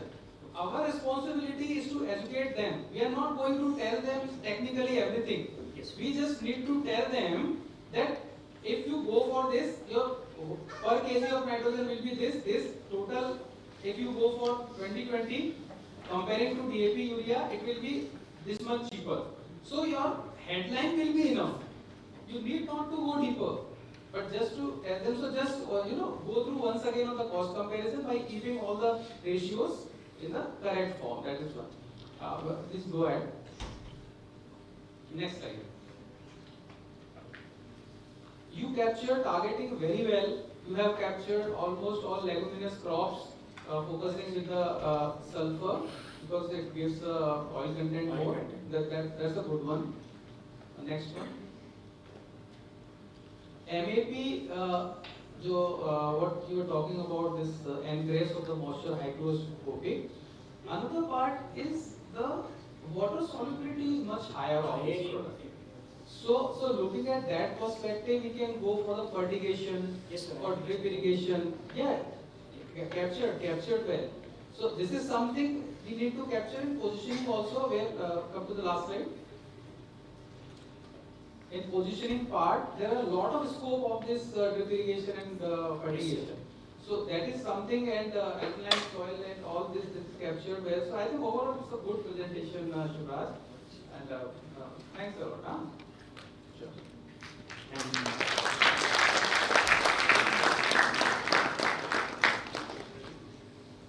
Thank you to Team Bloomers. Next team would be Team AGROVON.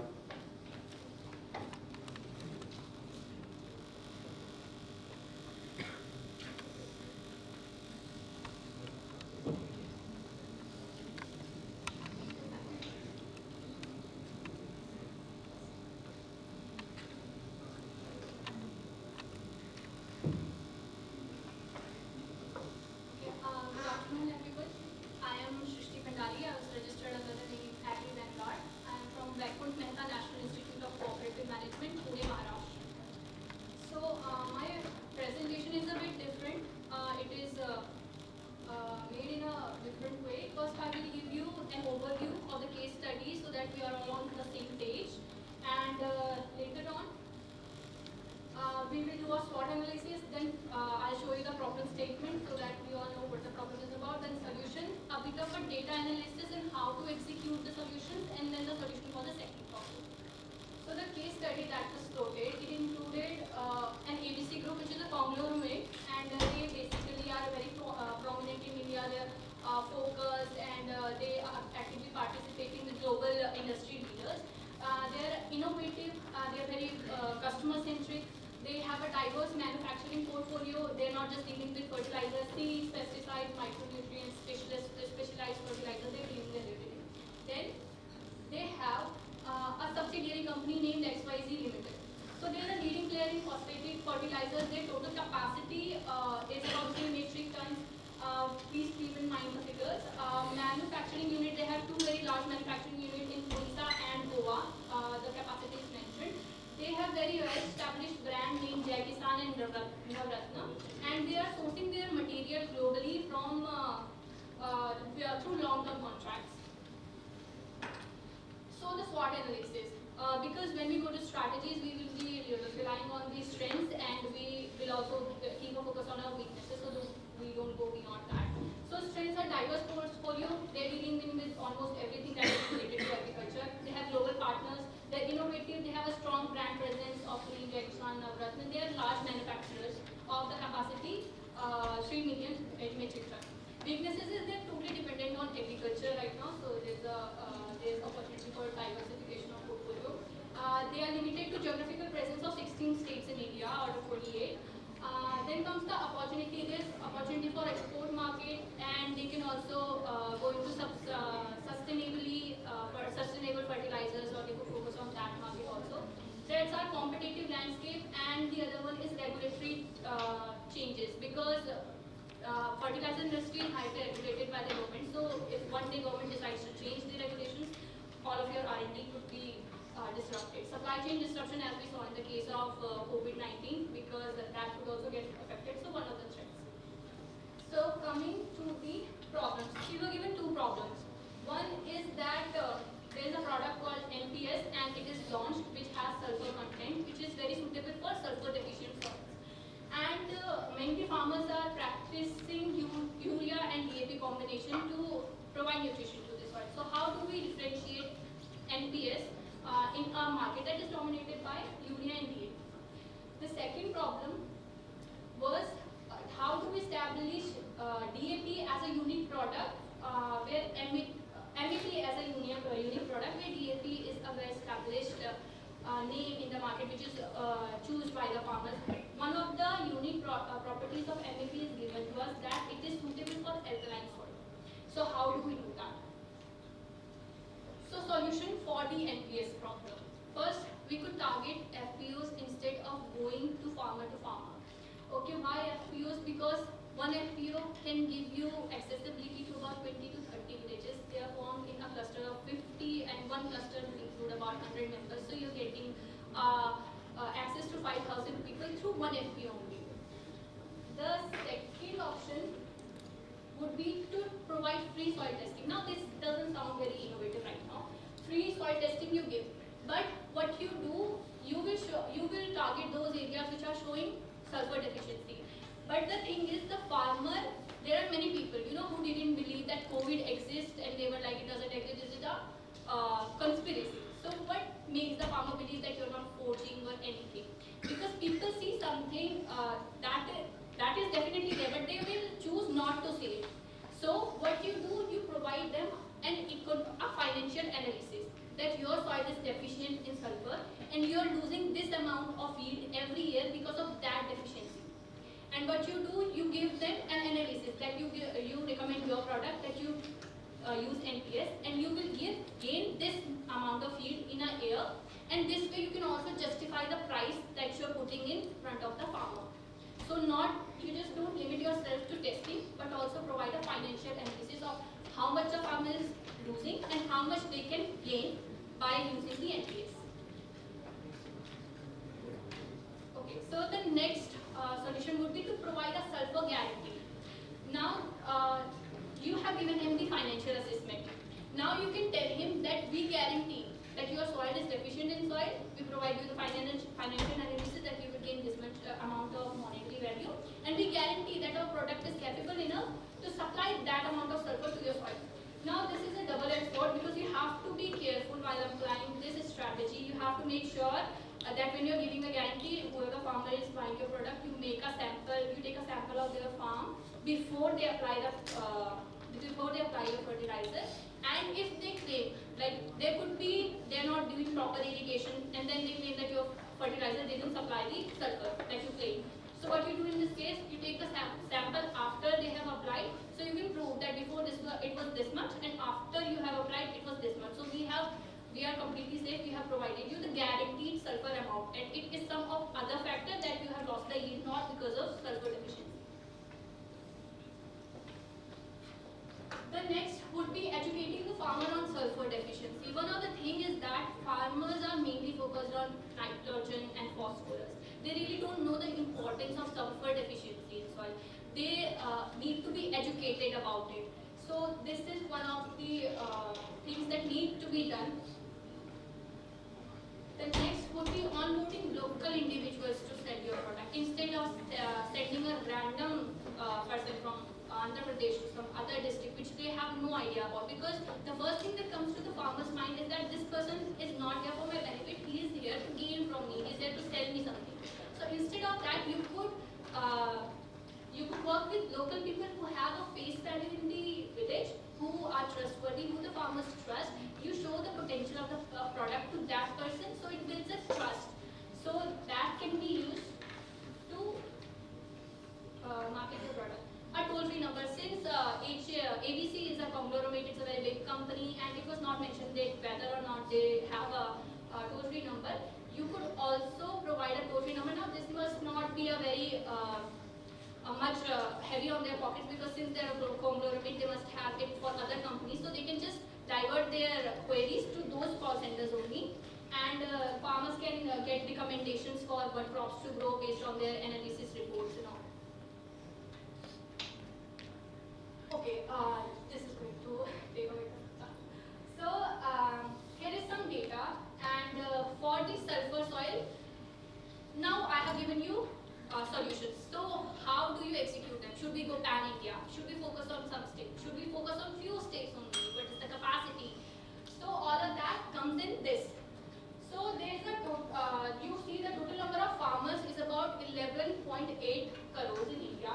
And if you do the math, let's say you're going pan-India, one employee is able to target 15 farmers a day.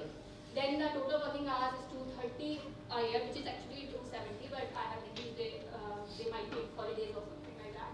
So the employee required to target 11.8 crore farmers would be 34,202 salary paid. If you pay them 20,000 a month, it is going to cost the company about 820 crores annually.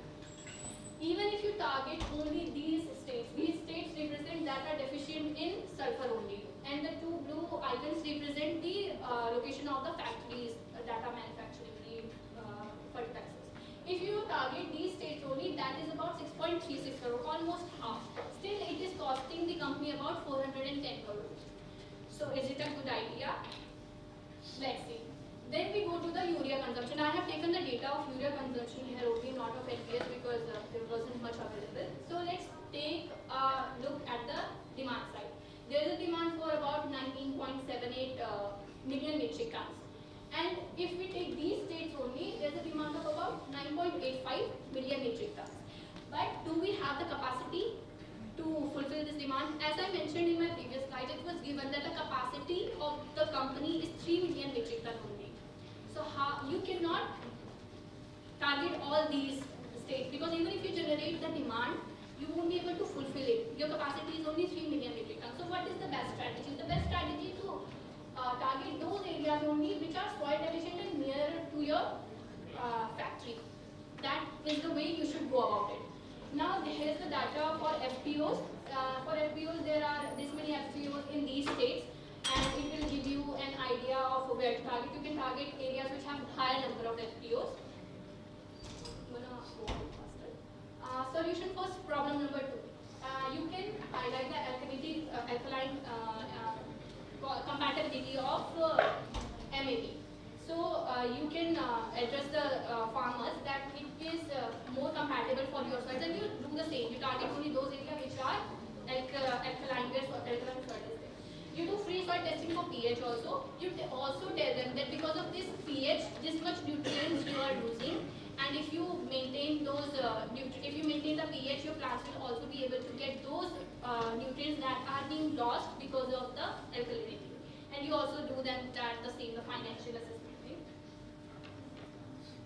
Educational campaign on educating the farmers about pH. Comparative trials. You have to do comparative trials.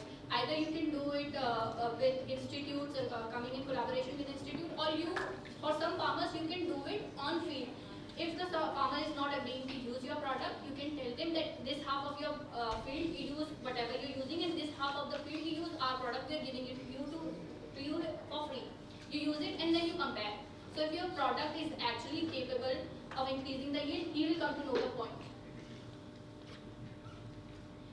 The next point would be to quantify the yield loss. You have to make a point that this much loss, this much yield they are losing, and how much they can get after using your product. And you can also make use of WhatsApp to send the reports and all, which every farmer right now has. Thank you.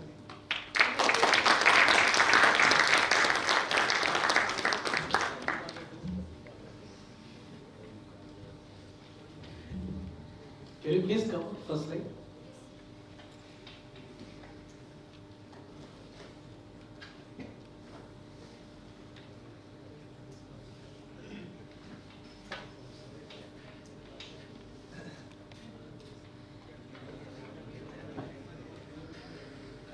The first one.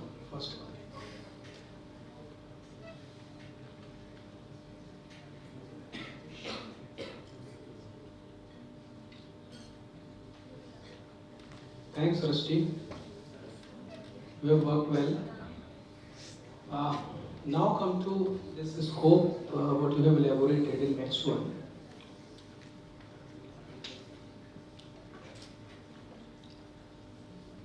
Is this an absolute picture or your assumed one? I just need to understand because it's quite similar to our group company, so I just need to make little correction. So this was the case study that was circulated. Yes. So this was the data that was given to us in the case study itself. So All right. So come to the urea one. What we were talking about, the industry size is 19 million metric ton.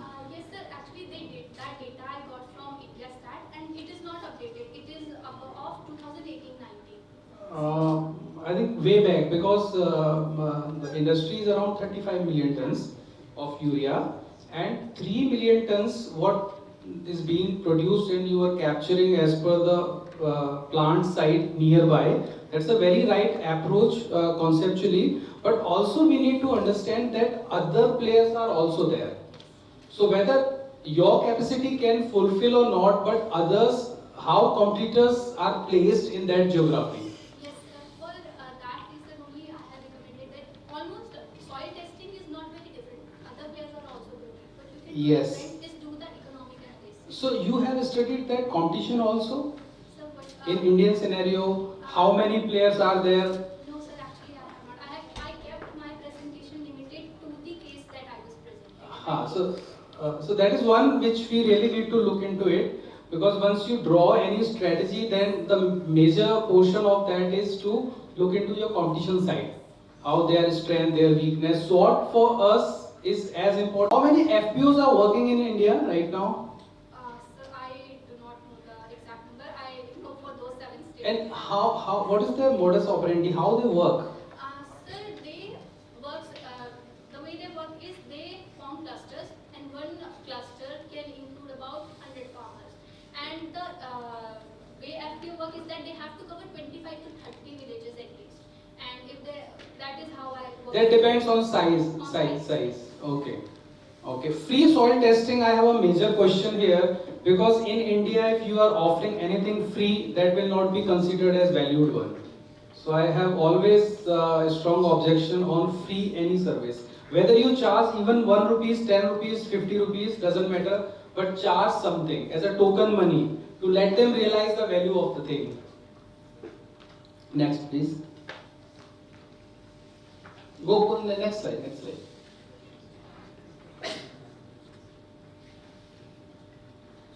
In this structure, what sulfur deficiency we were talking about, deficiency in soil across the country is very much visible. But have you studied the crop-wise requirement of sulfur also? No, sir, because it is pretty much understood that oilseeds require larger amounts of sulfur. So I didn't include it because Larger is fine, but at least some, little bit sulfur required everywhere. So that's fine, that state-wise soil, one portion you have captured very well. On the other side, crops also needs to be considered in that case. Next one.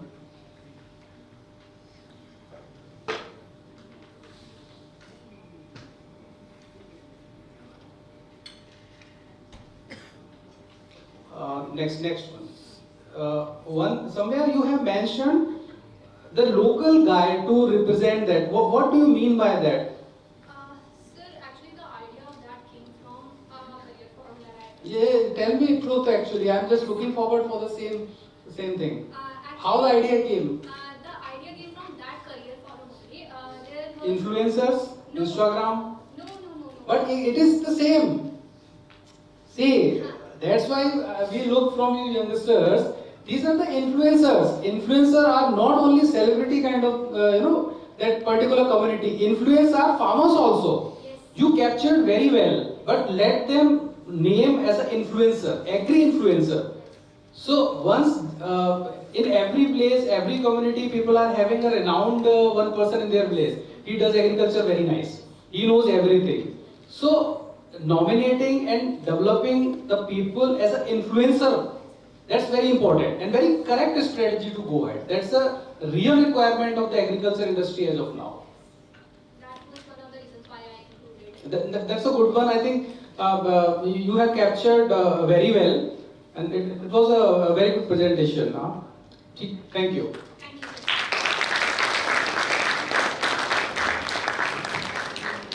Thank you, Team AGROVON. Next team, I would like to call on the stage is Team Vijay.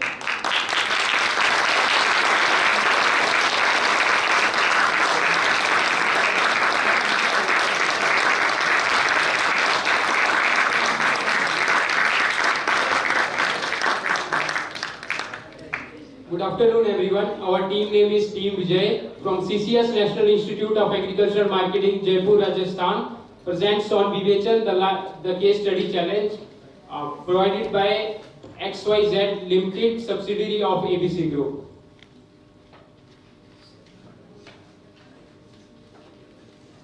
So here I would like to start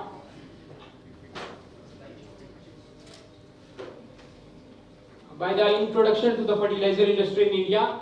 The Indian fertilizer market size currently reached INR 8.5 billion in 2022. Looking forward,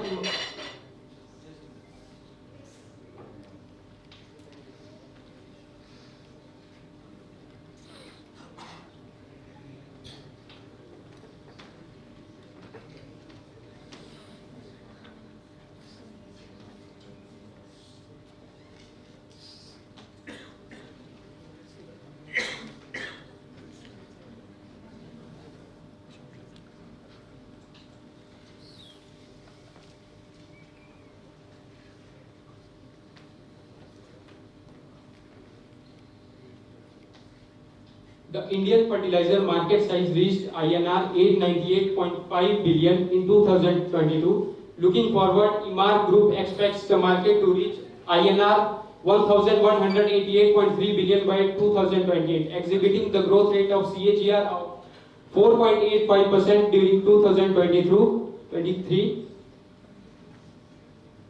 And then, when we see the all India use of fertilizer products provided by the Source Fertilizer Association of India, the urea occupies the highest share, that is the 57%, Then of course the DAP is 17%, but the market share of the DAP is higher.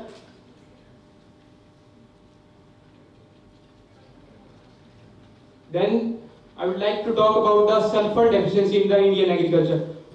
According to the Sulfur Institute, 41% of the Indian soils are deficient in sulfur, and the critical problem is the 40 to 45% of districts, translating into 57 to 64%, 64 million hectare of net sown area.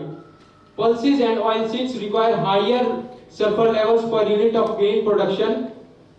Generally, the Indian fertilizer market is generally skewed towards the urea, generally skewed towards the phosphatic fertilizers. So we have ignored the sulfur-related fertilizers.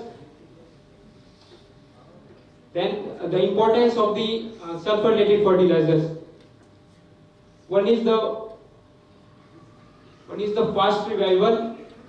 We have seen that after rainfall in parts of the northern India, wheat of the northern India started to look yellow as nitrogen is deficient. NPS is a better option for its precaution and revival and efficiency. When we use the NPS fertilizers, we increase the efficiency of the other fertilizers like the nitrogen and the phosphorus fertilizers.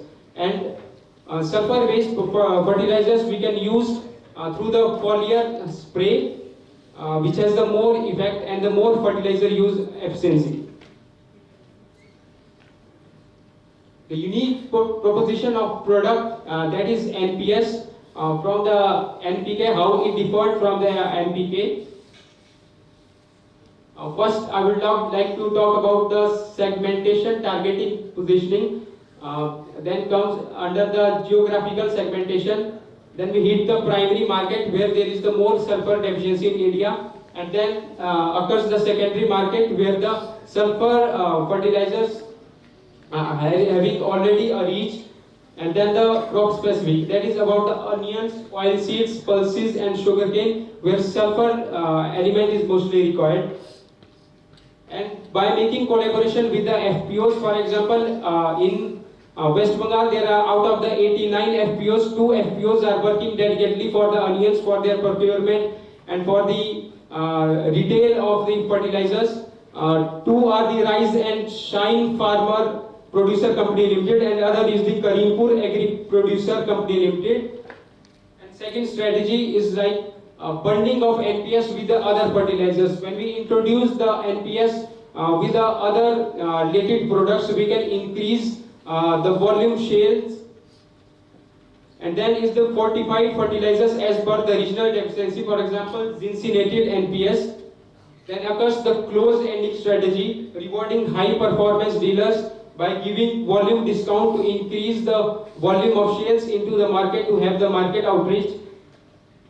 And second is by user generated content, from scanning QR code to farmer testimonials video. Through the QR code we can generate the video of the large farmers and the small and marginal farmers. And then comes the display branding of NPS. For example, in the retail market, we can introduce the NPS product as the main product into the market to have a good market outreach. And further, Ms. Rashi will continue. Good afternoon, everyone. The topic is MAP, monoammonium phosphate in the alkaline soil of the India. As we all know, the major competition of the MAP currently in the market is the diammonium phosphate.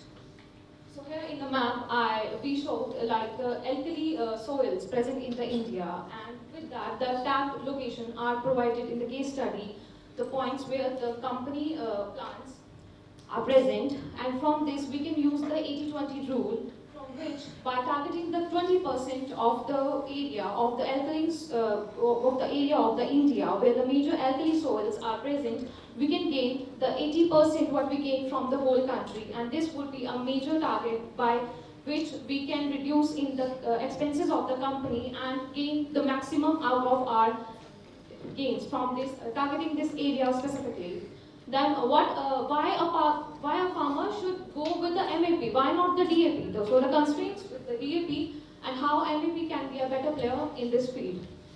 When we apply DAP in the farm at the initial base stage, the DAP acts as a basic material. And for the alkaline soil, the basic material, it hinders the absorption of other nutrients. Specifically, we can see this in the nurseries where the calcium is required for the major of crops like tomato and the crucifers, and DAP form the chelation effect and hinders the absorption of calcium to the plant. But if we use MAP in place of the DAP, we see that MAP is a wider range, compatible with a wider range of fertilizers, including calcium. The byproduct of MAP is also better for, and its result in the sustained growth of the plant. The major thing that from which we can convince the farmer that why he should go with MAP, not DAP, is that while using DAP with urea, the excess amount of nitrogen content resulted in the farm field, which at the vegetative state, which leads to the infestation of the sucking pest in the field. But if we use MAP, the quite low percentage of nitrogen and a high percentage of phosphorus, he has to use less amount of nitrogen, and he can inhibit the infestation in his field and save his input cost. Next, we have some market strategies, how we can incorporate the MAP in the market. From there, we want to target the nursery growers. As I told earlier, that calcium, the DAP created the calcium chelation effect. So we can target the nursery growers, we can motivate them, we can educate them regarding this thing, and we can take them in confidence to use the MAP over the DAP. We can provide them free demo trials, we can set up their meetings, we can approach the high-growing nursery farmers, and they will be the further advocates for us to promote our product. Next, we can collaborate with the irrigation service providers. It is the AI technology time, and drones are on the way to the farm fields. And previously also, sprinkler irrigation and drip irrigation are all already in the market. So we can collaborate with them, and we can tell them that they can sell our product with their product, and we can provide them some commission in order to provide them. And for that, we also provide some free trial bags to the farmer on the first installation, and then we can create a good relationship with that farmer by further visiting to the farmer, that how the results, will they further want to be our customer or not. The 3D model we can use here, we have designed a packaging for the company, that how they can attract the nursery growers specifically for buying the MAP, and we can use this as a counter representation also. Next is the funnel strategy for direct collaboration with the farmers. We can attract a farmer, then we build a good relationship with that farmer, then nurture the farmer. We have, before taking in the branch of our own gain, we first have to see what a farmer can gain from us, how we can build a trust with the farmer, how we can build a good relationship with the farmer, and how he can be our potential customer and be a brand advocate in the further days for us. We can use the holistic marketing approach. Company, as previously mentioned in the slides also, that the company's major 85 products of the XYZ Limited is on the phosphate itself, and company have to further expand their brand to the further products, so that a farmer can rely on them for other products also. Counter capturing we can do, we can provide t-shirts, keychains, and caps to the farmers, where other people will gonna see that and create a visual branding to the eyes of the farmer. For farmer itself, we can use the taglines in the campaigns like "Ubhregi Desh ki mitti to ubhrega kisan" or "Atmanirbhar banega hamara Hindustan." And Atmanirbhar is the thing now, so we can use this tagline for our campaign Parivartan. CSR initiatives we can take, we can tell the FPOs that you have to collaborate with us, we can provide them commission and for our sales of the product. Push marketing and optimizing the social media, we can use the BTL, TTL and ATL, above the line, below the line, and total thing to explore our product to the market, to incorporate our product in the market, from the posters to the on-field demonstrations. Thank you. Now we are open to the questions.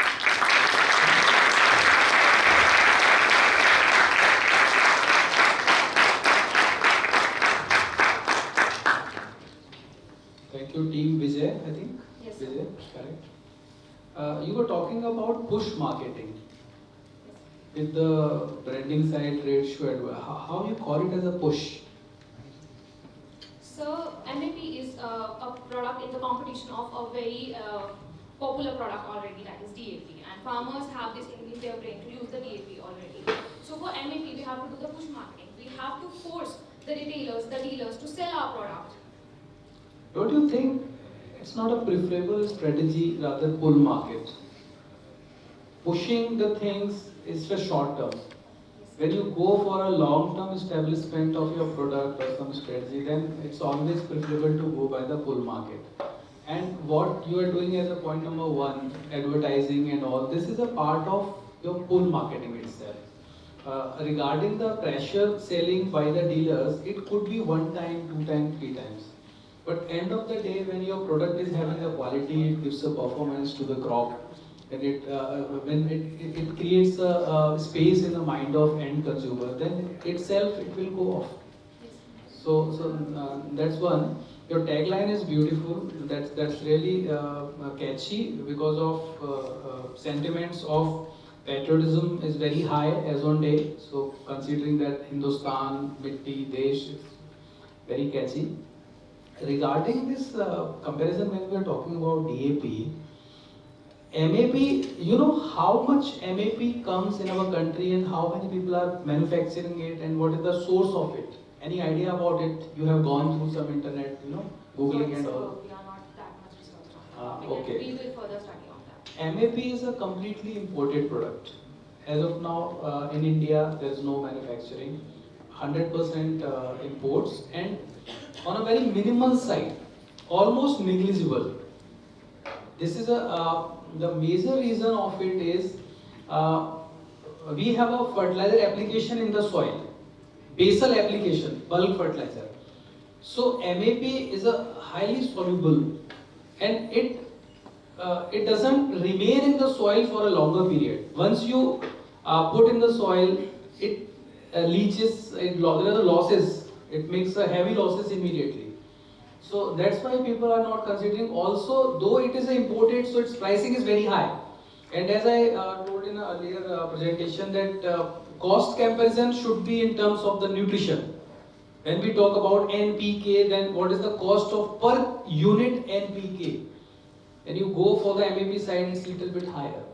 So farmer, not even farmer, everybody, we Indian citizens are very much price sensitive.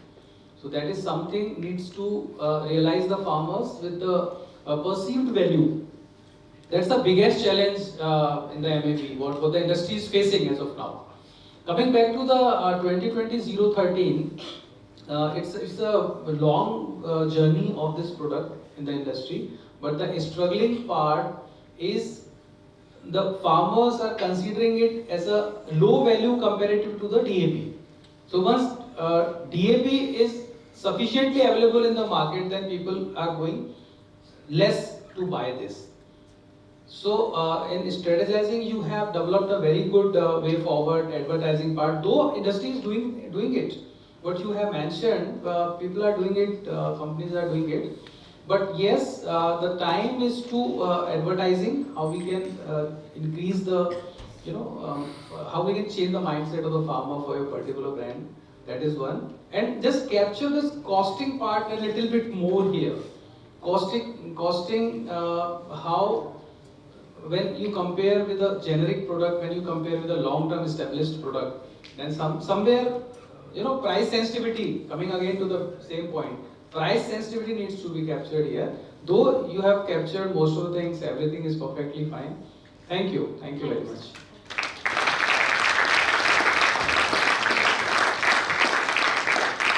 Thank you, Team Vijay. Next, I request Team Anusandhan to represent at the stage for their presentation.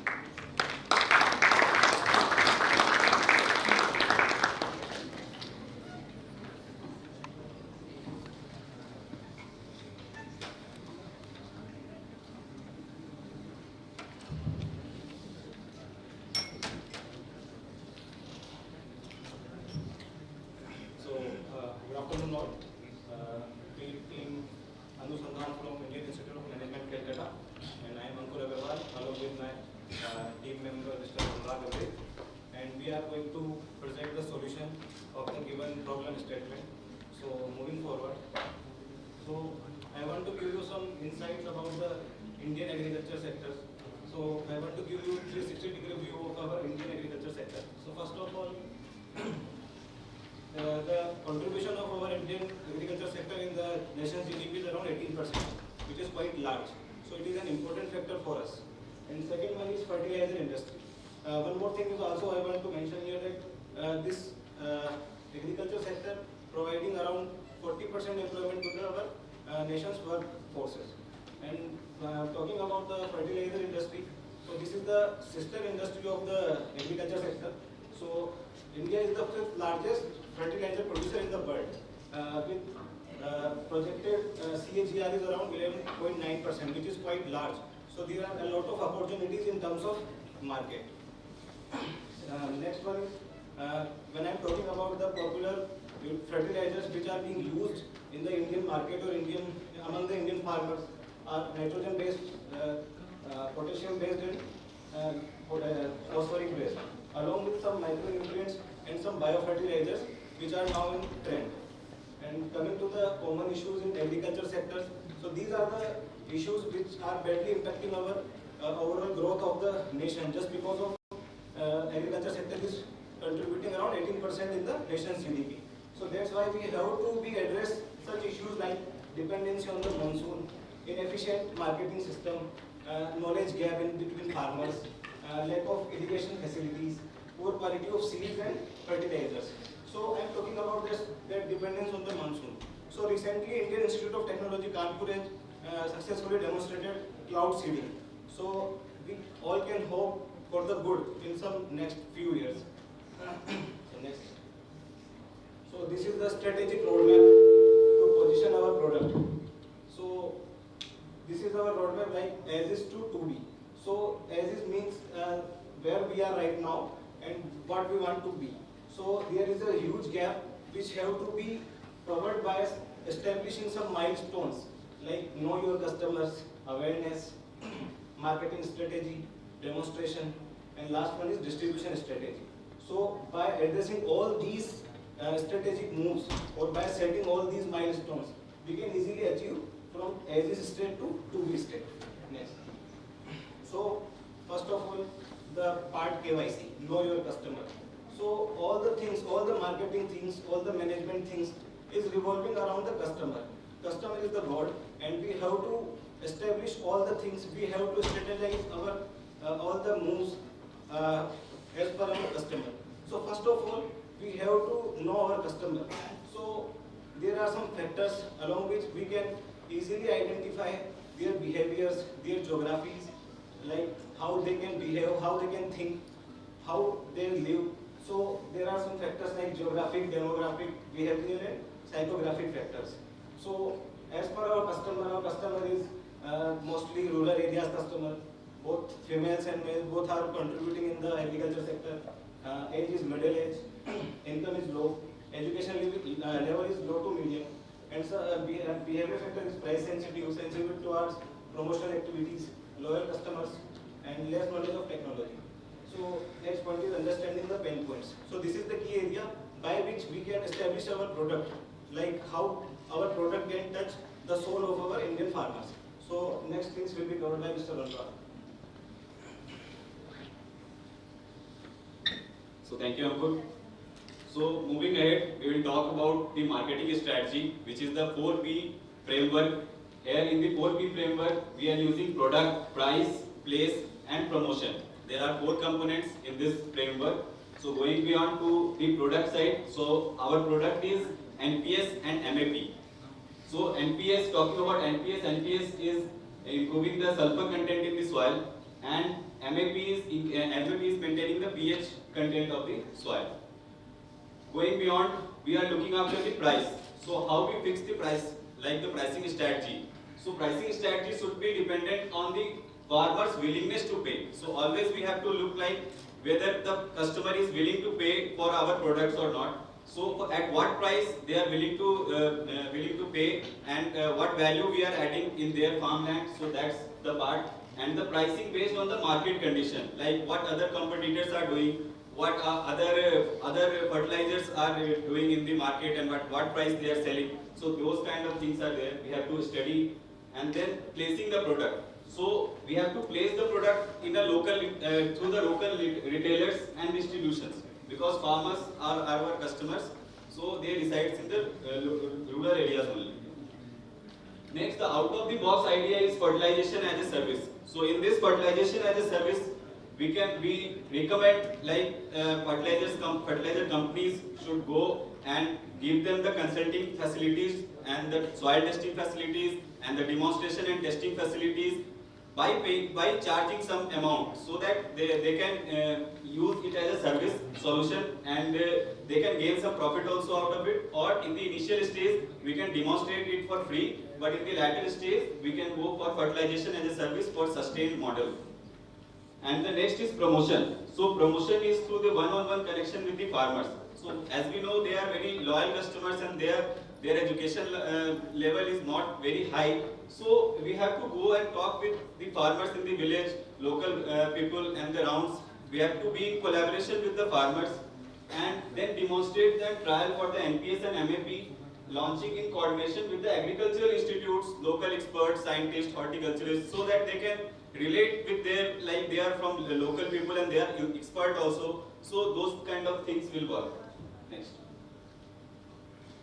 So here I would like to talk about the effectiveness and efficiency. So as we know, like effectiveness is the doing the right things and efficiency is doing the things right.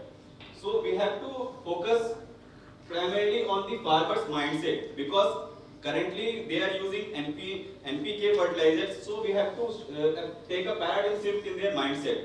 So in that process we have to aware the farmers.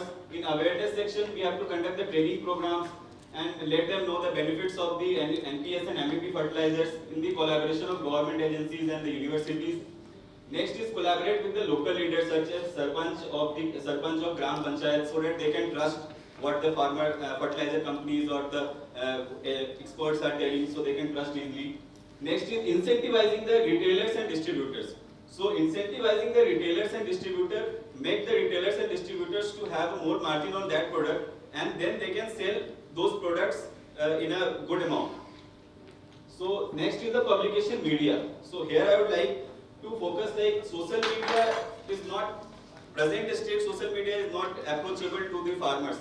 So we have to go with the leaflet, brochures, slogan writings on the villages and showing them the videos and explain the benefit of using MPS fertilizers. So here we are using the distribution strategy, in which the farm van, we are using the farm van. So in this, we are having multiple channel of distribution. So in the traditional view, there are only one channel, that is through retailers and distributors. So here we are recommending to company to have its own outlet. Then next is direct service to the farmland, and next is going to the online platform. So it will reduce the risk of being disrupted. And then we are talking about collecting the data from all those channels, so that we can improvise and forecast the demand of the product and which product is coming, which product demand is going. So that's how we can also improve, and we can also do the production of fertilizers according to the demand of the customer. And for data, I would like to tell what we cannot manage, what we cannot measure, we cannot manage. So data is very important in that field. And finally, the key takeaways are the awareness campaigns, demographic study of customers, strategic positioning of the product, fertilization as a service, and disruption of the distribution network. And I would like to close the presentation with disrupt yourself before being disrupted. Thank you very much.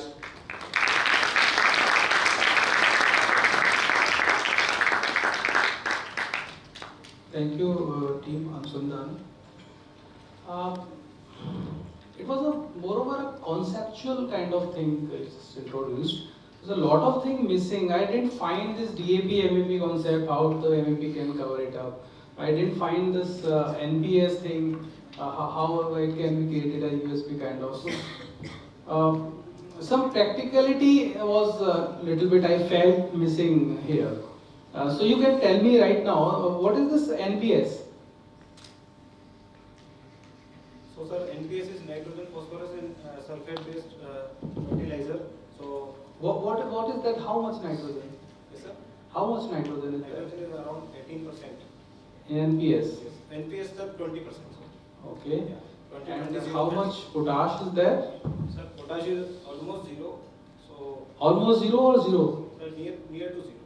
It's absolute zero. Absolute zero. And how much magnesium is there? Yes. So sir, rest of the part like 20, 20, 0, 13, and rest other parts are the other nutrients, micronutrients I guess. No, there is no micronutrient in this. Okay. What is 13? So sulfur. Sulfur, that's right. So this is one. And what about MAP? Sir, it is monoammonium nitrate. MAP monoammonium phosphate, sir. Okay. So just need to just recollect. I hope that I have communicated my message to you. It was a good conceptual things what you have shared. Just but we are looking forward for more clarity on the concept, how to capture the points what we have shared. Thanks, Era. Sir, actually, I want to say something, sir. Yeah, please. Actually, sir, we took this problem statement as a product placing. So that's why we didn't cover the technical part in our presentation. Like Okay. We have to present. We have to position our product strategically in the market. So our How you will position your product strategy? Sir, by using that 4P framework of market strategy. Let's talk about the NPS. How we will place, how we will use our 4Ps in this. What the industry is not doing it, and what additional we can do it. That's the whole question about it. Because what is being seen, a lot of things are already happening. If you go through your slides, please go back.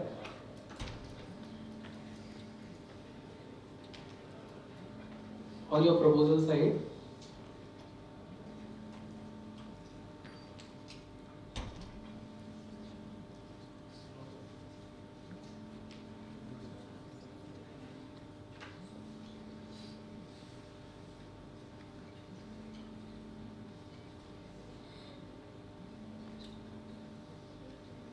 Let's talk about the slide 7, what I can see right here. Distribution channel. How do you perceive that fertilizer is being distributed? So currently in the traditionally what is right now, it is through the retailers and the distributor channel only. And it is currently the trusted channel, and the other channels are also evolving, and we have to evolve and we have to go through other channels as well, because in this we can say like disintermediation we can also do. Like we can reduce the cost by eliminating all those retailers and distributors and directly providing the services or going to the How online. you will directly give it to them? Online You know what is through- the SKU size of fertilizer? What is the pack size of fertilizer? I understand you are just a student here. I don't expect much. In due course of time, you will learn everything. Just to have a, because your presentation is last one, so I believe I can take some little more time on this. So, you know what is the SKU? You know SKU? Pack size. What is the pack size of fertilizer? 50 kg bags are there. Exactly. It's 50 kg. Neither 1 gram down, 1 gram up. It's a government mandatory. So 50 kg bag, there are certain limitations in logistics side. So coming to the retailer and wholesaler, that channel cannot be removed ever. Because government has decided to sell the fertilizer through a machine that's called POS. You know? You heard about it? It's a biometric machine. Fertilizer farmer goes to the shop, retailer, he gives his biometric identification, then there's a receipt comes out, invoice to the farmer. So it's a structured format. Once the fertilizer, subsidy is being there, then I talk about it. Huh? Thank you very much. Thank you.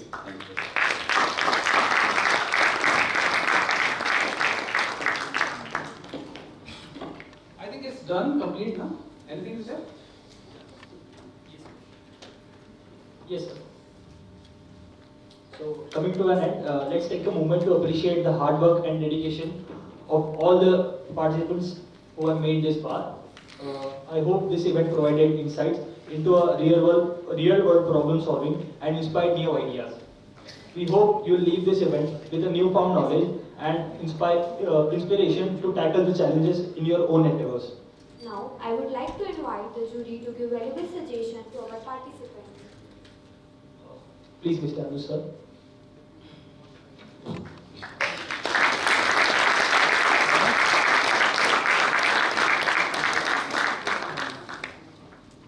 First of all teams has done a great job in the kind of scope we have given to you, kind of exposure you have while your academics completing your quiz, made exams and all, and preparing for this also. That's a commendable job. So first, give up all of you, just give a big round of applause for all of you. Great job, guys.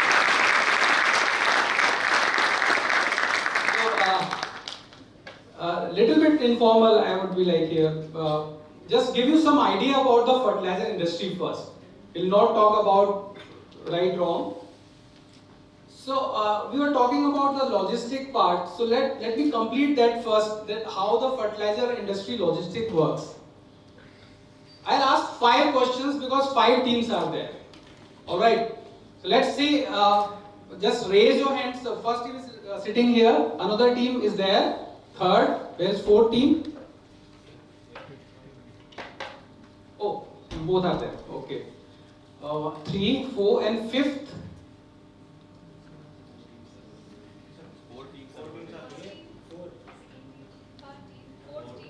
Achha, you 2. Yes, correct. So just raise your hand.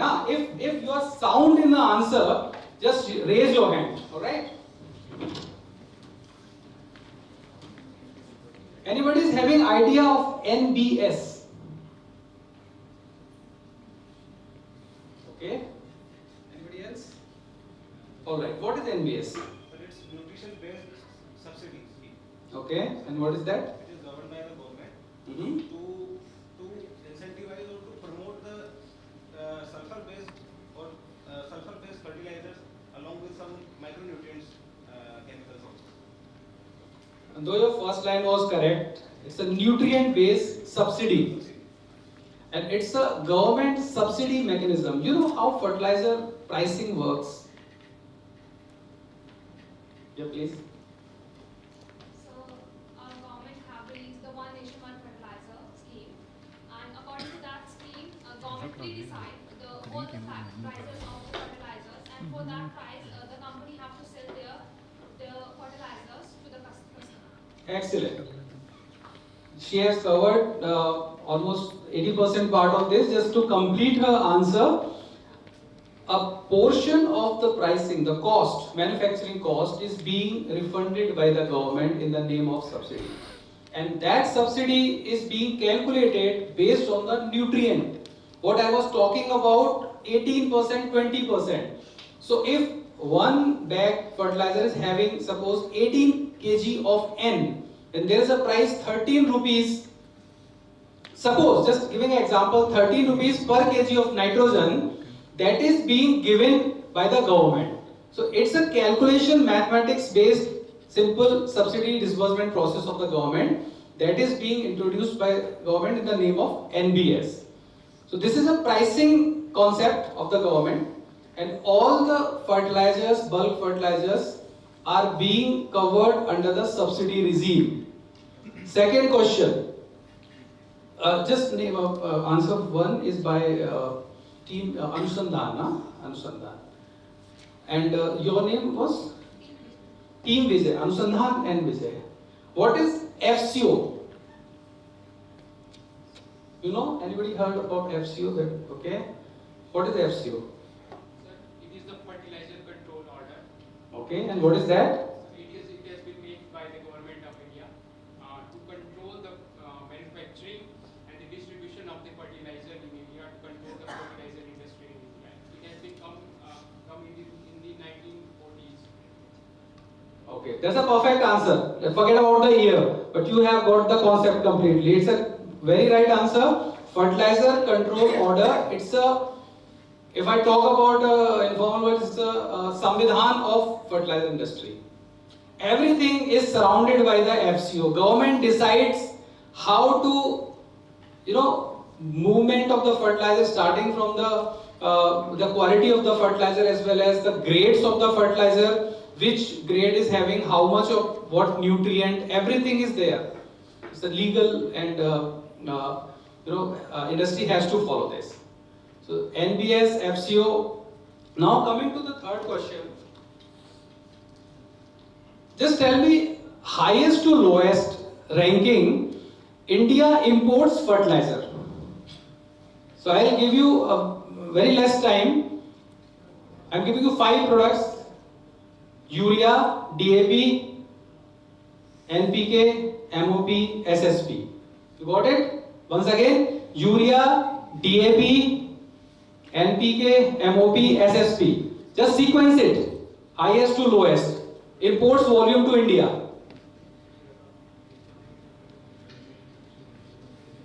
Who got it? Yeah. So the first one is SSP. Yes. First is coming from the Just rank it like 5, 4, 3, 2, kind of. Okay, no problem. Your first one is SSP. That's your answer. Okay. Second. Your guess? Yeah, that's I got it. Your guess? First one. Okay. Your guess? MOP. Please sit down. First will be DAP, then urea, then MOP, the last one will be SSP. Okay. So DAP, urea, SSP and MOP. Okay. So the order will be 5, 4, 3, 2, 1. 5, 4, 3, 2, 1. It's the highest to lowest. Absolutely reversed. Yeah. So you both were quite close on certain products. The highest, the imports we have in first 3 products, your MOP is least, SSP negligible, 0. We don't import SSP. So please give your name of the. Total 65 million tons of fertilizer is being sold in India. Let's give you an overview. Out of 65 million tons, 35 million tons is of urea. One of the member has shown the slide also, bifurcation of the fertilizer. And 10 million tons of DAP, 10 million tons of NPK, it's total 55. And in rest, 10 million ton is your MOP and SSP. SSP is 100% production within the country, where MOP is 100% import by the India. There is no scope for the domestic production or excavation of MOP. So fertilizer industry is a little bit different from the other agri inputs. Can you load up the volume? It's very much different from the other agri inputs like your pesticides, seeds, because these are the decontrolled segment. Fertilizer is totally controlled. Starting from your production, Government of India decides which company will produce how much in which month. And now by on-off, what you rightly mentioned, in on-off, One Nation, One Fertilizer, they are going to decide the company distribution to the nearby catchment of the plant to minimize the cost of supplies, because they are giving a subsidy on supply part also. So that is the whole agenda, to minimize because Government of India is spending a lot of money on the subsidy portion. Starting from the production, imports governed by the government, then they decide the pricing part also, they decide the subsidy. Once subsidy is decided, then you have a very limited scope of having a pricing metrics in your hand. So this is a very much controlled business. But also on the other side, a very challenging and very much interesting zone to do work, because you have a complete generic range of the products. Now to create a differentiation in the generic thing, that's a big one. Because you don't have control on the pricing. You cannot go beyond 1350 rupees of DAP. You have to sell your DAP at 1350 rupees per bag. It's a government decided price. DAP is having 18% N, 46% P. Everybody is having same.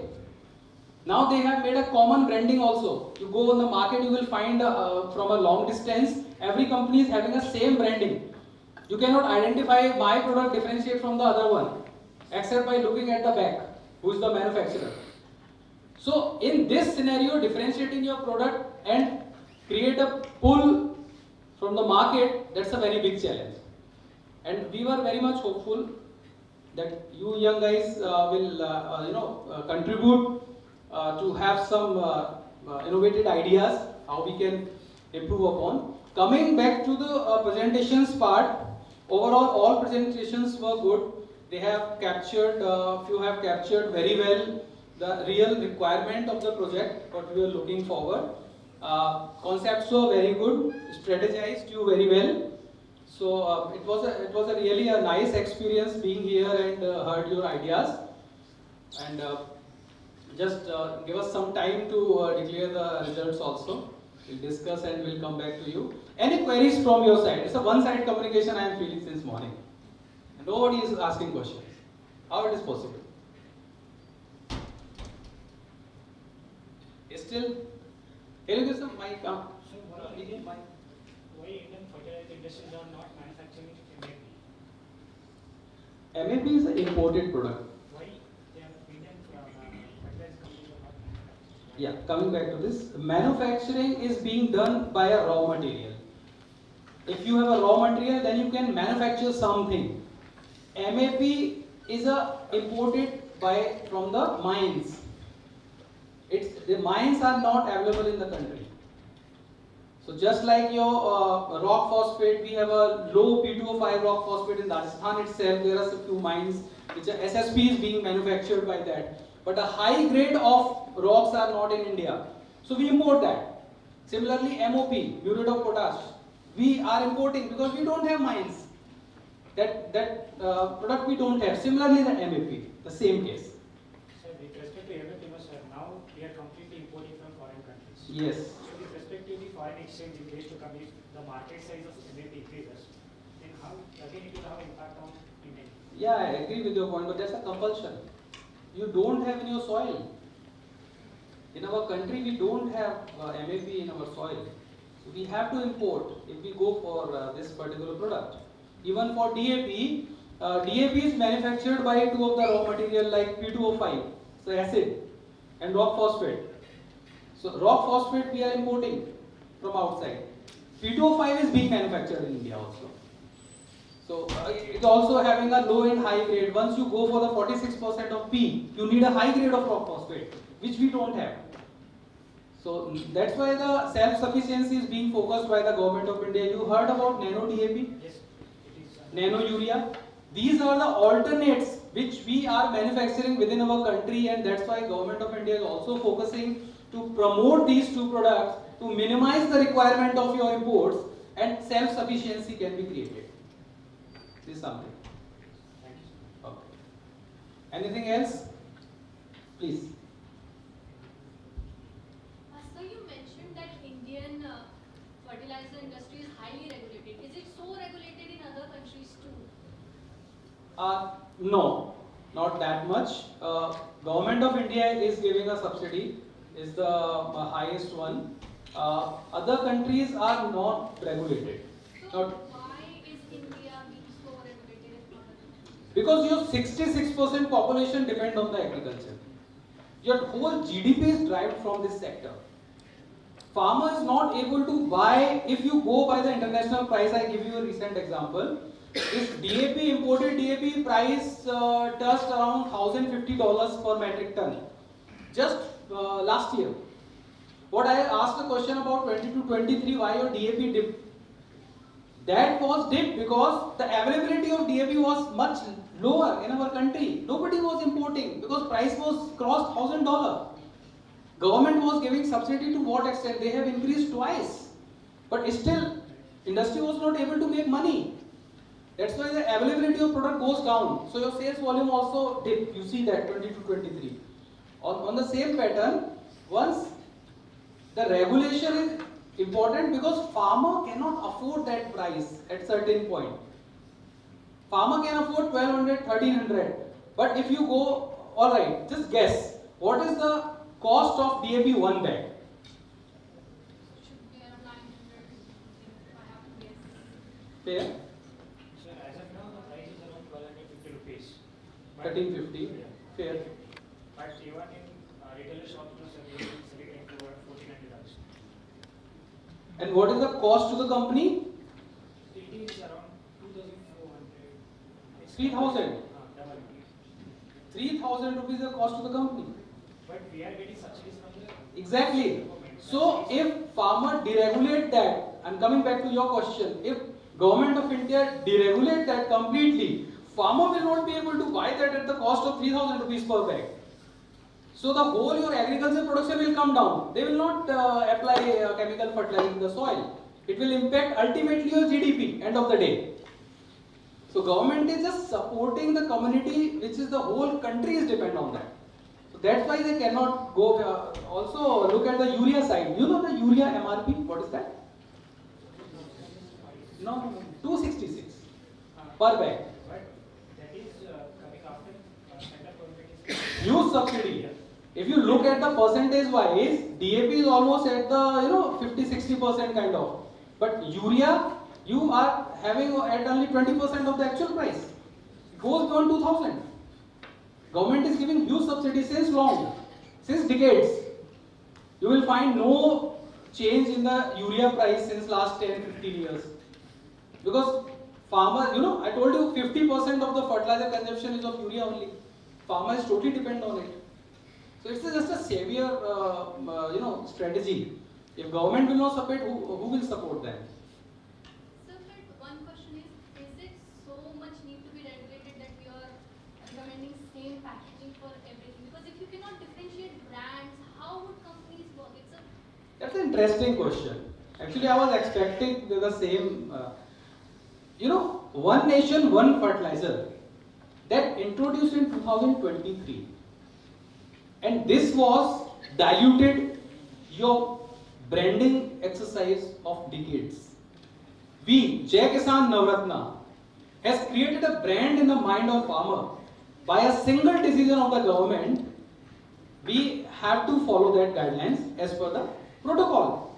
So what you are talking about, the exclusive branding, government is focusing on the farmer benefit. That's a fair point. It's supposed to be. Again, coming back to, because the major chunk of the population depend on that. So government is pushing a unique branding because it's a unique product. When you have a unique product, they are pushing on a unique branding. Once you go for a differentiation which is not allowed much, there is only a few mixing of micronutrients, just like a boron you can mix to some extent, zinc you can mix to some extent, but not beyond that. So there is a very limited scope of value addition in the existing portfolio. With that perspective, government is looking forward. We are subsidizing, we are facilitating the farmers.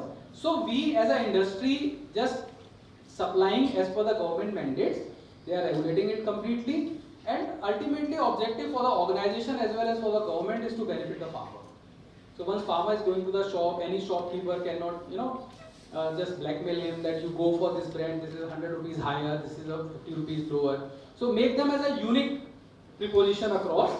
Government has decided it, and that's a welcomed decision by the government in the favor of farmer community. But sir, why doesn't the government just take the production, do same branding? Why they have to post like this mono branding on all the companies? Why don't just take the production and publicize it? Means you are saying government should procure the production from us and sell it. They sell it the way they want to, because all of your branding. They are doing it. You see the whole mechanism, as I told you, starting from the production to the supplies controlled by the government. We are just behaving like a tollers. They give us an order, okay, you go for the 1 million metric tons of production of this product. We are producing. They say, okay, you send this product this much to this particular state. We said, okay. You sell at this price, we said, okay. Ultimately, we ask them, okay, at a certain margin we are working. So government ensures with the support of subsidy, all right, you will get this much amount. End of the day. So indirectly, it's happening in the supervision of government itself. Whether they are not doing it by their own name, but in the name of corporate house, we are doing it for the government, for the country. Same process. This corner is totally blank now. Which year you are? First year or second year? Second year, most probably. Huh? Am I right? Mix. कोई question नहीं है. Summer किस किस ने कर लिया? आप बताओ. एडवांस तो ठीक है. ओवरऑल आप सभी का समर डन. फर्टिलाइजर में किस किस ने किया? एडवांस वाले चेहरे ठीक है. You did in which company? Paradip you? I didn't met you. No, sir. Actually, I was placed in Bishapur, sir. Oh, Mahesh. Yes, Mahesh sir. was there. Okay, Sir, okay. Mahesh was. So, let's wind it up, huh? Anything else? Sir, good afternoon, sir. I'm Dhaneshwar of PGDM AVM 2023-25. Okay. Sir, my question is why urea is so much available at cheaper price? So because of the price only, farmers excessively using it. Like it also causes pest infestation, like soil degradation, etc. But if they increase the price, so it will reduce some burden on the government. So they can use the money on the other fertilizer like DAP. So the DAP can be Excellent thought process. I must appreciate your thought process because you have aligned the thing with the recent development. You know, urea SKU was 50 kg, but from last 2 years it's 45 kg. The whole objective is the same, to reduce the consumption of the urea, because farmer is using 1 unit 1 bag. They are going for the 3 bags in per acre doses. So once they reduce the dose 45 kg, so at least 15 kg they saved. And this 15 kg has contributed in the additional side of their subsidy saving and furthermore. So that's the absolutely right thing. But I tell you the ground reality, urea is something which is a very long journey and has established its importance in the mind of farmer since long. So derailing the idea from the farmer's mind to converting into the P product instead of N product, it's very difficult. And you know, industry, 50% fertilizer industry belongs to this segment only. In this scenario, shortage of urea will create a huge disturbance among the farmer community. So what the government is pushing, nano urea is one of the initiative in the same line what you have talked about it, that reduce the dose of urea, reduce the consumption of your regular granular urea, come to the foliar spray. It's a nanotechnology which gives you a benefit of pricing part, which gives you a benefit on the production side also, as well as your results, because it's a foliar spray.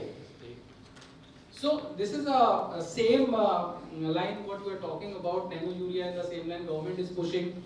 We are also making efforts to reduce the consumption of urea, but it's tough reality that farmers are not ready to buy this idea. They want urea, they want urea. Simple.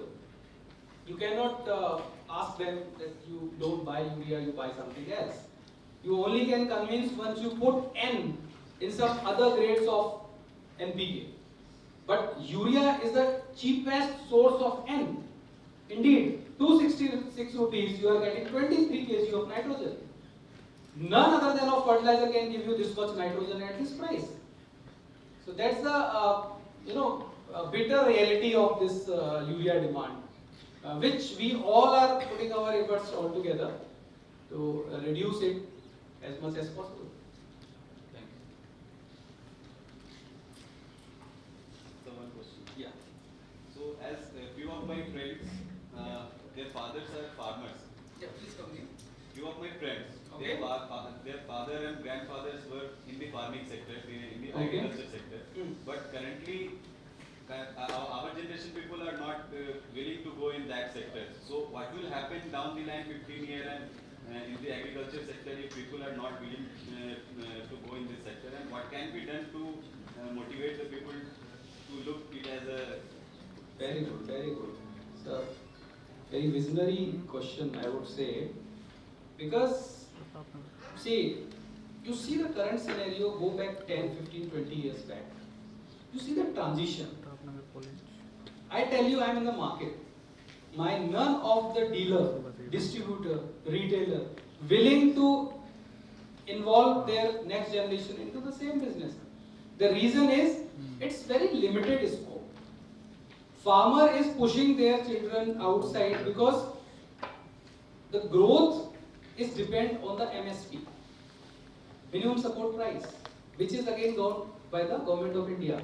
People are very much interested to go beyond the boundaries. Once you have a boundary, you cannot go beyond that. Even after you have a caliber of, suppose you have a 100% caliber, you have a 90, you have a 80, different caliber everybody.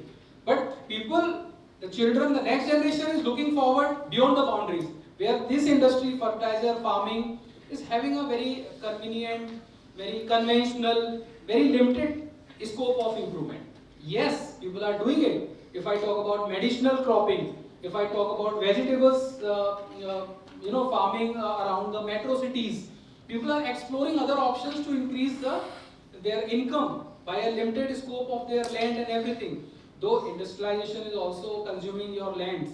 So that's why farmer is not willing. That's again a bitter truth that farmer is not willing to continue that. But the option, as an option to overcome on this situation is as a opt out the optional crops, opt out the high value crops. Go beyond your conventional crops like paddy, wheat, sugarcane. People are diverting it to the other crops also. In the limited area, they are going for pomegranate, they are going for areca nut, kind of. So they are earning much more than that. But that's also limited with the environmental situations. Everywhere you cannot go with each crop. In South India, you have certain crops, not certain crops. So they are similar to the industry, I would say, fertilizer industry, it's also very much controlled and very much determined by the external factors, farming. So that's why farmers are willing to send their kids outside this business. But yes, wherever the high land, like Punjab, Haryana, the scope, the acreages are higher, where they are getting a good money out of growing some different crops, they are still on it. And they are willing to do it. So let's see, let's hope that now the government of India is very much focusing on the agriculture as of now. But I hope that if you are going through the current affairs, you can realize that how much the government is focusing on this particular sector, how to improve the income of the farmer. So that will certainly make some changes in near future, I believe so. I hope that I may have just given you some answers of your queries. If anything is left, I am still there. Tomorrow I am also there. Let's meet out now. Okay, thank you very much for the nice interaction with you.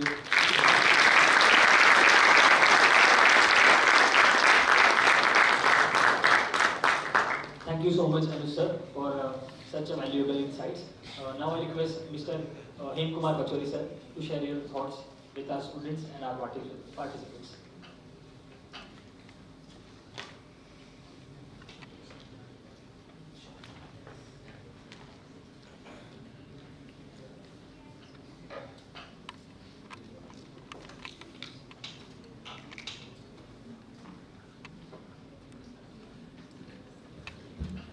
Good evening everyone.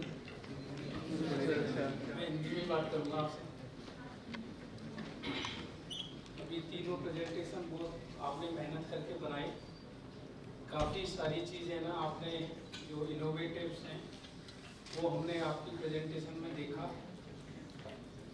अभी जैसे आपने देखा कि trends वगैरह भी काफ़ी change हो रहे हैं फर्टिलाइजर इंडस्ट्री में. आप देख रहे हो कि एग्रीकल्चर में हमने कभी भी उम्मीद नहीं करी थी हमारे डीलर्स रिटेलर्स ने कि वहाँ QR कोड से लोग पेमेंट करेंगे. अभी नैनो DAP यूरिया का भी सर ने बताया. बहुत बड़ा चैलेंज, जैसे सर ने बताया कि गवर्नमेंट है इसमें बहुत बड़ा चैलेंज है. गवर्नमेंट के हाथ में है सारा, कंट्रोल बिजनेस है.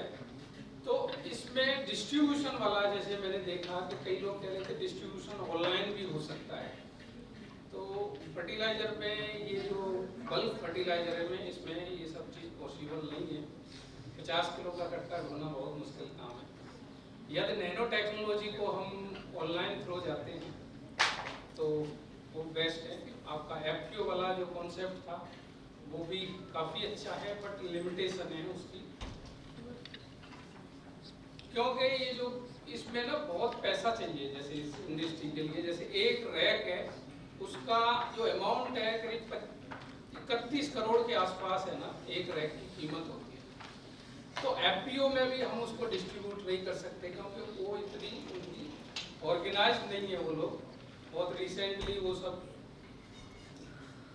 स्टार्ट हुए हैं, तो कई सारी चीज़ें हैं जो चैलेंजेस हैं, बट फिर भी ओवरऑल आपने बहुत बेहतर परफॉर्म किया, बहुत अच्छा प्रेजेंटेशन तैयार किया। बहुत बहुत धन्यवाद।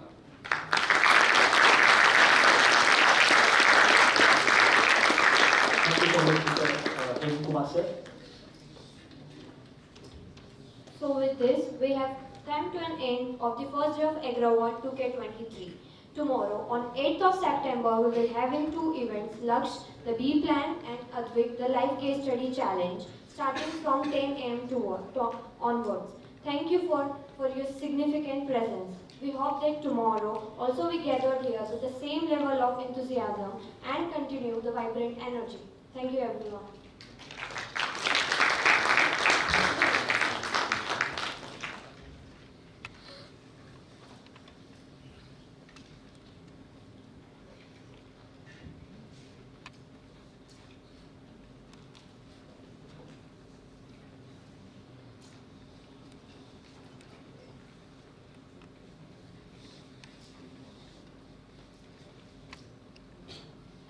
Sponsors to be here. We have a short video shoot for you.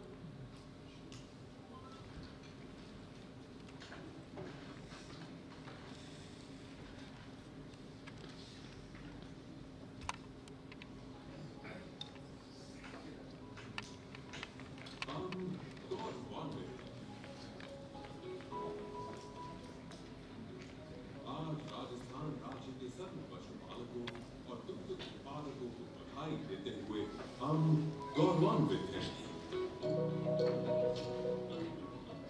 कि उनके अथक प्रयासों से हाल ही भारत सरकार द्वारा जारी नवीनतम आंकड़ों के अनुसार राजस्थान अब पूरे देश में दुग्ध उत्पादन के क्षेत्र में नंबर 1 प्रदेश बन गया है।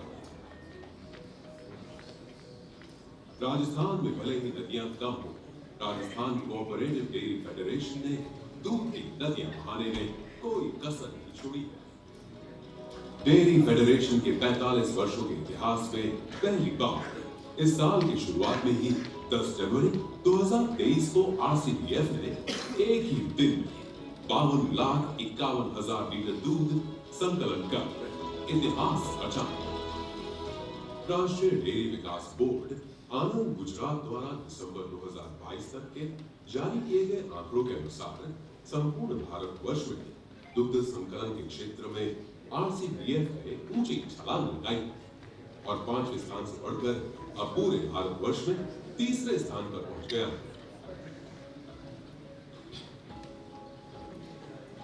फेडरेशन की ऐतिहासिक सफलताओं में माननीय मुख्यमंत्री महोदय द्वारा राज्य के दुग्ध उत्पादकों के लिए शुरू की गई मुख्यमंत्री दुग्ध उत्पादक संबल योजना का एक बहुत बड़ा योगदान है। 1 अप्रैल 2022 से दुग्ध उत्पादकों को मिलने वाला अनुदान 2 रुपए प्रति लीटर से बढ़ाकर 5 रुपए प्रति लीटर कर दिया गया। प्रदेश के दुग्ध उत्पादकों को इन दिनों औसतन 885 रुपए प्रति किलोग्राम वैट की दर से भुगतान किया जा रहा है, जो संपूर्ण भारतवर्ष में सबसे ज्यादा है। राजस्थान में सहकारी डेयरियों की आशातीत सफलता में सबसे महत्वपूर्ण घड़ी है महिला दुग्ध उत्पादक सहकारी समितियां, जो अपनी महिला सदस्यों को आर्थिक और सामाजिक रूप से सशक्त बनाने में जुटी है। राज्य भर में RCDF से जुड़ी कुल 17,805 दुग्ध उत्पादक सहकारी समितियों में से 8,225 समितियां महिला दुग्ध उत्पादक समितियां हैं, यानी प्रदेश भर में लगभग आधी दुग्ध समितियां महिलाओं द्वारा बनाई गई हैं और उनके द्वारा ही संचालित की जा रही है। विश्व डेयरी समिट 2022 के आयोजन में दुनिया भर से आए अनेक डेयरी विशेषज्ञों ने सरस के दुग्ध उत्पादों की उच्च गुणवत्ता और स्वाद की मुक्त कंठ से प्रशंसा की। विश्व डेयरी समिट के बाद 14 देशों के डेयरी विशेषज्ञों ने राजस्थान की राजधानी जयपुर की कंवरपुरा महिला दुग्ध उत्पादक समिति का विजिट किया और सिर्फ महिलाओं द्वारा चलाई जा रही डेयरी सोसाइटी के शानदार काम को देखकर अभिभूत हो गए।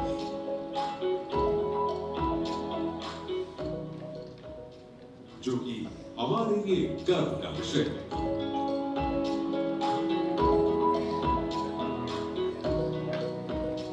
I would like to thank you warmly for this overwhelming welcome. It has been a pleasure to meet all of you here, and especially to see what you are doing for the empowerment of women. You can be really proud of your work, everyone here. Visit about 120 dairy farms a year and seeing your small-scale farmer system that you've got here really fascinates me. It's a program that I hope we can copy in South Africa and emulate the success that you guys are having. I know also last time Germany, but this was really last because the next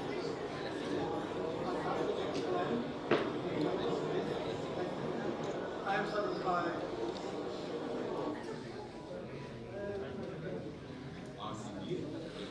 इससे संबंधित जिला संस्थान के दुग्ध उत्पादकों के सामने प्रतिबद्ध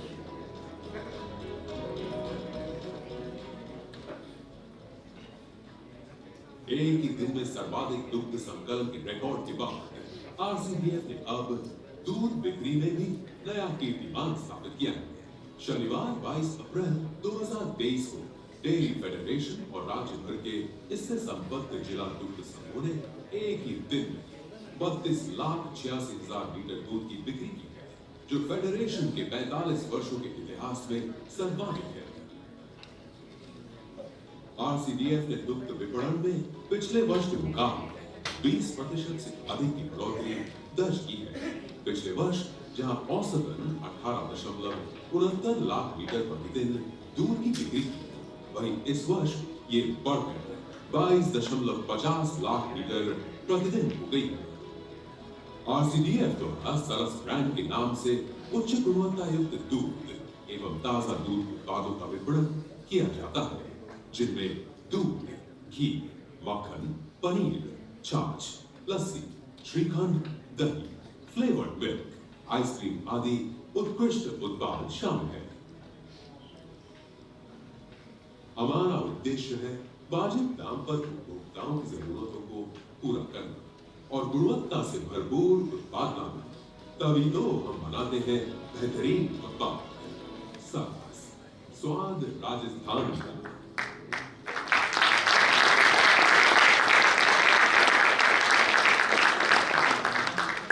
Now I request all the participants and jury members to come to the stage for the group photograph.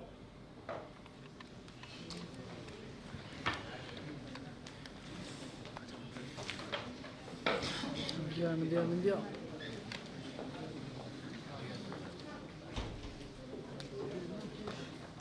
हटा दो फिर सारे काम उनको आगे बुलाओ।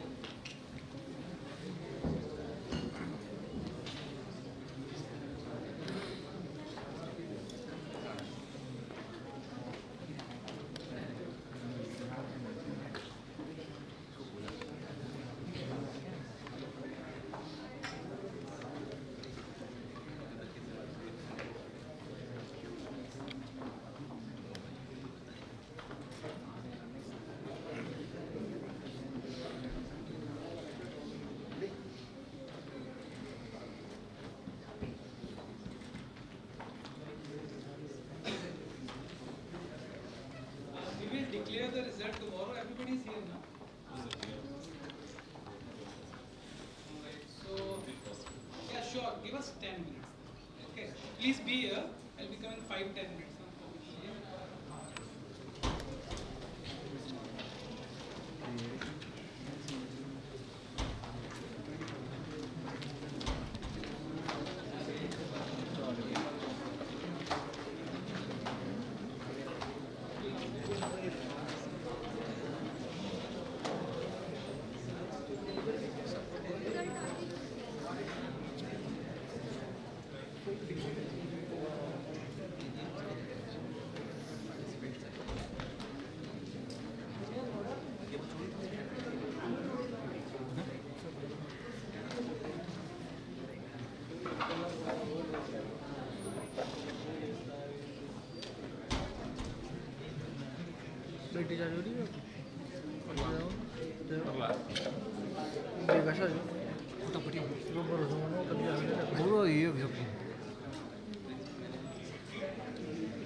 coming with it by the September. I'm on my toes, I recover, come tsunami, till the pleasure, pride and goals. I am the champ. I am the one, days of bitterness, I'm feeling bitter. And then of course, bringing competition quizzes. The plans of pure attack, all the business defenses. You hear my roar as I launch even more and as I can't stop at all. If I grow on is the mind, then I'm ahead and more. Launch myself off the bench just because I know I can fly. If I grow on is the stage, then I'm the one with the fire. I'ma seize my attention as I feel best attention shine. Bring the beat, bring the heat like it's do or die. I'm saying,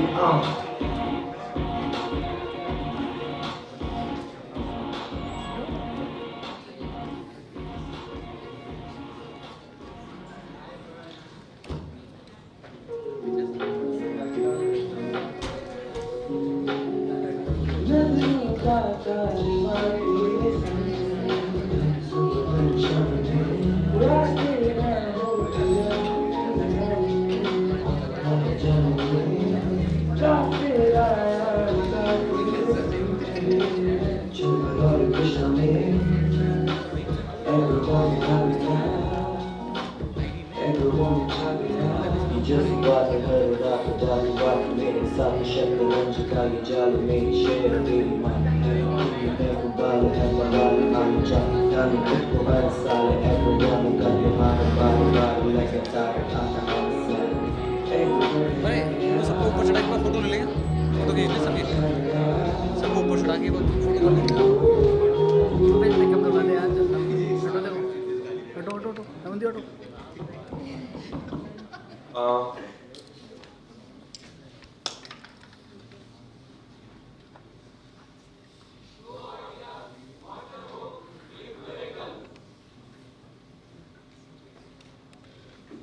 Alright, so good evening guys. This is to inform you that a result announcement will be tomorrow as discussed with the jury members. So everyone is now free to disperse. Thank you.